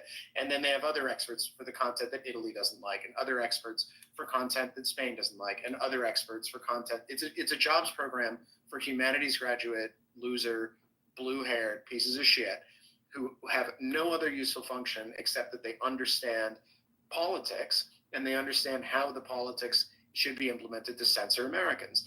So, like, it's a huge expense that's being imposed on American companies to do business in Europe. This is also the case with the GDPR, right? GDPR compliance is something which most large American companies comply with, whether they have business in Europe or not, whether they have any money, coming in from Europe or not. If the web page is accessible in Europe, they're going to be doing GDPR compliance.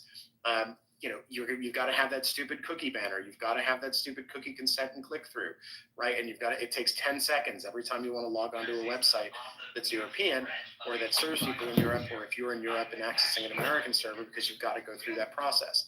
So Europe is throwing up all of these barriers to Americans doing business there. And frankly, for their own companies doing business there, it's just as bad for the Europeans as it is for us. And we should just draw a line in the sand and say, listen, guys, like, this thing where we are expected to have legions of employees doing your bidding because you don't like free thought isn't really going to fly for us too much longer, right? There will be some transitional period. You'll be allowed to, step back, change your laws, do that sort of thing. But those days are over. We're going to pass rules that ensure that our companies are absolutely immune. I think they already are in the case of social media companies, absolutely immune. But our companies are not going to be threatened with fines of 6 to 10% of their global turnover just because you have decided that you don't like it when people say meaning words online, which is the current state of affairs. And instead of pushing back on this huge administrative burden costing billions of dollars for every American technology company in the world, the Biden administration approved of the censorship because it was achieving by the back door what the Biden administration wants to do through the front door, but hasn't been able to do ever since the Republicans took back control of the House and got the subpoena power. Which basically meant that they were forced to retreat from things like COVID censorship and all that. So they approved of it. And they said, you know what, this serves our interests to make sure that the social media companies are censoring wrongthing. And they let it proceed. So, like, those days are over. I really am excited to see what the Trump administration, particularly because of the people who they've appointed to key positions. They put David Sachs in as the head of crypto and AI, which is amazing. He's an amazing guy for that job. I don't know who they're putting on. They put another guy named Bo Hines, who's the crypto guy, but that's a conversation for another day. Shahram obviously is going to be the deputy to David Sachs running the AI stuff. Elon is running Doge. Vivek is running Doge. They're interviewing smart people for that. All these people understand, right, all of these issues really, really, really, really well, right? They're all aware of every single aspect of how Europe tries to screw with American companies and is doing so for political reasons. And the second, right, that we get a directive from the executive saying, okay, those days are over, I think Europe's going to wind up folding like a cheap suit. Yeah, and I think so too. Like, I doubt we're gonna have to go to the extent that I'm at. But yeah, my thing that's just so funny is they're just like, "Oh, how dare you try to control us?" And my response is, "I'm not trying to control you. I'm just not going to subsidize your openly censorious policies toward your own people." That's just my thing. Bit of a pet peeve. It's Oh yeah. No, it's sensorial. So censorious is extreme extreme criticism. Sensorial is the correct. And this is like, no one knows this. It's just like my pet issue. So I just had to. It's. Oh, no, you're good. I mean, I have the same. Like, I have a niche grammar issue. Like, it drives me crazy when people call a quotation a quote. Yeah, quote is a verb. Quotation is a noun. Guilty as charged. Yep.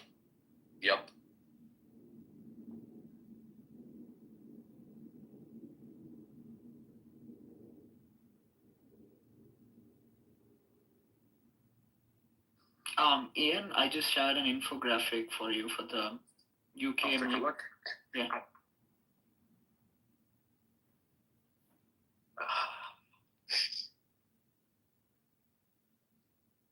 People are DMing me saying, responding to the post in the top, someone said the person belongs in a wood chipper.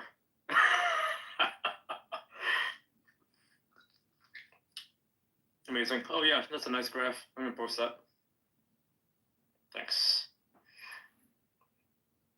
Yeah, it's worse than we thought. Very nice. So according to this graph, and it's been prepared by the New World Wealth, accessed via Henley and Partners. It says that 9,500 millionaires have left the UK in 2024, and 6,700 have entered the UAE. So I wonder how many of them are British. Probably most of them. In crypto, I know tons of guys who've moved. So Abu Dhabi went and set up a special economic zone. So you know this. I'm going to repeat, Ian. I know you know all this, but just for the benefit of everybody in the group. So each of the little emirates in the UAE, what they do is they set up these special economic zones within each emirate. So if you're in Dubai, there's the Dubai global market, and there's another place here and another place there in these little neighborhoods where you get special incentives to open your business. Abu Dhabi went one further, right? And Abu Dhabi is the big emirate. It's where the Sultan comes from and all the rest of it. And they went one further and they set up the ADGM, or the Abu Dhabi Global Market. And it's basically designed with one purpose, which is to take Canary Wharf, right, which is the London financial center, and completely destroy it by being a better place to do business. So within the ADGM, they directly ported over English law directly. They just said, as of this date, we are porting over all English law, and we're now an English legal jurisdiction. The only other country I know to do that actually did that was Rwanda, I believe. And they said, and come over here and do business, and you won't pay taxes. And like, people are flooding into Dubai and Abu Dhabi, because in England, if you, let's say you earn, I don't know, 300 grand a year, you're going to pay at least 150,000 of that, probably more, in taxes. And so they're just like, you know what, this isn't worth it. Like, my speech is being restrained. My business is being regulated. I'm being taxed into oblivion. And if all I have to do is leave the country, and I'm going to fall outside the tax net, unlike the United States. So tons and tons and tons of Brits are going to Abu Dhabi. It's this strange, thing where basically lots of places in the Middle East, people are going to London, but the people who live in London and are sort of historically English are saying, you know what, we're out of here. We're going to go to the Middle East. Yep. They're going to the UAE and Saudi Arabia, which is also welcoming thousands of investors these days. That is going to be the next big hub. It's a very interesting development that I think not too many people are paying attention to. Riyadh? Yep, Riyadh, yep. And some of the smaller cities that they're building up. To the UAE, though. Yeah, to Abu Dhabi and to Dubai. Whatever happened to that city that was going to, Neom, that was going to be a giant line in They're still making it. Really? Yeah, they're still making it. Yeah, it's still being done. Yeah, so I think it's slated for, 2028 or 2030. It's being done. And there are smaller cities that they're building over there. It's not just the Neom that they're making. They're modeling it after Dubai. The scale of the stuff you see over there is just like Insane. mind blowing. Dubai, like Oh, yeah. the Burj Khalifa is like it's a religious experience seeing something that large. In Saudi Arabia, they built a clock tower above a hotel, and the face of the clock is larger than the tower of Big Ben in London, right? So it's just like the scale of the stuff that they're constructing in the Middle East is incredible. Oh, and if anyone is, if you're not familiar, you might think, oh, it's just one tall building in the middle of nowhere, right? You might think it's just fucking desert or slums or something. No, there's no slums, first of all, and there's no desert, so to speak. It's surrounded by similarly tall buildings, similarly beautiful buildings. It's nothing but gardens and vistas, right? If you walk near the Burj Khalifa, for example, nothing but gardens, right? There's a lot of stores, there's a lot of restaurants. It's just an amazing experience. If you've ever played Mass Effect, the Presidium, right? That's like the central hub of the video game. It's kind of like that. It's very, it's I wouldn't say surreal. That's not the right description. It is a testament to what humans can do, given when there's no crime and there's actual good governance. When you have people in charge who know what they're doing, who understand that this is progress. This is a real progress, not putting in 50 new genders on a sheet or something. That's not progress. That's garbage. This is a real progress. There was a movie starring Robin Williams called Bicentennial Man, and where he's a robot. And in that movie, there's a scene where you see it pans over to New York and southern Manhattan specifically, and you see like a version of the Twin Towers that's there, except they're 3 or 4 times the height, and you've got all these super tall buildings, which you're kind of starting to see in Midtown Manhattan. There are a couple of apartment blocks which are really tall and narrow, but like the expectation 30 years ago is that the United States was going to be what Dubai now is, right? Mm-hmm. We didn't do it. We didn't build the giant, monumental, mega-scale cities, and Dubai did because we were hampered by regulations. We lost our self-confidence. We spent all our money on war, and Dubai didn't, right? They have their mojo, right? They've still got it, and they're just going full steam ahead. And so hopefully we can recapture some of that. But like that was the optimism that we once had over here. They now have over there. It's a really refreshing. Obviously, it's not politically the freest place in the world. And if you die, someone can pay your family $50,000 in blood money, and that's. But there's some other local quirks of local law which are not ideal for a civilian. But yeah, if you're willing to deal with that, it's a really interesting place to be. It's no big deal. Regulations are being made to accommodate for a lot of new things. For just as an example, there were no real regulations for, say, I don't think the whole world has any regulations for cyber taxis, right? People don't know how to deal with that. That technology is coming, and a lot of courts, a lot of legislation just isn't prepared for the advent of autonomous transport. But Dubai is.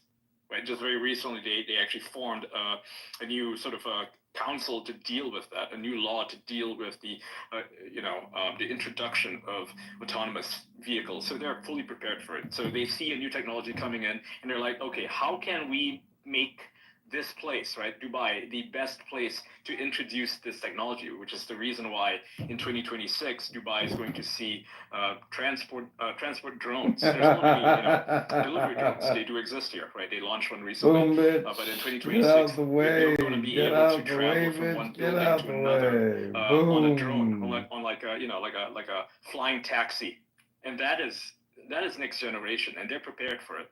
I don't think there's any other city in the world that is prepared for this introduction of technology, and that's very exciting for someone, or for anyone really, who cares about technology and wants to see the betterment of humankind. Because there's a lot of places that are, like you said, simply being hamstrung by regulations. I think California is pretty egregious in that example, in that they don't even want to build a railroad, which is insane, right? They could easily have done that 8 years ago, but they didn't do it. It's not that they don't want to, it's that they can't, right? They no longer have, the state of California has lost the institutional capacity to build the railroad. And they've lost it because the wrong people live there, the wrong people run the place, and it's become their institutions are stuck in molasses, right? The inertia cannot be overcome until there's some type of radical political change in that state, which makes things change. And I think part of that is definitely federal permitting. Part of that comes from the federal government. It's part of the reason we don't have nuclear plants is because Jimmy Carter, in the 70s. Also remember that New York also has a major Amtrak station that's still trying to be built that we've already paid billions of dollars into that has been delayed. Penn Station and Monahan Train Hall, the whole almost northeast corridor is supposed to be redone. You can look it up. They've put state money, federal money, and private money into it, and it's been almost 5 years. The best they got is the new train hall so far. It's supposed to be multiple new tracks. Multiple new. Oh, there's supposed to be new tracks, the new platforms. New tracks, new platform, an upgrade to the station. That whole corridor of I don't know how recently you've been to New York, but that whole MSG to Times Square corridor, all of that is supposed to be redone. Sidewalks, pavement, new stores, everything. That whole place has been under construction, no lie, for maybe about 7 or 8 years.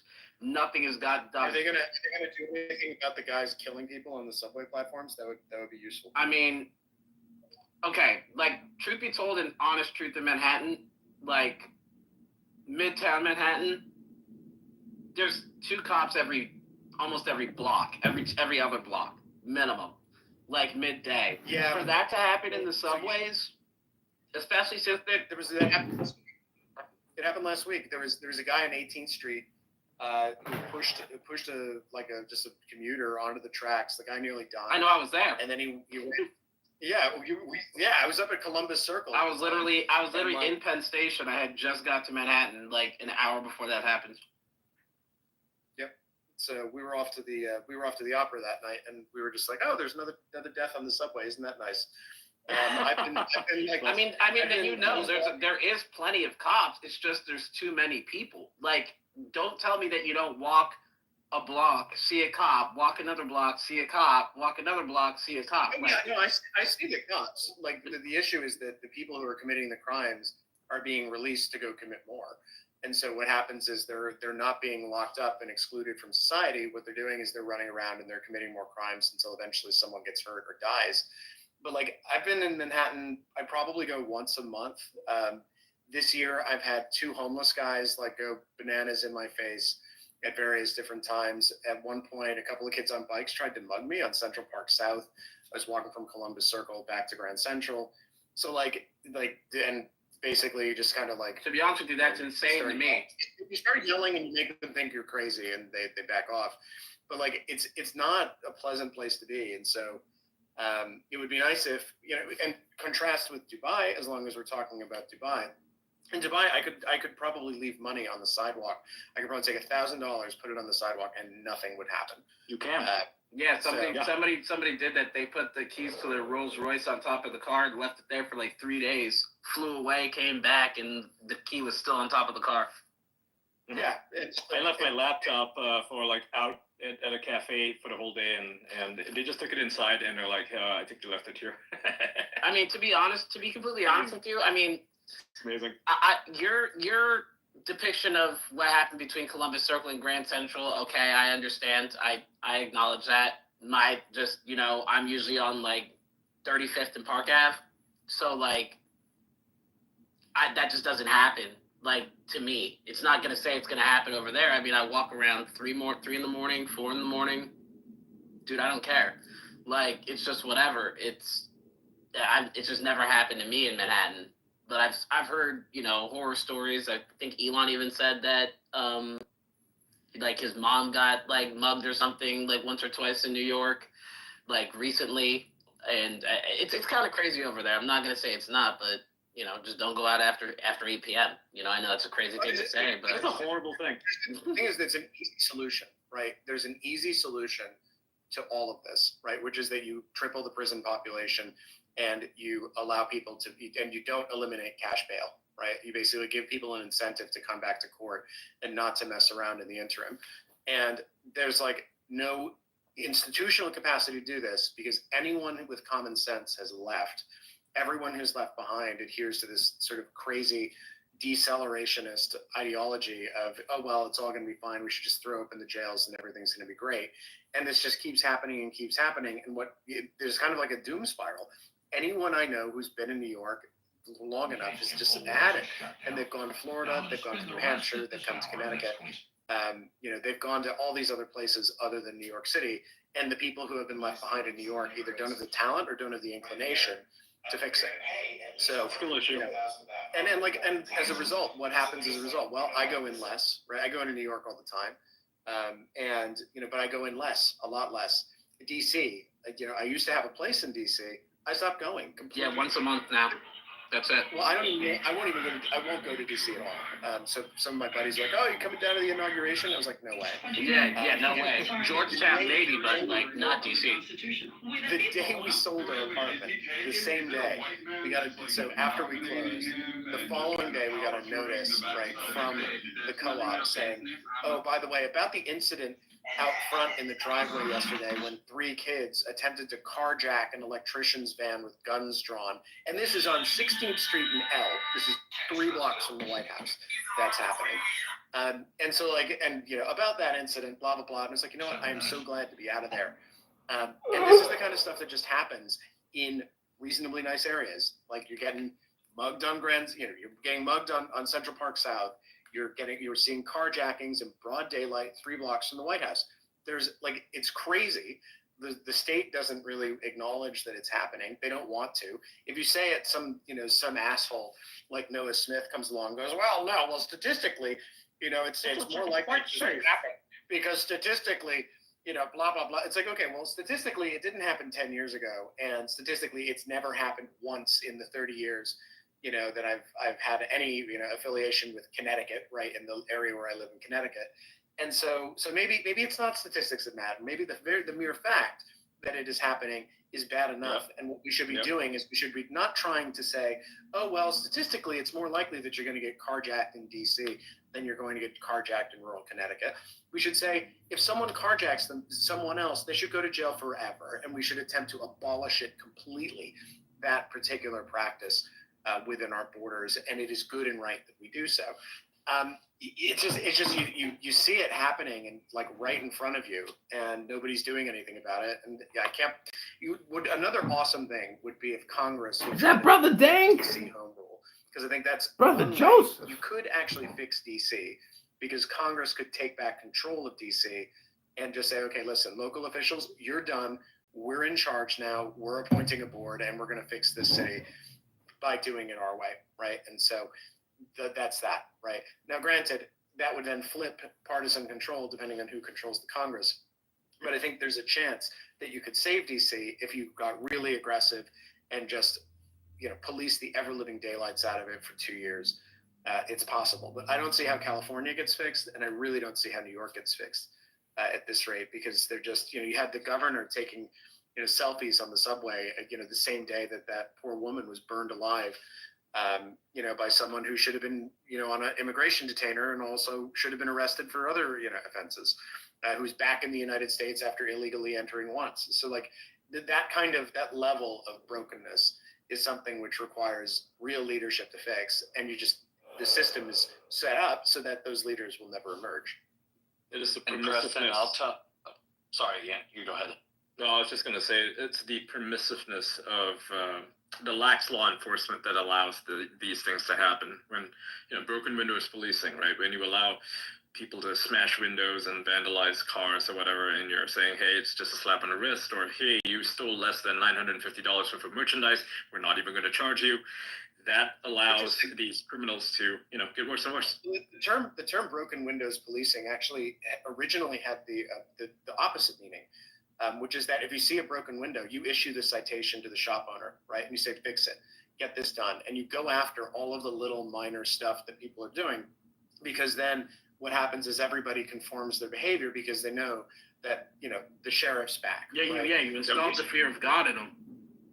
Well, yeah. Right. But the issue now is that what's happening is shops are getting broken into. This happens apparently all the time in the Bay Area. Shops are broken into, and someone puts up a board over their window. Then someone puts graffiti on the board, and then they get a citation from the city saying, oh, you've got graffiti on a board outside your shop. If you don't clean it up, we're going to cite you. And so what's happening is the victims of crime are being themselves victimized again by the city, because they are the only targets the city can enforce against, because the city doesn't want to enforce against the people who are causing the problem in the first place, which is the criminals who are doing the vandalism, doing the burglaries, doing the killing. So, Daniel Penny, another example. So you've got the people who are the victims of crime are easier targets than actual criminals for whatever, and for whatever reason. Even the police are targets as well. The police become targets. And everyone's a target except the people who should be targets. Correct. Which are, for instance, Derek Chauvin, he's a political prisoner. He's a victim of restorative justice. He did nothing wrong. The evidence shows that. It proves that Floyd, right, the patron saint of fentanyl, had an overdose. He consumed a shit ton of drugs, and he was alive even after they brought him to the hospital. And he died in hospital, and yet somehow they charged Derek Chauvin with simply following his training on how to subdue these guys. Just to follow up what you said, Ian, you remember yesterday we were actually talking about Senator Kennedy. He was talking about the same thing. He said next time, if you guys keep attacking police, call a crackhead, call a meth head. You guys need the cops. Trust me. You want the cops. The one thing I always hate is that, it's the same thing that happened in Minnesota, right? It's the same thing that happened, I guess, across the whole nation. Everybody wanted to revolt against the cops. As soon as something happens to them, the first thing they do is call 911. So it's if you guys, you can't play both sides. You really can't. Florida is the only place where that didn't happen, right? Florida is the only place where they did not become soft on crime in 2020. They just beefed up their police forces to the point where, if guys are out there in Antifa suits or Black Lives Matter blocking traffic, DeSantis signed a law saying that if you're a driver on the road and you accidentally run over one of these guys, you're not going to be charged. If anything, they'll be charged. The victim, quote unquote victim, will be charged. And so this really cracked down on any efforts to block traffic, and the police have just brought in and just swept these guys up for actual crimes, because what they're doing is disturbing the peace. And then they got all of them, and that's the reason why during 2020 you didn't see anything happening in Florida. You might have seen small flare-ups, but they'd be shut down within a matter of hours. I'm not gonna lie, if you actually watch, Ian, I do. Oh, go ahead. No, go ahead. Yeah, because I want to give you guys something. If you guys want an incredible sledgehammer to enact at the state level against riots, Kentucky since the 1850s has been the only state that has a cause of action where if you are a property owner or a business owner in a city and that city government knows or should have known that a riot is about to take place and they do nothing to stop it, and you do nothing to participate in the riot, but your property or your body is damaged as a consequence, you can sue the city for the damages. And we're the only state. We have that because Lexington and Louisville, during these union riots in the 1850s, didn't step in. We enacted these laws, and I'm actually suing the city of Louisville right now I represent a couple of small businesses that were just obliterated during the Breonna Taylor riots. A little bit of procedural background on it. Pretty much they said if this gets to the merits, we're going to win. But the Kentucky judiciary, which by the way is much more left-wing than you would expect, they held that Louisville is not a city. They held that it's a metro. It's absurd. And the case is currently in front of the Kentucky Supreme Court right now, and truly, both parties agree, this case rests entirely on whether or not Louisville is a city, which feel free to Google the word Louisville and tell me what it says, because the first three words you will get in the results is city in Kentucky. And further, yes, Louisville has a metro system of government, but that system of government did not exist until the 2000s, and this is a 150-year-old statute. But yeah, that's something for the state lawmakers in this audience, if any of you guys are still in here. Introduce the legislation. The statute in Kentucky is KRS 411.100. You want to talk about a sledgehammer that makes sure that local governments will step in and put a stop to riots? That's the statute. Make it clear that it applies to all local governments. So that way, whether it's a county government, city, metro, town, whatever type of word, is make sure that they can't play word games in court. Is my advice if you're trying to draft that. But that's something to really fight for. Truly, it's a good statute. So just wanted to throw that in there. That reminds me, people are always surprised. There was an image of the recent victimization of that woman on the New York subway when she was on fire, of a police officer from the NYPD just sort of callously walking past her as she has literally gone up in flames, and is standing there on fire, right? The police don't have to come and rescue you, right? And that's something that I think a lot of people learned the hard way during 2020 and the crime wave that happened subsequent, is that people got disappointed when Anna Kasparian, I think, is one example of someone who became very disillusioned with her previous ideas because she realized, oh my gosh, we actually want to have the police. We want to have a government that responds to lawless disorder and steps in promptly and effectively to put that disorder away when it takes place. So that's a great law, holding counties and cities liable. It certainly, it certainly sounds like something that would work well, and it's kind of like it's not too aggressive. It doesn't make some of the anti-riot bills that we saw proposed. Some of them have some First Amendment implications. For example, there was an I think the Florida law was challenged on that basis. I can't remember off the top of my head exactly what that challenge constituted, but this is just saying, listen, do your job or we're going to sue you. And it's pretty clear that when violent disorder and riots occur, that's something you want stopped. I really like that idea. Yeah, I love that. I love this law. I mean, it's one of those things I'm introducing a bill to make clear this applies to all local government in Kentucky just because, and also I cleared it with ethics to make sure that I'm okay to do it as an attorney for a city, for one, because one, it wouldn't fix my client's problem. Sadly, you can't do retroactive stuff. That's an ex post facto law. But moving forward, the fact that I have to put this in front of the Kentucky Supreme Court to determine whether or not Louisville is a city, Louisville, a region that has more than twice the population of the city of Cincinnati, Ohio, which has its own international airport. It's a city. Let's be very clear. Louisville is a city. But that should never happen again. And if there's any role of government, it's protecting the life, liberty, and property of the people within it. And talk about a failure when there's blatant riots, they're coming. And if you want to talk about the facts of how Louisville handled the Breonna Taylor riots, it's insane. The mayor, Greg Fisher, put out a stand-down order saying that the city is not to, the city police is not to stop these riots.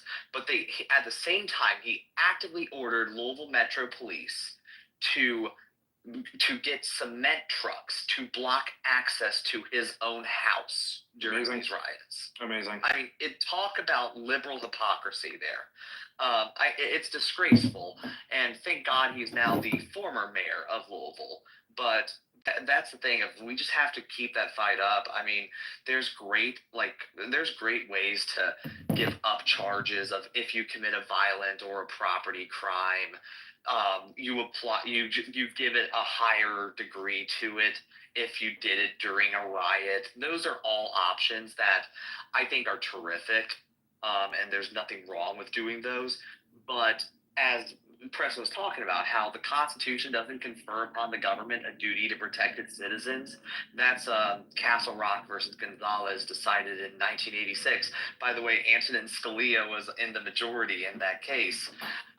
Just a little heads up on that. Scalia says that the government has no duty to protect you, and that's true. The Constitution doesn't give them an affirmative duty to protect you. But there's no constitutional prohibitions on state governments adopting their own duties to protect. And that's what the statute was meant to do. So that's one of those things I'd love for people to fight for at their own state level, wherever you are. Unless you're in Kentucky, this is not the law. You don't have a right to recover damages from city governments unless you take the plunge and sue them. You don't have that ability. You cannot do it unless you're in Kentucky, fighting for your legislature to adopt that law in any of the other 49 states. It's a great fight for you guys to get involved with.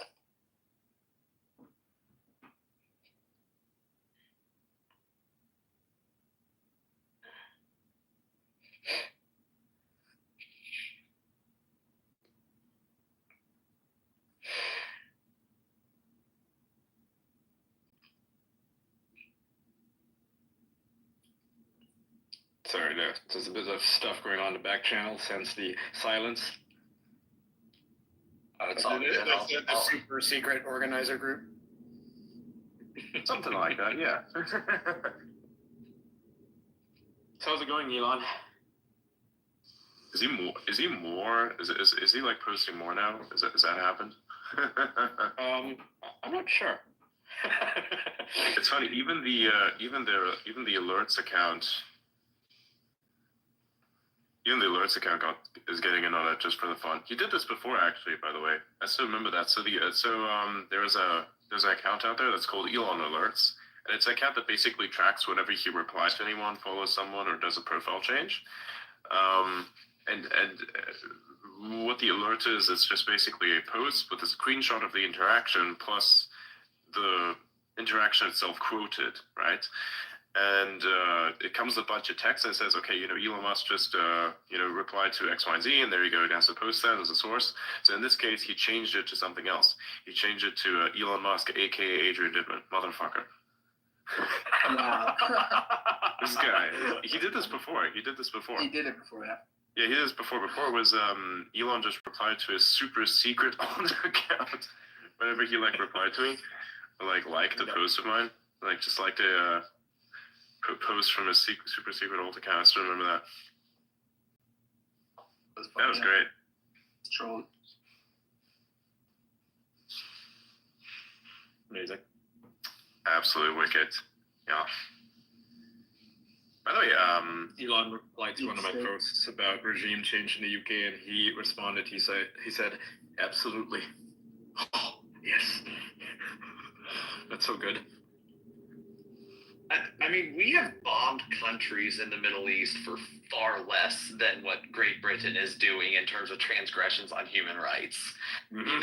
I just have to point that out. I'm not condoning our foreign policy in the Middle East, but let's be clear. If you believe that the bombings in the Middle East have been justified, there is no reason why we should still be an ally to Great Britain with how they treat their citizens right now, while actively encouraging blatant child rape of minors openly, and arresting people for calling it out. And arresting their parents as well, right? The kids, in some cases, the parents found out about it, tried to deal with the rapists, and they were arrested on account of stirring up racial hatred. Britain has not. So that crime is actually a pretty old one, the stirring up offense. I think it's from the 60s. Britain didn't. This thing where Britain is way over arresting and way over enforcing its speech codes is comparatively new, right? So this is really a phenomenon from the last 20 years. And before, you had a different generation of people running the government. You had a different generation of people running the prosecution services. You had a different generation of people running the courts. And so as a consequence, they approached, with these overbroad speech rules, they approached them with very different sensibilities. And so they were able to draw distinctions between, for example, offensive and grossly offensive. So they could say offensive speech is not allowed, offensive speech is allowed, grossly offensive speech is not allowed. And when you said, what's grossly offensive? It would be something like, I don't know, like posting goatsy on the window of an elementary school and taping it to the wall or something like that, right? And they'd say, okay, well, that obviously is a problem. And so that's going to attract a criminal sanction, whereas posting an offensive tweet like J.K. Rowling, for example, in the sort of trans discourse is not the sort of thing which would ordinarily trigger an investigation. So at some point in the last 20 years, you had a changeover in the people who were running these institutions, and that changeover roughly approximated with the same changeover we had in the United States, where now people who are between the ages of 45 and 55 and running HR departments in universities, have particular language and particular frameworks that they use to understand the world, except in the UK, those people all had the power of arrest. So that's kind of what happened. I don't think it's something where if the next generation proves to be incredibly based and we can get some solid changes on, tightening up the language of a lot of their statutes, it's savable, right? Potentially. And I think we're going to see places like Canada. Watching the rebuke of Justin Trudeau's government there is like, I think the first, well, I suppose the first big rebuke was what happened in Argentina, and then the U.S. was next, and Canada early next year will be the next one after that. I think the Conservatives are going to have a majority of something like 300 seats in their parliament after all is said and done. And I think Justin Trudeau is currently slated to lose his seat, which is right in downtown Montreal. So what we're going to see as well in Germany. The AfD in Germany is poised to take over. Doing very well in Germany. Obviously, I think it was Fratelli d'Italia, whatever it's called, over in Italy, won a few years ago, and remains to be El seen. Salvador as well. El Salvador used to be a leftist country that had no free speech. They had all these fucking shitty monuments instead. Communist monuments. They've all been torn down. It's run by Bukele, and it's the safest country in the Western Hemisphere. It is literally the safest country in the Western Hemisphere, which is crazy. %. But like what we're seeing is like the rightward shift is happening. The key will be after the rightward shift occurs, right, in all of these places, the U.S. included, are the people who take over determined enough to do what Milei is doing and gut the government of all the people who are responsible for all of these terrible things, do some rule changes or revocations or abolitions, wholesale abolitions of agencies in such a way that they're going to be very difficult to reestablish. And then after you do that, then you see whether you fix the problem, and then you can iterate. One thing that was interesting is that when Elon Musk and Vivek Ramaswamy announced Doge, they put a expiration date on it of 18 months, right? They said, we've got 18 months to do this. We're going to wrap this up by July 26th. And I think the reason when people are like, well, July 26th, why wouldn't they stick around? I think they recognize that they have to get this done in the first Congress, and they have to get it really done in the first year. Otherwise, you're in an election year. It's another election cycle. You're not going to have people paying attention to it. You're not going to be able to get anything finished. So I think they have the right idea here, which is that they're just going to blitz it starting on January 20th. I would imagine they've already got draft executive orders and things like that already ready to roll. But they're going to blitz it January 20th, hit it as hard as they can for a year, maybe 14, 15 months until they finally run out of momentum and run out of steam. And hopefully that'll be enough, right, to either put the country on the right path so they can widen their majority, or that we've done enough damage to the institutional apparatus that was slowing us down that it'll take enough time to reconstitute that if we do lose the House or if we do lose the Senate, that's not going to be fatal to the entire enterprise. But Canada is going to need to do the same thing. And eventually Britain and all of the European countries are going to need to do the same thing. And you're going to need root and branch, right? It's not going to be enough to just pass a bill saying, oh, you all have free speech now. You're going to have free speech. And then you're going to have to do some major institutional change to make sure that the people who are left behind, who are responsible for enforcing the censorship, aren't in a position to just continue doing it because they're too used to it. Correct. It needs change. It needs regime change, as does France, as does Germany. I'm hopeful for Germany. Not super keen on the leadership of that party due to things that I know about them, but they are the only hope, and I hope they can get their shit together because they have too many scandals. Unfortunately, they sort of like walk into rakes. They have a habit of doing that, and I hope they don't do that moving forward because right now it's a pivotal time. Unfortunately, or maybe I don't know, an opportunity presented itself, right? The terrorist attack, and I think a lot of Germans are simply tired of having to live in fear, having to live tired of living in a land that's treated like I wouldn't refer to that. Being plundered. I wouldn't refer to that as an opportunity. It's a tragedy. But, it's one way. Well, you know what Hillary Clinton said, right? I mean, don't let a good tragedy go to waste. Well, but it's something. I lived in Europe for 15 years, and the thing that finally got me to leave was the London Bridge attack, because that happened something like, I think, 3 blocks from my apartment. And it was a similar type of thing to what just happened in Germany. I would get off the tube every day and I'd walk across the bridge and I'd go to my office, which was on the north side of the bridge. I walked back and forth on that bridge every day for 4 years. And then some jackass drove over it, plowed into a crowd of people, jumped out with a knife, started killing people. And eventually he was taken down by some armed policemen who arrived 5 minutes later as he was running through Borough Market and getting away, right? So the guy who beat him with a cricket bat. Well, then there was the other one, which of course also happened on London Bridge, which is where it was a restorative justice therapy session, and a bunch of people sitting with terrorist convicts.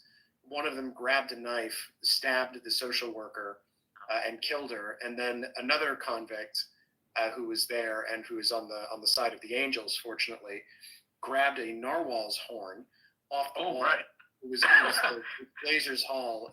My office was directly across the street from that in Adelaide House, and so he went and grabbed a narwhal's horn off the wall and then beat the ever-living daylights out of the attacker, and was hailed as a hero as a result. But they're taking these guys and they're saying, okay, cool, no handcuffs, no restraints, no nothing.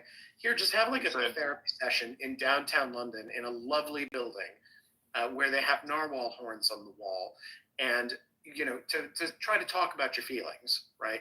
And these are people who are locked up for serious terrorism offenses. So there is a disease in the British soul, right, which allows this stuff to keep happening. It's a disease, I think, in the European soul, which allows this stuff to keep happening. And it's a really simple fix. It's dangerous people, take them off the street forever. Just like if you are caught being part of a terrorist organization, if you're caught, carjacking people, if you're caught engaged in serious criminal conspiracies or serious criminal activity, I don't think you need regime change, right? You just need child rapists who deserve death. Well, I mean, the death penalty doesn't exist in Europe anymore either. But like, why are guys being let out on conditional releases? Yeah, it's ridiculous. Like I just posted a piece of news in December, just last month. A guy who was a leader of a grooming gang in one of the towns. Him and like 6 others, right? They had a 103-year collective sentence. He was sentenced because he was a ringleader to 19 years. They let him out 10 years early. And this was a part of, Starmer's whole let's let all the non-violent convicts out plan. That's actually that's part of actually standard British sentencing policy. So what happens is if you get a 20-year sentence, you'll be let out at 10, and you'll be basically let out on conditional release or on probation. This guy raped and abused numerous children. That doesn't matter. Yeah. If you're sentenced to 20 years in the UK, they let you out after 10. If you plead out, right, before you go to trial, they knock time off your sentence. If you plead off just after you're arraigned, you get more time off your sentence. So you could look at someone who should be getting 20 years and they're getting out in 5 because the country doesn't want to build prisons. It doesn't want to imprison people. The issue here is a 20-year sentence. Call it what you like. I think a 20-year sentence is a pretty long sentence. But if someone's getting out after 10, it's not because they're being particularly light or particularly lenient with that particular defendant or that particular criminal. It's that the whole system does this to every criminal, right, across the system. And it doesn't work, right? And they protect these guys after they get out. Well, and part of the reason it's becoming, and maybe now that it's become a political problem, because this happened so long ago, and now these guys are released and out in the street, and people are saying, oh my God, how could you let them out? Well, how could you let them out? Because you gave them a 20-year sentence, and the sentence, the way that criminal sentencing works in England and Wales is that you serve half of it, and then the rest of it you're released to the community because we deem that you're no longer a threat. And maybe that will be enough, right? Maybe enough muggings, enough people getting pushed onto the subway platforms in New York will be enough at some point that people realize that the issue is just that we're letting the criminals out of the jails and we're not getting them separated from decent, normal, peace-loving, law-abiding people. And that's what we need to do. I think the bigger issue here is that you have a lot of prosecutors and a lot of judges who believe in restorative justice. They also believe in rehabilitation. I do not believe that any of these criminals, the ones who commit particularly heinous crimes, meaning not, simple theft, right? Like they're not pickpockets. These people cannot be rehabilitated. If you rape and abuse dozens of children, or even just one child, right? It doesn't have to be dozens. It could just be one child. You do not deserve freedom. You should be locked away forever or killed. It's simple. I mean, I tend to think that the crimes of violence are ones that. I'm a huge proponent of capital punishment. Well, no, I mean, it's if you're. And I think it should be public as well. If we're being honest, I think it should be a public exhibition. If you do something bad, everybody needs to know about it, about what you did, and you should be served up as an example to the rest of society to not do these things. Well, the Eighth Amendment has a thing or two to say about that. Well, Britain doesn't have an Eighth Amendment, so they don't. A thing, right? But yeah, but they do. I mean, they do have certain provisions of the Human Rights Act which are operative. Absurd. Get rid of it. Yeah. But so I think crimes of violence is really maybe one angle where we could make a distinction that would stick politically, and you could say, listen, crimes of violence aren't the sort of thing which we should be letting people out of prison early for, or where we should be involved in bail reform. If you're driving with unregistered tags, or if you commit petty theft and you're not actually involved in hurting anybody, or if you pick someone's pocket, like, okay, fine, release that person. If they go back one or two more times, then maybe stop releasing them. I think there was a statistic in New York that something like 90% of the petty theft and low-level theft crime is committed by fewer than 300 people who are just like serial recidivists and just keep doing it again and again and again. Where I get really bent out of shape is when you get particularly like armed carjackings, armed robberies, armed home invasions, and then those people get released, right? With that, I cannot conceive, and maybe I'm just not educated enough. Maybe I haven't taken the right Marxist courses, at university to explain why I'm supposed to like this. I just can't conceive of circumstances where I ever would break into someone else's house with a gun and point it at their face while loaded and say, okay, now you need to give me something or do what I want, right? I cannot imagine circumstances where that would be appropriate, or where I would do that. And anyone who does it is just so violative of the basic norms of society. Like, that's the kind of thing where I say, why is this person ever being let out, right? Just for that kind of behavior. But then you get people who say, oh no, it's fine. You do that in New York and the gun isn't loaded. And Alvin Bragg will say, oh, well, it wasn't actually so bad. We're going to release you. We're not going to hold you on bail. And that's that. However, if in New York you carry a gun and you don't point it at anyone, but you don't have a permit, so you're just carrying a gun for your own self-protection, and they arrest you, they'll charge you with a felony, and they won't release you. They'll only release you if you use the gun in anger, and if there's not a round in the chamber, they'll let you go. So it's one of those crazy things where you have this two-tier system, just like you have in the UK in certain respects. But in the US, we have a two-tier system too, which is that certain crimes are favored and other crimes are not. If you want to conceal carry in New York but not harm anybody else, and you get caught, boom, immediately on the felony track. They're not gonna let you argue that down to a misdemeanor, and that's it. If, however, you walk into a bodega and you point a Glock in somebody's face, and the Glock doesn't, in that one instance, it just doesn't happen to have any ammunition in the chamber, they'll turn around and say the gun wasn't loaded, and so you weren't in danger, and so we're going to send you down the misdemeanor track, and we're not going to hold you at Rikers. So it's like Preston, were you just referencing the "give me $5" case? I'm not sure there's a specific case, but I was just reading I think I'm referencing what I understand to be the Manhattan DA's prosecution and charging guidelines for criminal offenses involving property theft in New York. Okay, yeah, there's this old case in New York where what happened was this really old dude was sitting on the New York subway, and these adolescents, much bigger, much stronger than him, were accosting him and like getting in his face. One of them said, "You better give me $5." In response, he pulled a revolver out and shot a couple of them. And he actually got off on all of the shooting offenses on self-defense, but he was still convicted for having a handgun on him. This is a pre-Heller case. Outrageous that they still proceeded with that possession of a handgun charge after he, these people were clearly threatening him. Yeah, I mean, yeah. A better example, I think there's a guy in New York. I can't remember his name, but I know the case is ongoing. He was making guns in his own house, right? And he had ammunition in his apartment, and they have thrown the book at him because he was 3D printing, lower receivers to handguns in his home. And there was no way for him to get a license to do any of this in New York at the time because it wasn't a pre-Heller case, but it was a pre-Bruin case, meaning that he wasn't able to get a permit because New York was a May issue state, a very restricted May issue state, and New York City in particular was. So he's appealing on the grounds that it would have been impossible for him to get the permit anyway. And we'll see how that turns out. But that's the guy they were going after, right?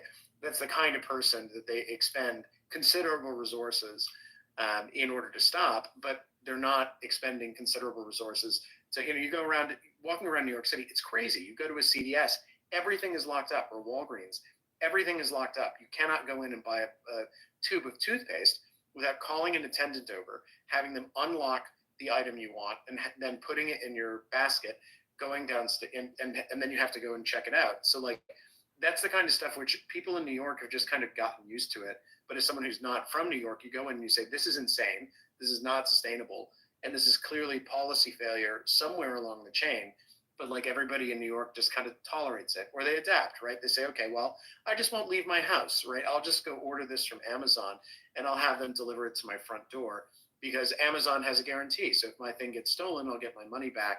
And the price of the cost of that, criminal stuff will be socialized.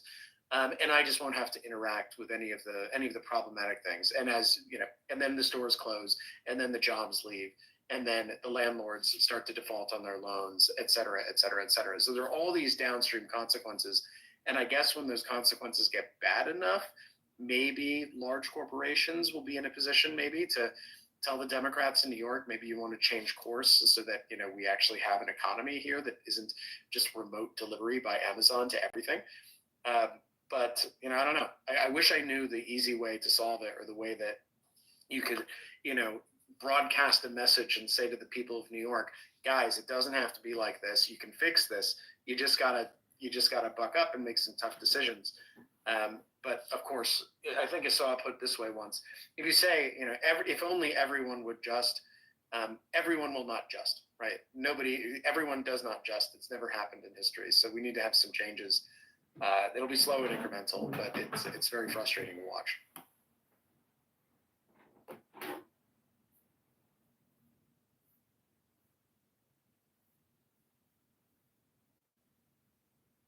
Since there is silence in the conversation, I'm just going to say that all gun laws are infringements. The Second Amendment says shall not be infringed.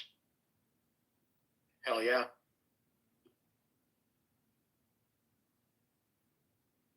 Before I went to law school, became an attorney, and ran for office, I used to work for the National Association for Gun Rights. So I just had to make that little statement just to be clear. I have not changed. Upon further review, my New Year's resolution is to become an even bigger thorn in the side to the swamp.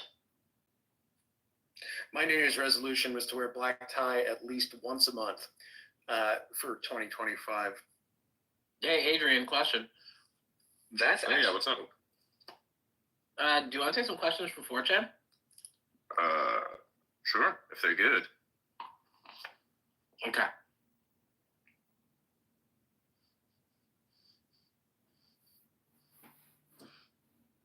So just for context, by the way, we did a few nights ago. I think it was like 2 nights ago. Actually, we did a thing where we brought people on. But actually, what we did was we saw someone posting a doctored screenshot of someone who is pretending to be me. Ironically enough, this time it was a person pretending to be me, pretending to be Elon. So, however that works, that's the way it was. And this person shared a screenshot that was doctored, where it supposedly looks like some sort of thing where you have access to an admin panel or something, whatever that was, right? Turned out later that this was all a joke, because here's the thing. What happened was somebody picked this up, put this on Reddit, okay? After it was on Reddit, then somehow all the lefties picked it up and tried to make it as though Elon is on 4chan, which of course is not the truth. So then what happened after that was because the individual who created this hoax figured this out or understood, holy shit, man, what did I do? And then proceeded to post, this was all a joke, this is all bullshit, none of this is real, he never even thought this was going to leave their ecosphere, whatever, right? So before we knew all of this, of course, we wanted to just have a conversation with the people on 4chan. So we were like casually looking at their stuff. We were talking about some of the stuff that was posted, which is obviously ridiculous, and debunking it. And then it turned out they were actually, someone was listening to our show and they were writing posts in real time, talking about what we were talking about. Then there was a back and forth of trolling, which was them being more racist than anything else, primarily accusing Audi here of being very racist, which is really weird. And then later, after all the trolling got out of the way, we actually were able to have a good conversation. So I said, hey, you got some questions you want to ask us? And then they started writing up a bunch of questions, and we started answering those questions. So then it was a bit of a back and forth until the replies were maxed out on their threads there. So that was pretty funny. Just for context. I got a backlog. I got about 10 questions here that I wrote down from 4chan from yesterday. So I can go over them anytime you want.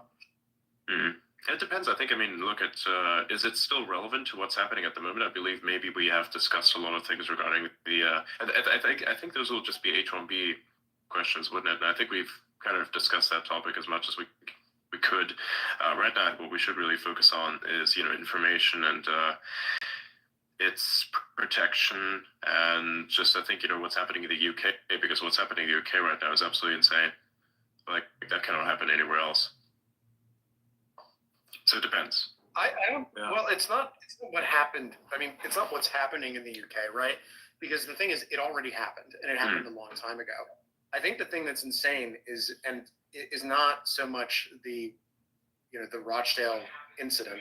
What's insane is the ability to which, the extent to which the internet has the ability to start driving. Now that we finally got one. It's still happening though, right? It's still happening. It's not just Rochdale, right? It's literally about 20 cities, including in Scotland as well, where these grooming gangs are active, remain active to this day. And that's not even counting the smaller instances of individuals who are maybe not a part of any gangs who are committing these crimes. It's mainly Pakistani immigrants who go to the United Kingdom and enjoy certain protections that are simply not given to anybody else, right? We've seen a lot of cases where, I read one today where a Pakistani migrant had raped two South Asian girls, right? So they were not white, and he got a much longer sentence than any of the perpetrators of the, who their victims are white, right? Because the judge deemed that the victims, who in this case were South Asian, that their communities would, ostracize them, and therefore the penalty needed to be harsher. So in effect, what he was saying, what this judge was saying was that, white lives don't matter, right? And that is essentially. I saw that story, and I think that there's possibly some more nuance there than was reported.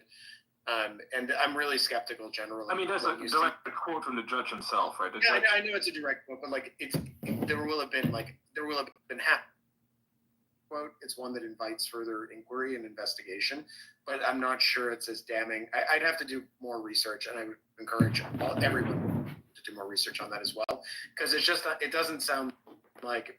If that were like the dicta of the decision, and you're looking at like some appellate decision where they said, well, because the identity of the victims was A instead of B, a harsher sentence is justified. Maybe, right? But you're probably dealing with a lower court judge, probably even a magistrate or crown court judge. We're not talking about like legal, we're not talking about, ironclad, statements of legal principle that are going to be binding on future judges here. We're talking about a first instance judge with an offhand remark in a sentencing proceeding. What the thing that is most interesting to me about all of this is the extent to which just having one platform of the majors being open for business in free speech terms, and internet companies over the last, so from 2018 to 2022, is that the mainstream media dictated to the platform platforms and dictated to the government and dictated to key opinion leaders and dictated to everybody what was going on in social media and how they should interpret it and understand it. What we've seen now is a complete inversion of that, right? Social media is driving the narrative. Elon Musk, to be blunt, has the capability on his own to kickstart things by simply just talking about something and drawing attention to it. He's got the biggest megaphone in the world. The X is driving this discussion in the UK and the discourse in the UK. You have a lot of British people saying things that they weren't allowed to say or were too afraid to say before, and they're saying it in sufficient numbers that they can't silence all of them. And I think we're going to see that pattern repeated again and again and again and again in various different places as various different groups of people who use this platform discover that they can use it to drive real political change and start to get large numbers of people to pay attention to niche issues which have been censored pretty consistently from sort of 2014 to 2022.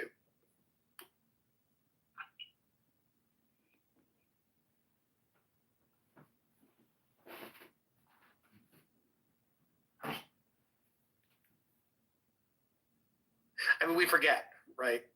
We forget how bad, because now we've gotten comfortable and we've gotten used to it. We forget just how bad things were in 2000.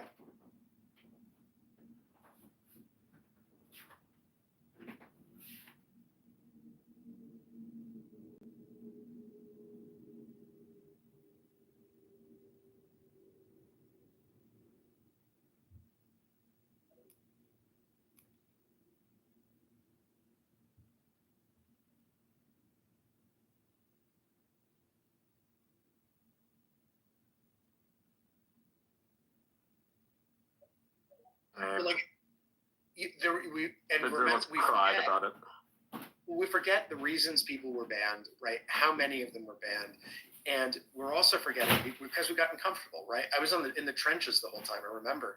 We forget that every time you would say, "Hey, hold on a second, it's kind of unfair that people are getting banned for expressing political opinions." You know, isn't that problematic? They'd turn around and they'd say, "You're out of your mind. That's not what free speech actually means." Oliver Darcy, that's who you yelled at.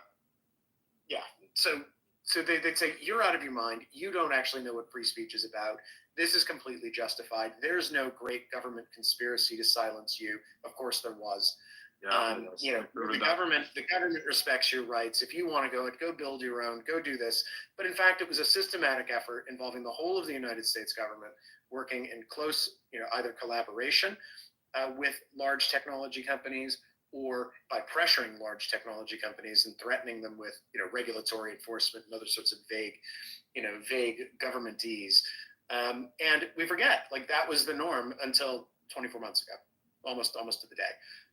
And where we are now is a completely different world. So just because there was one big hole right in the dike and it's all started to flow through and the hole is starting to widen, right? As people realize that it's there and that you can talk about this stuff on the internet and that Twitter does permit, right, basically all lawful speech with some exceptions.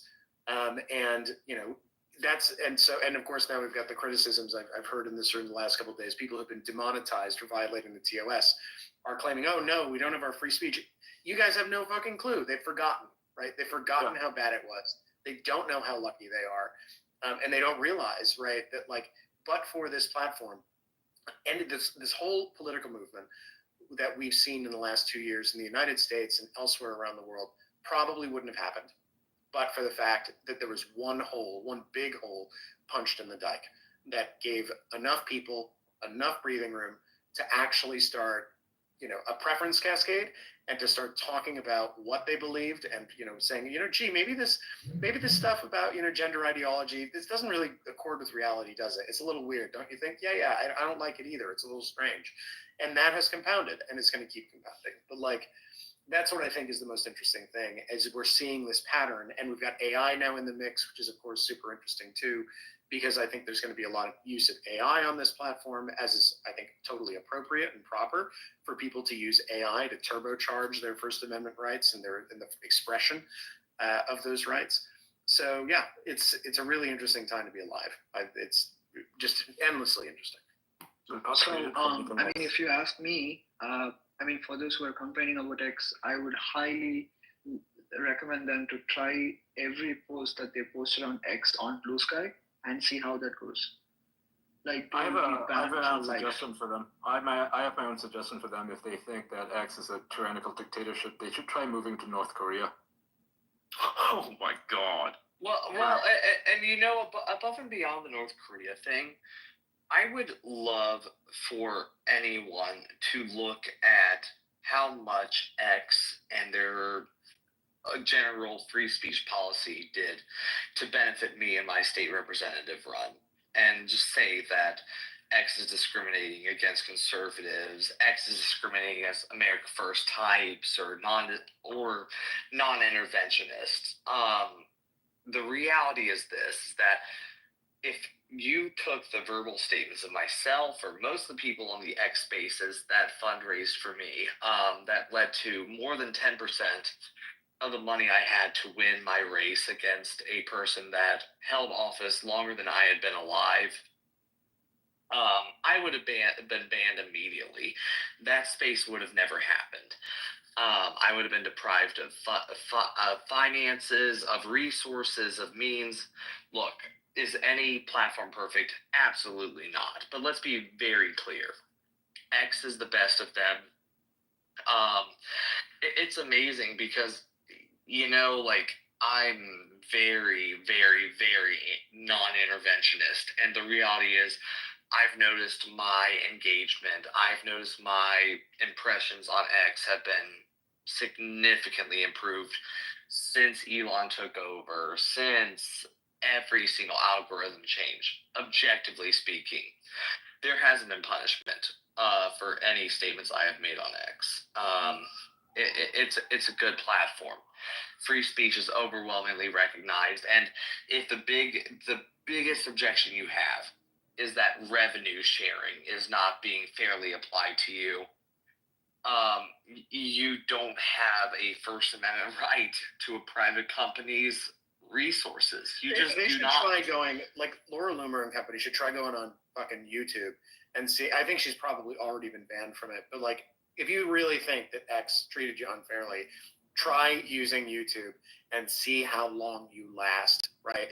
The answer is not very long. And that would be like a platform-wide ban, right? Because that's how Google rolls.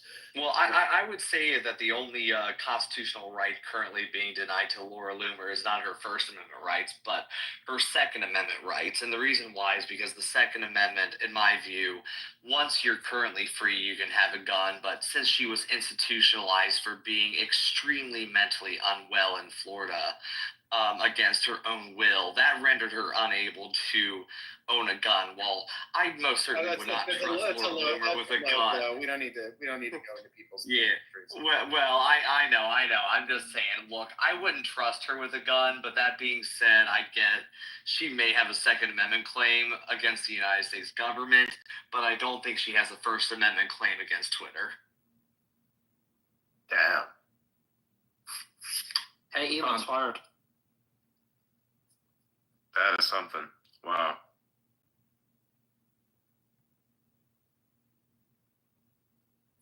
I wonder if I'm sorry, I had to say that because I've seen her talk about the censorship stuff, and it just drives me up a wall. Like, look, you don't have a First Amendment right to someone else's money. You just don't.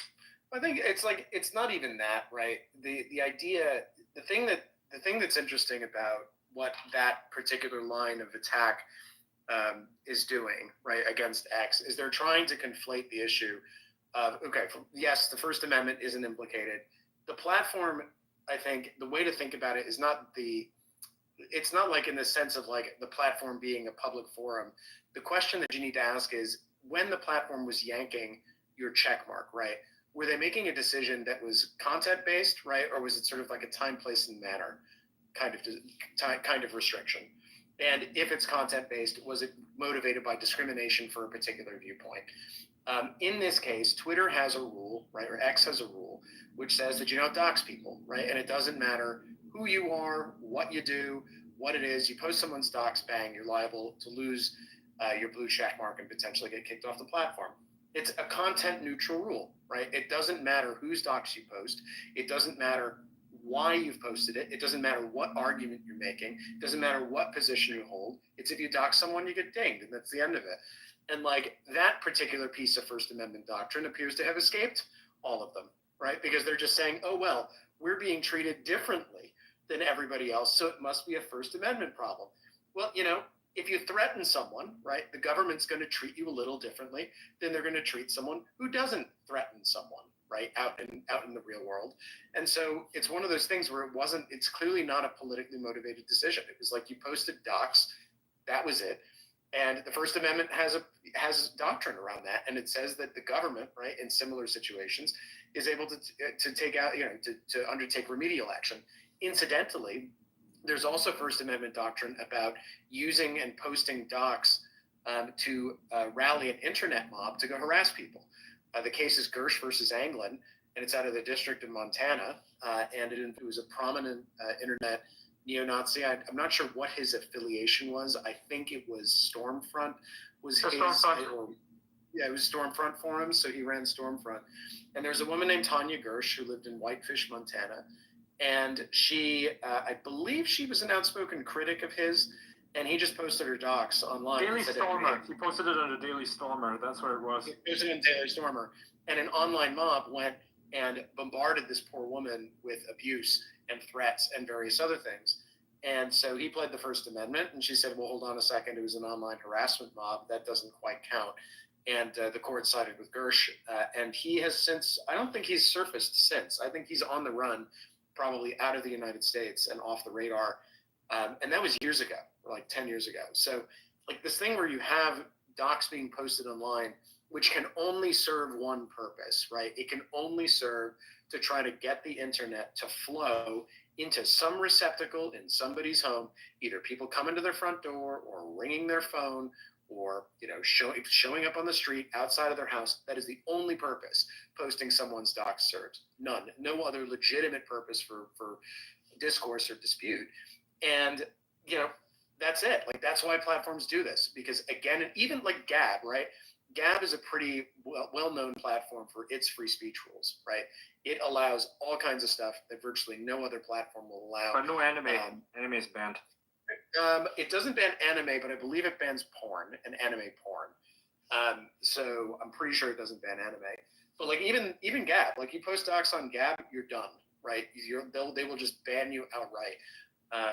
There's no like second strike, like, okay, we're going to remove your verification. It's just you post docs like it's a small company with a small team, they'll just kick you off because it's totally not worth the hassle. So like that's the kind of stuff where everybody everywhere has agreement, and to have a bunch of conservative influencers say, oh, well, you know what, this is now it was amazing how much traction they got. But like as someone who's been in the trenches of this free speech thing on the internet for the better part of a decade, to see people complaining about the current state of affairs, it's just bizarre. It's bizarre. It strikes me as profoundly ungrateful, and it's like just like ungrateful is one thing, but also like counterproductive. Like really, you're gonna try to tar us with the same brush that we tarred actual censors for years and years and years, and you're gonna try to flip those arguments around because you're pissed off because you got demonetized. It's just amazing. Reminds me of a case in Colorado where they were fighting for extended magazines, right, for handguns or firearms, and they wanted, you know, the courts were like, okay, well, you know, 10 is too few. Let's set it to 30. Okay, it's a fair number. And the guy suing them was like, nope, can't be 30. Must be unlimited. Has to be unlimited. You know, I want a 1,000-round thing. I want to chain feed my rifle with as many bullets as possible. Well, he lost the case. So that was fun. Well, that's actually interestingly, those cases are all working their way through the magazine cases and the assault weapons cases are all kind of knocking on the door of the Supreme Court. I think Bianchi is currently it's been scheduled for it was scheduled for conference at SCOTUS in December, and it's since been rescheduled. So they'll probably, my guess is they get a CERT grant, and they probably hear it in the fall term, and that's all about magazine capacity and things like that. I mean, I'm a big unlimited magazine component. So yeah. To Preston's point on that one, the Second Amendment is very, very, very, very clear when it comes to magazine capacity restrictions. The unlimited position is the Second Amendment position, where the First Amendment is very, very, very, very, very to the 999th degree clear that a claim to someone else's money, aka commoditization, is not protected by the First Amendment. So that's how I would differentiate those cases. Sure. You have the right to have as many rounds as humanly possible. 1791 showed like several hundred rounds to a magazine or to a clip or to the capacity of a firearm, where in 1791, if you tried to sue claiming that your claim of entitlement to a private party's money violated that their denial of that violated your First Amendment right, you get laughed out of the courtroom. That would be my counter to that. It's a state action. Yeah, it's a state action doctrine. It's that a private party. Correct. Yeah, I mean, they're just not a government entity. Rightly so. Just because you Well, use somebody's service doesn't give you right to their wallet, you know? Well, the thing with right, like I mean, for example, like if for example, like someone walked into my house to have a very heated argument with me, because they disagree with a vote I take in the Kentucky General Assembly, and I tell them, hey, I'd much rather you not have a gun in here while we have this conversation, they can't really sue me on the Second Amendment. Likewise, if I was trying to pay them to have that conversation, but they start getting into a conversation that's just, I find completely unconscionable. I'm like, look, I'm not going to pay you for this conversation. Likewise, that's not a First Amendment violation. It's the state actor doctrine in a nutshell. I think the point is that, like Loomer and company, they're trying to accuse Twitter of hypocrisy, or X. Sorry, it's old habits die hard. They're trying to accuse X of hypocrisy because X touts free speech, right? And yet it engages in content moderation. And like, I think, so like, of course, you can say, listen, I'm going to go set up a private clubhouse. And in my private clubhouse, we're going to hew as closely as possible to the First Amendment. And then if you start violating your own rules, people will turn around and they'll say, this is not free speech. This is unfair, right? But like, even with that analysis, right, even forget all of that, right? The question is the spirit of the thing, the principle of the thing, how good a job is X doing on balance to try to maximize the free speechiness of the site, you know, given all of the circumstances and given the fact that the First Amendment doesn't apply to it. Like, I give it a 9.5, 9.8 out of 10, right? Like, I think 9.5, 9.8.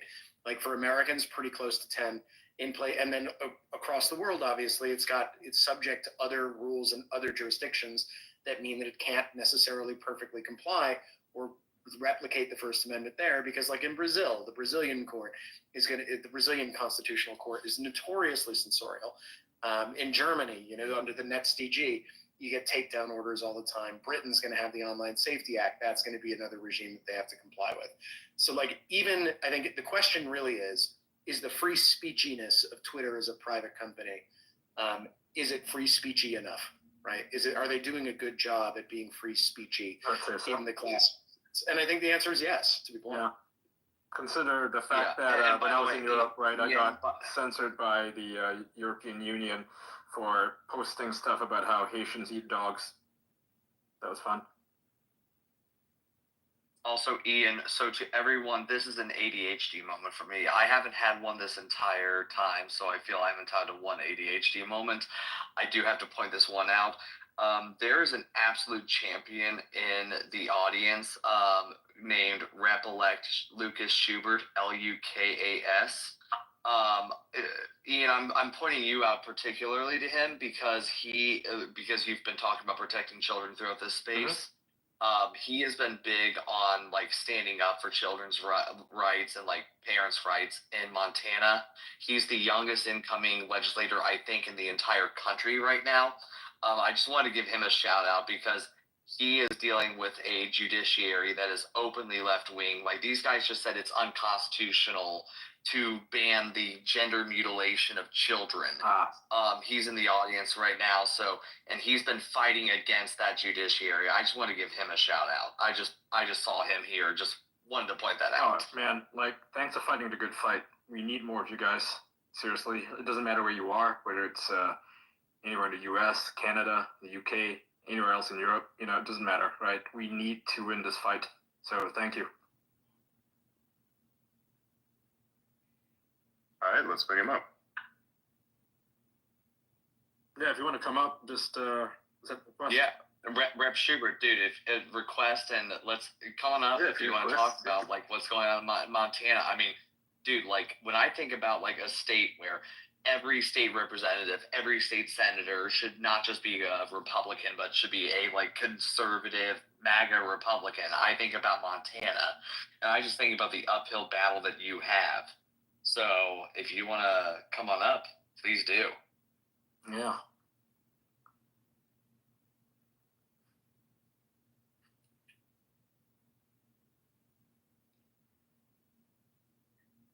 He just shot me a text and told me that he's requesting. So, if anyone's a host, co-host, you want to pull him up? Approve. Yeah. Bring him up here. And he's rocks. And this guy is rock solid. Like, it's hilarious. Every legislative thing that I wind up in, whether it's pro-life, more libertarian-leaning Republican, or populist-leaning Republican, I've seen him here, and he's been able to like make all wings of the party happy with his advocacy. I mean, I'm just thinking about it, like, I mean, his age ends in teen right now, and I just want to give that guy a shout out because I mean, he's one of the youngest legislators in the country. Yeah, you're gonna go up against a lot of veteran assholes, you know. Oh yeah, I mean, and that's the thing. Like, I'm the youngest legislator in Kentucky right now, and even though I'm in my 20s, like, the guy is still like, he's putting up a fight. And so, there he is. Yep. Lucas, how are you, buddy? Yo, what's up? No. What's going on? What are we talking about? I was just at the gym, so requested it, but then turned the volume down. So we're talking about the protection of children, particularly right now in the UK, right? What's going on there? Pretty fucked up. Pretty happy that Elon yeah, that's the thing. That's the liberal justice system for you. You know, and here in Montana, we have a very liberal judiciary as well. And I know it's not 1-to-1, but the UK, their left-wing, you know, Labour government, those guys, they ban puberty blockers for little kids. Meanwhile, here in Montana, this Montana Supreme Court, you know, we're a conservative state, but these judges, they said that we're not allowed to ban gender transition surgeries on little kids. And so, you know, the judiciary it's not talked about a lot, and that's by nature, I think, because these judges, they're not accountable. They act like legislators, they act like executives, but they're shrouded in secrecy, they're shrouded in black robes, and, you know, a lot of the time they're appointed. But the ones that are elected, at least here in a state like Montana, they run as quote-unquote nonpartisan, but then they get so much money from these liberal groups, from Planned Parenthood. You know, and another example actually about that, we have this judge, Ingrid Gustafson, Supreme Court Justice. She got over $200,000 from Planned Parenthood in independent expenditures when she ran for office, and then she proceeded to write the opinion in favor of Planned Parenthood over like some law that said that basically you would have to notify or like show ultrasound. I don't know if it was that one exactly, but it wasn't even like a full ban or anything. So yeah, 100% these judges, I mean, they are causing trouble all across the West, you know. And then you have like George Soros coming in and funding district attorneys, funding judges. But yeah, what's going on in the UK too, it's like, you know, frankly, this woke stuff, it's just anti-white. Like, they hate white people. I don't know what to say. They do, yeah, they do. Straight up. So. Yeah, the legislation there is, it's not even the legislation, right? It's the failure to enforce the laws, right? They hit the fact that the vast majority of the perpetrators of these gangs, right, not even gangs sometimes, but individuals who are of Pakistani descent, were raping and particularly targeting young white girls. I'm not talking, 18-year-old girls. I'm talking children, right? 8-year-olds, 9-year-olds, 10-year-olds, 11-year-olds, 12-year-olds.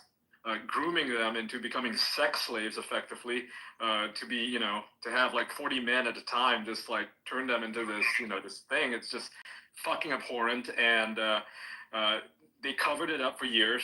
The guy in charge of covering it all up was Keir Starmer, who's the prime minister right now.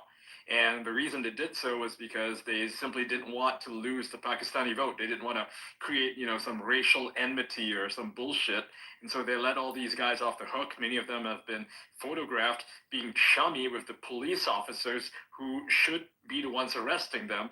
And yet they all knew each other, and they covered up all of this stuff happening. Parents who came out and spoke out against it got arrested. The girls, in a lot of cases, were treated as if they were the ones who were asking for it, as if they were, prostitutes or something. It's just completely disgusting. And we're talking hundreds of thousands of white girls here.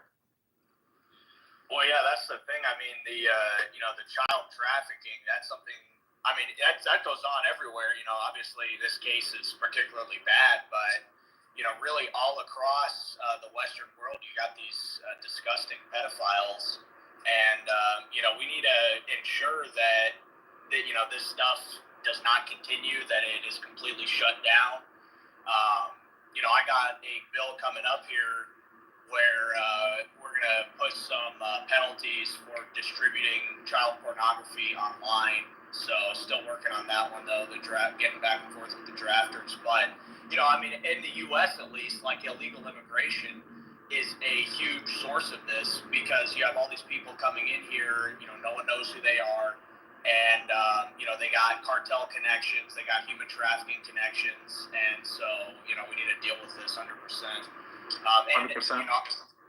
Well, so TJ, what's your take? I don't know if you already said that before I joined.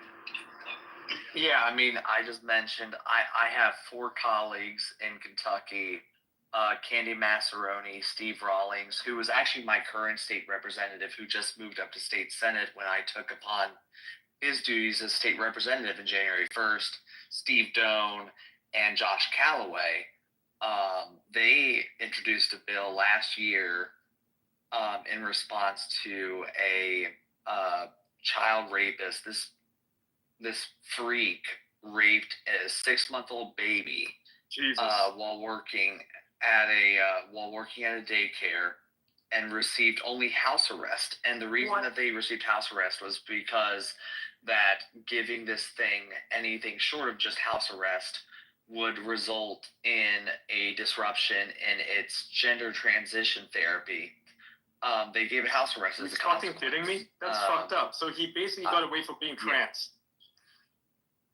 Pretty much. Wow. They said this person is transgender, and therefore they won't punish it for literally raping an infant. What? And wow. Those 4 representatives and now one that's a senator introduced a bill to be clear.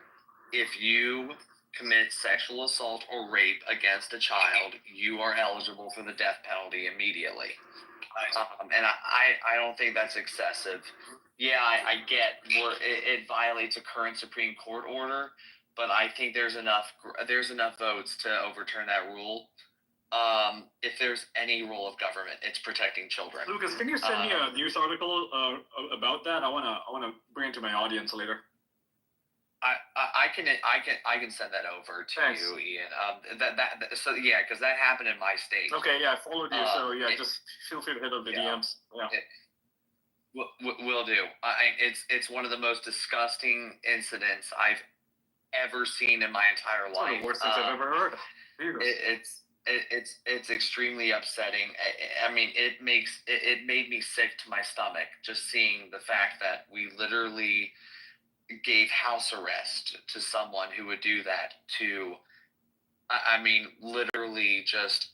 The facts of it are. Yeah, I mean, literally a baby. The facts of it are so upsetting. I mean, as I explained it to you guys just now, I'll be level. I self-censored there. I didn't give the full details of it because it is so upsetting to me that emotionally, I don't feel capable of really giving the full details of it. And that's the thing of being a legislator, seeing that we have actively made it to where judges can do that. It makes me sick to my stomach. And then I think too, the case that I have, it's not as egregious as an infant, but then the reality is there's a judge 1 county over from me who gives a no jail time misdemeanor to an adult who rapes a 13-year-old, and because this guy gets no jail time, they then go to another person who lives in my district and commits a mass shooting, killing 4 innocent people, when that person should have died in federal prison, should have died in state prison, or should have been hung publicly for all to see at that point. 100%. And instead, there's 4 innocent people as a consequence. You know, I mean, that's the thing. If you're willing to commit a sex act against a child, I'm not sure what kind of act of evil you're not willing to commit. Yep. And what Lucas is fighting for in Montana is so damn important, because I, as a legislator, I think about it from my state. I'm 1/100th of 1/2 of 1/3 of the government. I'm 1/600th of the government of Kentucky. I can only do so much. But there's only 7 members of our Supreme Court, right? So you're 1/7 of 1/3. Mm-hmm. So 1 member of the Supreme Court is 1/21st of the government. Compared to me, I'm 1/600th. I put in a bill, I pass it, I get it signed, but 4 of those 7 is enough to strike down my law. And if I try to make it to where it's harder to be a pedophile in Kentucky, it takes 4 Supreme Court justices to strike that down. We have to be mindful of our state judiciaries. We are so too prone to say, well, they're nonpartisan and they're going to go with what the law says, when so often they don't go with what the law says. They go with what their feelings say. Lucas in Montana, I mean, especially, Montana is an extremely conservative state, but their judiciary is anything but. And that's my big takeaway from this all, is we have to be mindful not only of our legislative branch, not only of our executive branch, but also our judicial branch, to make sure that the laws that we pass actually have effect. I can think about in Kentucky, the Supreme Court just ruled 4-3. 4 ruled in the majority, 3 in the minority, and said that possession of a child sex doll is not probable cause to search a person for child pornography. They just let a child pornographer go. And that's the thing. They just did that. That's the thing. It's like, it's so funny because, you know, these Democrat politicians at the state level, they say, oh, we need an independent judiciary. You're trying to bring politics into the courtroom. Our courts are fair and equitable. You know, but then when the Supreme Court, when Clarence Thomas comes out and says, listen, this is how it is, then they're like, oh, our courts are so corrupt. You know, I mean, it's just a farce. In reality, everyone is going to be biased. Everyone is going to have their persuasion. And, you know, I don't know how it is over in Kentucky if you guys actually have partisan elections, but here, where it's nonpartisan, no one knows. You know, only people who are political junkies really know whether a judge is liberal or conservative. And that's why you have these wide-ranging gaps where, because the liberals have all the money, that their judges end up winning. But, you know, I mean, like, fundamentally, just this whole topic, I think, articulates how much, you know, what we're up against really matters, right? Like, what we're fighting is literally pedophiles, right? The left wing, you know, part of the government and the far left literally support pedophilia. And just look at like California, where they passed that law back in I think 2020, where they reduced the penalties for gay pedophiles. Fundamentally, that is what the next thing is, right? The never-ending stream of, we have 2015 it was gay marriage, then 2018, 2019 transgenderism, then 2020, 2021 transgender kids and teachers transitioning their students. But right now, obviously Trump's in there, but what that's going to cause, right? Because when Biden was in there, it caused people on the right to actually get serious, look at the issues and start playing to win. What it's going to do on the same when Trump's in there, it's going to get the left to really step up their game, basically, because obviously they're not in power and they want to regain power. But they are going to radicalize, and obviously in politics in the United States, it's a two-party system, so we're going back and forth between the left and the right. Frankly, I think, and I posted about this, I think in the next 15 years, that just open support of pedophilia is going to be close to a mainstream Democrat position. And the whole point of this is to show that this really matters, right? We're not just here in a video game. We're not here, playing Minecraft.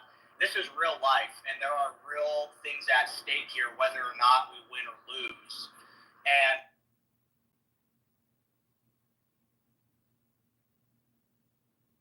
that's posed to the West in general, virtually every country, UK, Canada, New Zealand, Australia, etc. And we can't get distracted. Obviously, we do have foreign rivals, no doubt, and they definitely do want us to lose, like China especially, for the United States' case. But really, who poses the most damage to the American people are corrupt politicians here at home, 100%. And we absolutely need to win. So, obviously we're a while away from the next election, but definitely get involved in some way, in real life, or in terms of spending time or money, basically at the local level or in whatever way you can, because again, it really does matter, and just posting on social media isn't going to save us. So yeah, 100%. A lot of big issues here.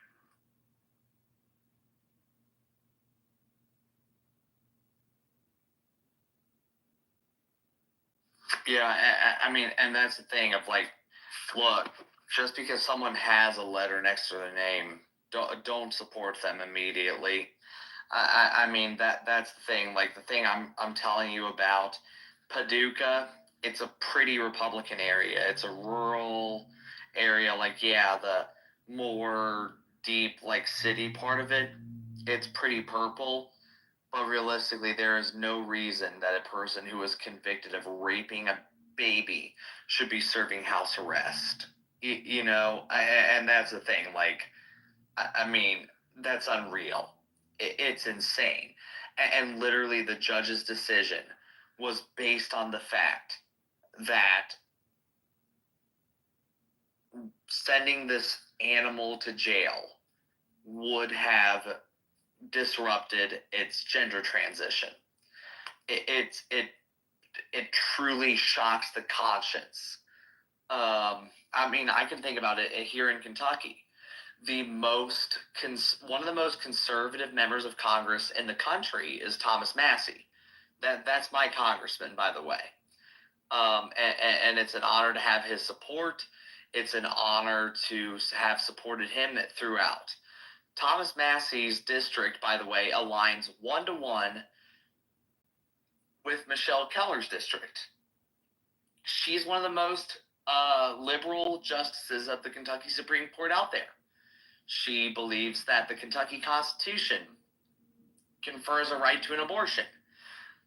She has let child rapists out for quote-unquote excessive sentencing. I mean, that's the thing of like, don't just take the letter next to a politician's name for granted. Actually look to what they believe in. And I say the same thing for myself. My pinned post is a promise that I have made as a legislator that I urge every legislator to make and hopefully follow. It's never a bad idea once you've won your election to double down on the promises you made that you campaigned on. And I can assure you, the rhetoric that Justice Keller has espoused as a justice does not represent how she has ruled as a justice. I can tell you that. And hopefully legislators like myself, like Representative Schubert, like the folks that I've seen through in this audience, hopefully make the decision to say, as a justice, you're not entitled to that seat either. And if you want to act like a partisan hack, we'll treat you like one. Whether that be done through making judicial races in Kentucky partisan or invoking our impeachment powers more willingly.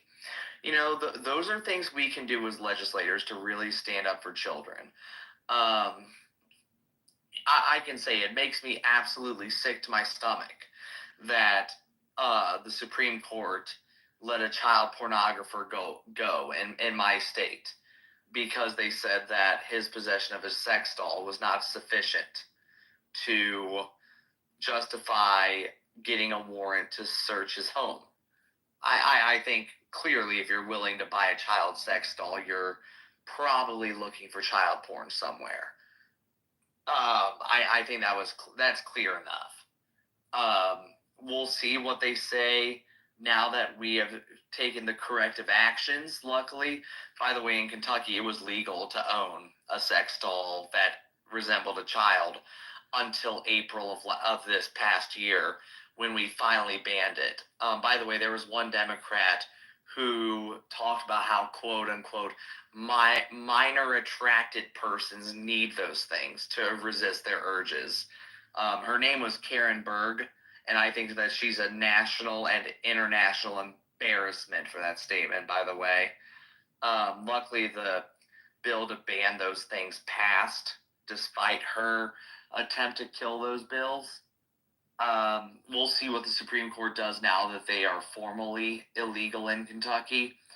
But goodness gracious, people, if state and local governments cannot stand up and protect their children, they don't deserve to exist.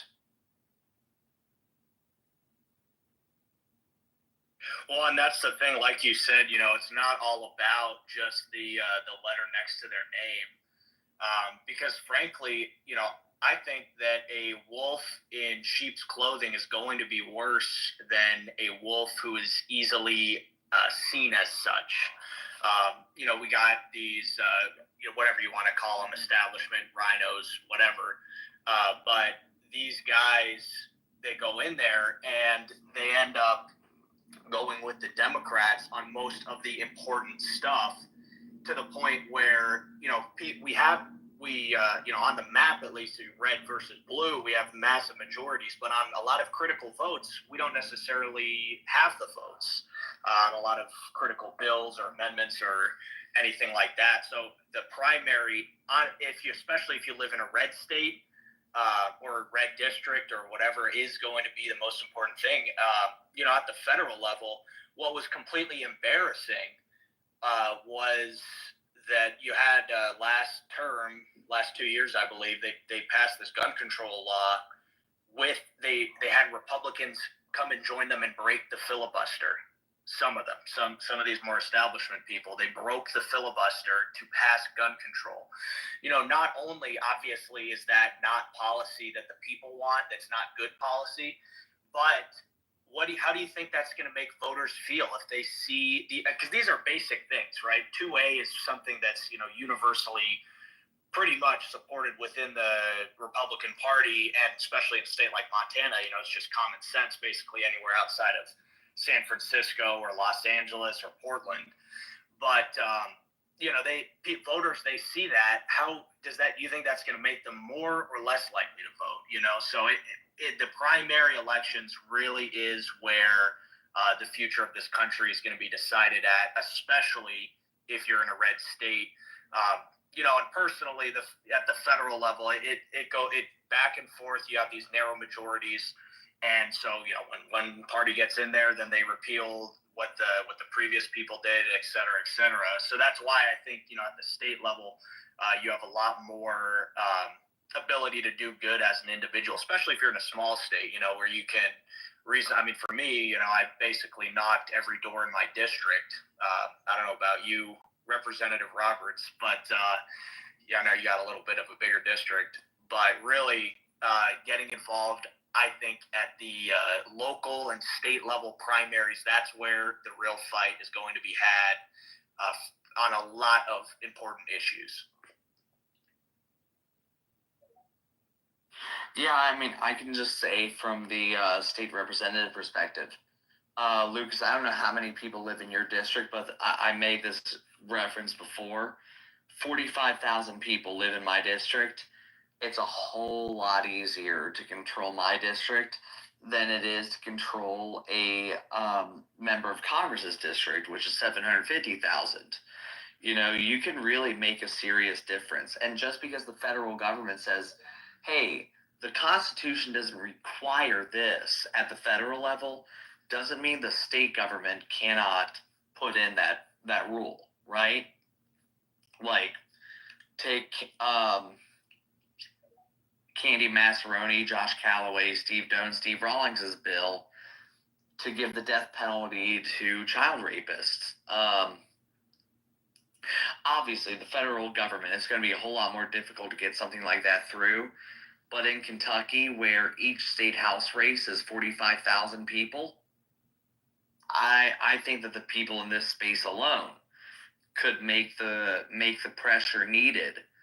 To be clear, we don't put up with this. And whether I think the government should be killing adults or not after they commit crimes, if there's any time for the government to end a life, it's after that person victimizes a child in a way that they will never truly recover. It's such an easier fight. For one, you have the 10th Amendment, which says that any power not given to the federal government belongs to the states. So it's so much easier to survive a constitutional challenge at the state level. But second, the people, the manpower needed. Realistically speaking, you can pretty much, with the money needed to win to win 5 congressional races, you could win a majority of an entire state legislature. And that's just remarkable. The difference you can make by just having a relatively small amount of money, but just refusing to back down and just absolutely standing on principles. You can do so much. And by the way, in state house districts and state senate districts, money only goes so far. And I just think about my race. In my primary, I was up against a guy who held this district longer than I had been alive, whose name was phonetically identical to a member of Congress over this district. He had $750,000 up against me, and in my primary, I had less than a tenth of that, and I won with 75% of the vote. You can really, really make a difference if you focus on state and local level races. I'm telling you, like, wherever you live, you can make a difference. Like, there's obvious exceptions. Like, look, I would never advise you to put a penny into trying to flip Los Angeles Republican. But that said, it would be easier to flip Los Angeles Republican than it would be to flip all of California Republican, I suppose. Impossible at the same time, but easier. So if you ever feel hopeless, you're probably feeling hopeless because you are fighting at a level that you cannot make a difference on. And that's one of my regular prayers that I give to God at all times, is to help me take a stand on the areas where I can control, but to also help me accept the areas in which I cannot. And I think that's a prayer for everyone in this group, to always keep in mind, know what you can control and fight for that area. And those areas that you cannot, just don't waste those resources. Every resource you have is valuable. And no matter where you are, you can make a difference somewhere. And just focus on those areas where you can make a difference.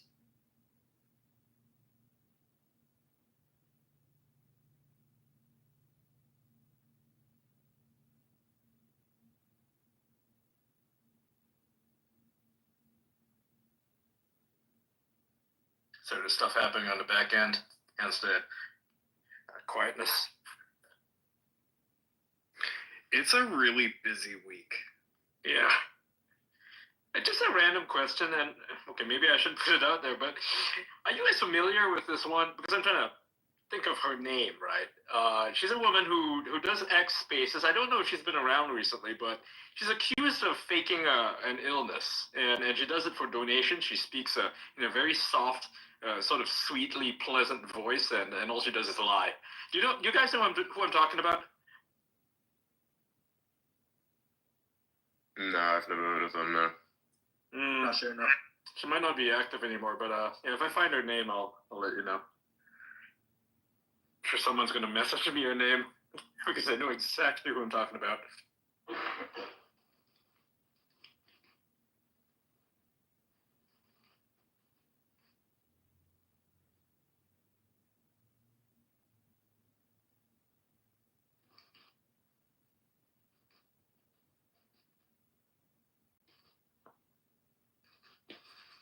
Alright, perfect. So just messaging some stuff in the background. So I'm seeing on the stage here, so was it Lucas who was talking this whole time? It was me and TJ. Nice. Representative. Nice. It's good to have you. It's pretty cool. Normally, it's actually quite unusual to have people like you on here, because normally we like to deal with tech-related things. The only reason why we have at all a somewhat political tone is because we were kind of thrust into this, if anything else. It kind of started because of strange occurrences, and those strange occurrences were basically people making a bunch of shit up, as I'm pretty sure TJ here has explained before. I'm pretty sure he's very well aware of the whole Laura Loomis situation. So yeah, that's kind of what was the massive catalyst. And then the rest was just, it's sort of very ironic, hilarious occurrences that has happened over time. Yeah. But yeah, it's still pretty cool. Pretty cool to have you all. Yeah, thanks for having us on. Weren't you guys talking about the H-1Bs pretty much earlier, at least politically? Yeah, so we were talking about how it would actually. So we were looking at potential solutions. I think we're just spitballing. So whenever we talk about anything on the since we're talking about anything on here that's really hypothetical, we're just spitballing. We're not anyone who's official or have the desire to be in any official position or capacity. So what we do is just basically have fun. It's a show which is all about commentary. And so part of that was, hey, you have a bit of a thought experiment.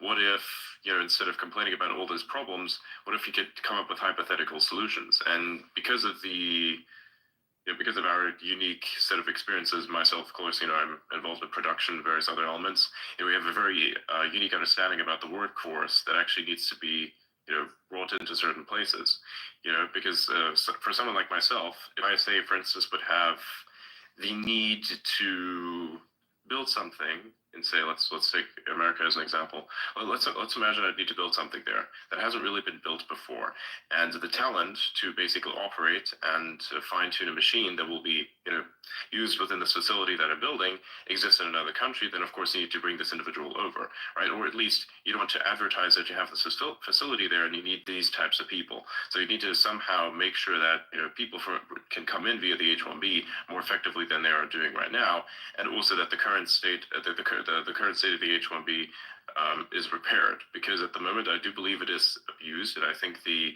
concerns by many people are warranted, perhaps to a certain extent, looking at the way it functions. So we were kind of discussing that, really just as a pure hypothetical. So yeah, that's kind of what we were doing, because we don't like the shouting, we don't like any of the weird accusations, we don't like the talk about censorship this, censorship that, and some people have almost zero self-control. They will just literally come onto a space, and if you aren't careful and you like happen to fall asleep or something because it's fucking 6 a.m.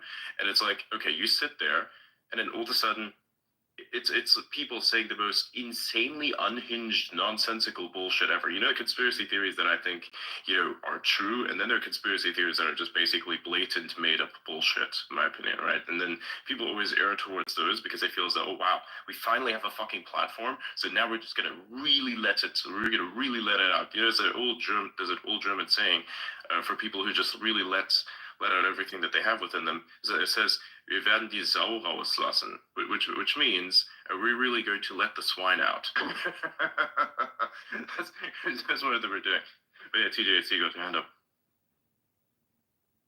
Yeah, I was just raising my hand because, I think that when you're talking about the H-1B visa issue, it's such a complex issue, as is all immigration law issues. And everyone who really runs their mouth are the people who don't have a firm answer. And that's one of those things of like, as I've said before, of like, look, realistically speaking, there are people in Kentucky who, I have a person who lives in my district, has an electrical engineering degree from MIT and is struggling to find a job. Largely because of just the salary caps and issues. That said, does this visa program have to go away? I would say not 100%. This visa program can easily be saved by, one, raising the minimum salary issues, and two, just having a maintenance fee for those who take advantage of it. I don't think there's anything wrong with that proposal, as long as we keep the cap, at the federal level. And funny enough, really, I could market that to the 100% pro H-1B folks and the 100% anti H-1B folks, just depending upon the rhetoric that I use when I'm marketing that issue. And that's the thing that's amazing, is so much of this debate comes down to rhetoric and not so much to substantive policy resolution, in my opinion. And it's a sad thing, because I think that people on both sides of this issue can largely come together on it, because one, most of the problems that we see today are not coming from legal immigration, it's coming from illegal immigration, and I think everyone can agree on that. Second, Americans, particularly younger Americans, are getting screwed over in the job market. Now, is that the fault of the visa recipient, or is that the fault of the government that is ultimately regulating jobs out of existence? I would say it's the government's fault. So it's a much, much, much more complex issue than I think anyone cares to admit, no matter which side you ultimately come on this argument. And that's the thing of like, and once again, there's stuff to be done at the state level. We have in Kentucky, for example, we have a higher income tax rate than that of Colorado. We have double the sales tax of Colorado, and we have no level of exemption from property taxes. While Colorado, the first $70,000 of the value of any of your residential property is exempt from taxation. Colorado is a thorough blue state. Kentucky, at the federal level at least, is a thorough red state. but we tax so much. We make it so much harder for Kentuckians to find a job. And that's the thing of that. I think H-1B is a much more complex issue. And I think a lot of it was used, I think, as a media psyop to ultimately divide the pro-Trump movement on it. I got hit, funny enough, from someone who I think would actually agree with what I was saying, with every word I was saying, actually, saying that, well, no, if you're not completely against H-1B visas, you're against the only issue that matters. And I'm like, only issue? I think illegal immigration matters a whole lot more, right? Like, especially if you are here legally, you are paying the taxes, and we raise if we raise the salary cap to where if we're bringing you here, we're not bringing you here because it's cheaper to bring you here than it is to hire an American. We're bringing you here because you are clearly more qualified. That's the thing. Like, I like merit-based immigration. Trump likes merit-based immigration. Every anti-open borders person I know on the economic side is like, no, merit-based is the way to go. There's clear problems, and we should, in my opinion, severely punish abuse of the H-1B program. And that's the thing. It's like, when we talk about the immigration, you can't talk about it in black and white. The only time to talk about immigration in black and white is when we're talking about illegal immigration. That's the only time. With legal, that's where everything's a gray area. So I just wanted to start that conversation out with that, like, consideration of mind of, like, no matter where you stand, this is a gray issue, and having the conversation itself, in my opinion, is a good thing. I mean, the one thing I will say, I think that I think the main distinction is with, and obviously, illegal immigration is worse in the sense that a person crossing illegally a border without the permission of the country that they're going into obviously violates the law, violates that country's sovereignty. But I think that there is a significant distinction between mass migration and non-mass migration. Because right now, the United States, we're at like the highest percent of foreign-born individuals in our country. And, what's going on with that, with, Trump winning here in November, is he ran on mass deportations, which obviously of illegal immigrants is what he was running on. But fundamentally speaking, I think as a country, we need to figure out where we're headed, in these upcoming decades here. And so I think the main issue is with mass migration. And fundamentally, right, like going 5 miles, 7 miles an hour over the speed limit is breaking the law. However, people don't really care about that. And that's because that the results of that are not significant.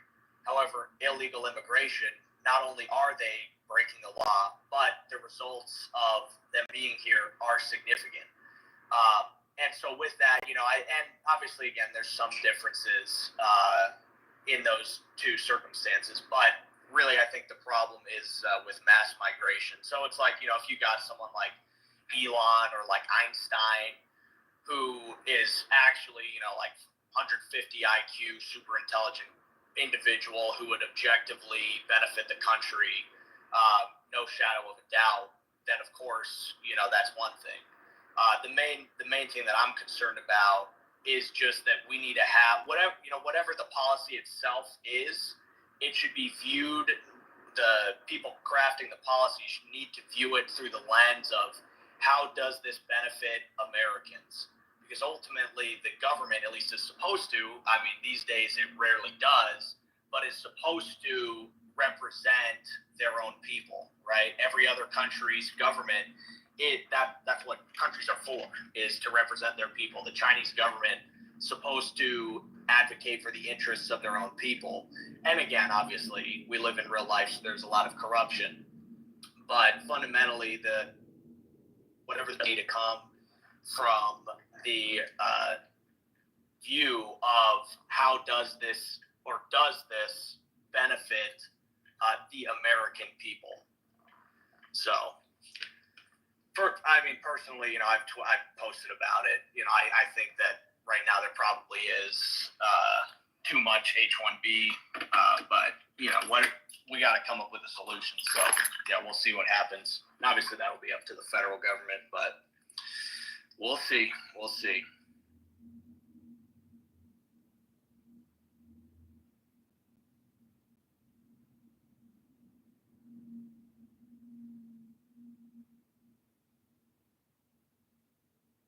And this is, by the way, this I think is exactly what I meant by saying, no matter where you are, a whole lot of it is where that conversation comes to where we come to something in between, right? I don't think anyone, at least on the Make America Great Again movement, could say that the program is working as it presently is, right?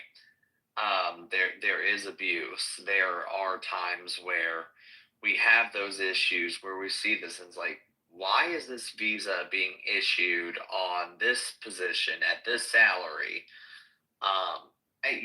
But that being said, right, immigration is the dictionary definition of the gray area in America. It's the dictionary definition. I will say there's no gray area with illegal immigration. But where should we draw the line about legal?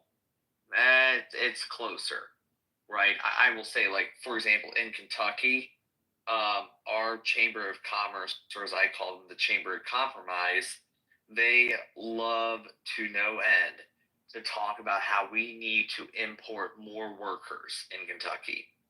And that saddens me because when we look at the workforce participation rate in Kentucky, it's 56%, where the national average is 62%. There are only 6 states in the country where our workforce participation rate outdoes theirs. We are 43rd in the nation on that. And we have no excuse other than the fact that we have a massive social safety net that makes it to where, for many people, it makes more sense not to work at all and to collect those benefits than it does to actually find a job. And it's such an easy way out to say, well, we need more foreign workforce. But when you look at the really developed areas of Kentucky, northern Kentucky, where I am, Lexington and Louisville and Bowling Green and Covington, those areas, our workforce in those areas all exceed the national average. The areas where we don't have the national average is, unfortunately, the extremely rural parts. Elliott County, for example, is the worst in Kentucky, and it breaks my heart when I look at this number every day. The workforce participation rate there is 30.8%. Out of the able-bodied Kentuckians, only 30.8% is in the workforce. I get this idea that we just need to bring in more people, but I also think that, realistically speaking, in Kentucky, we need to look at our social safety net and ask, are we encouraging people not to work whenever we have counties with almost a 30% workforce participation rate? And that is a terrifying proposition for me, is when we're actively encouraging people not to work. But also we are regulating people out of work. The first thing I think about, for example, is in Kentucky, we have not adopted any model to bring cryptocurrency into Kentucky. I'm a big advocate of the Wyoming model that bans rehypothecation so there's no confusion about who owns the cryptocurrency asset. I'm a huge advocate of that, and I'm hoping to bring that in, especially for these rural areas where our workforce participation rate is waning, because that's a way that we can get more Kentuckians back to work without having to disrupt the rural cultures, where we can just have it more remote positions rather than building skyscrapers in small back road areas. Again, my district is overwhelmingly rural, and I love that about that district. At the same time, I have an Amazon headquarters in my district, so I kind of have a bipolar district in that way. It's complex, but that being said, do we have to bring in the skyscrapers? Do we have to bring in the interstates in order to have good, well-paying jobs? I don't think that's the case if we get the government out of the way. Now, if we continue to have the regulatory state that we have in Kentucky, yeah, that in order to look at the 21st century economy and unleash the American dream. And I think by and large, it's not subsidizing immigration. It's not subsidizing big business. It's not subsidizing anything. It's just getting the government out of the way and letting the market do its job.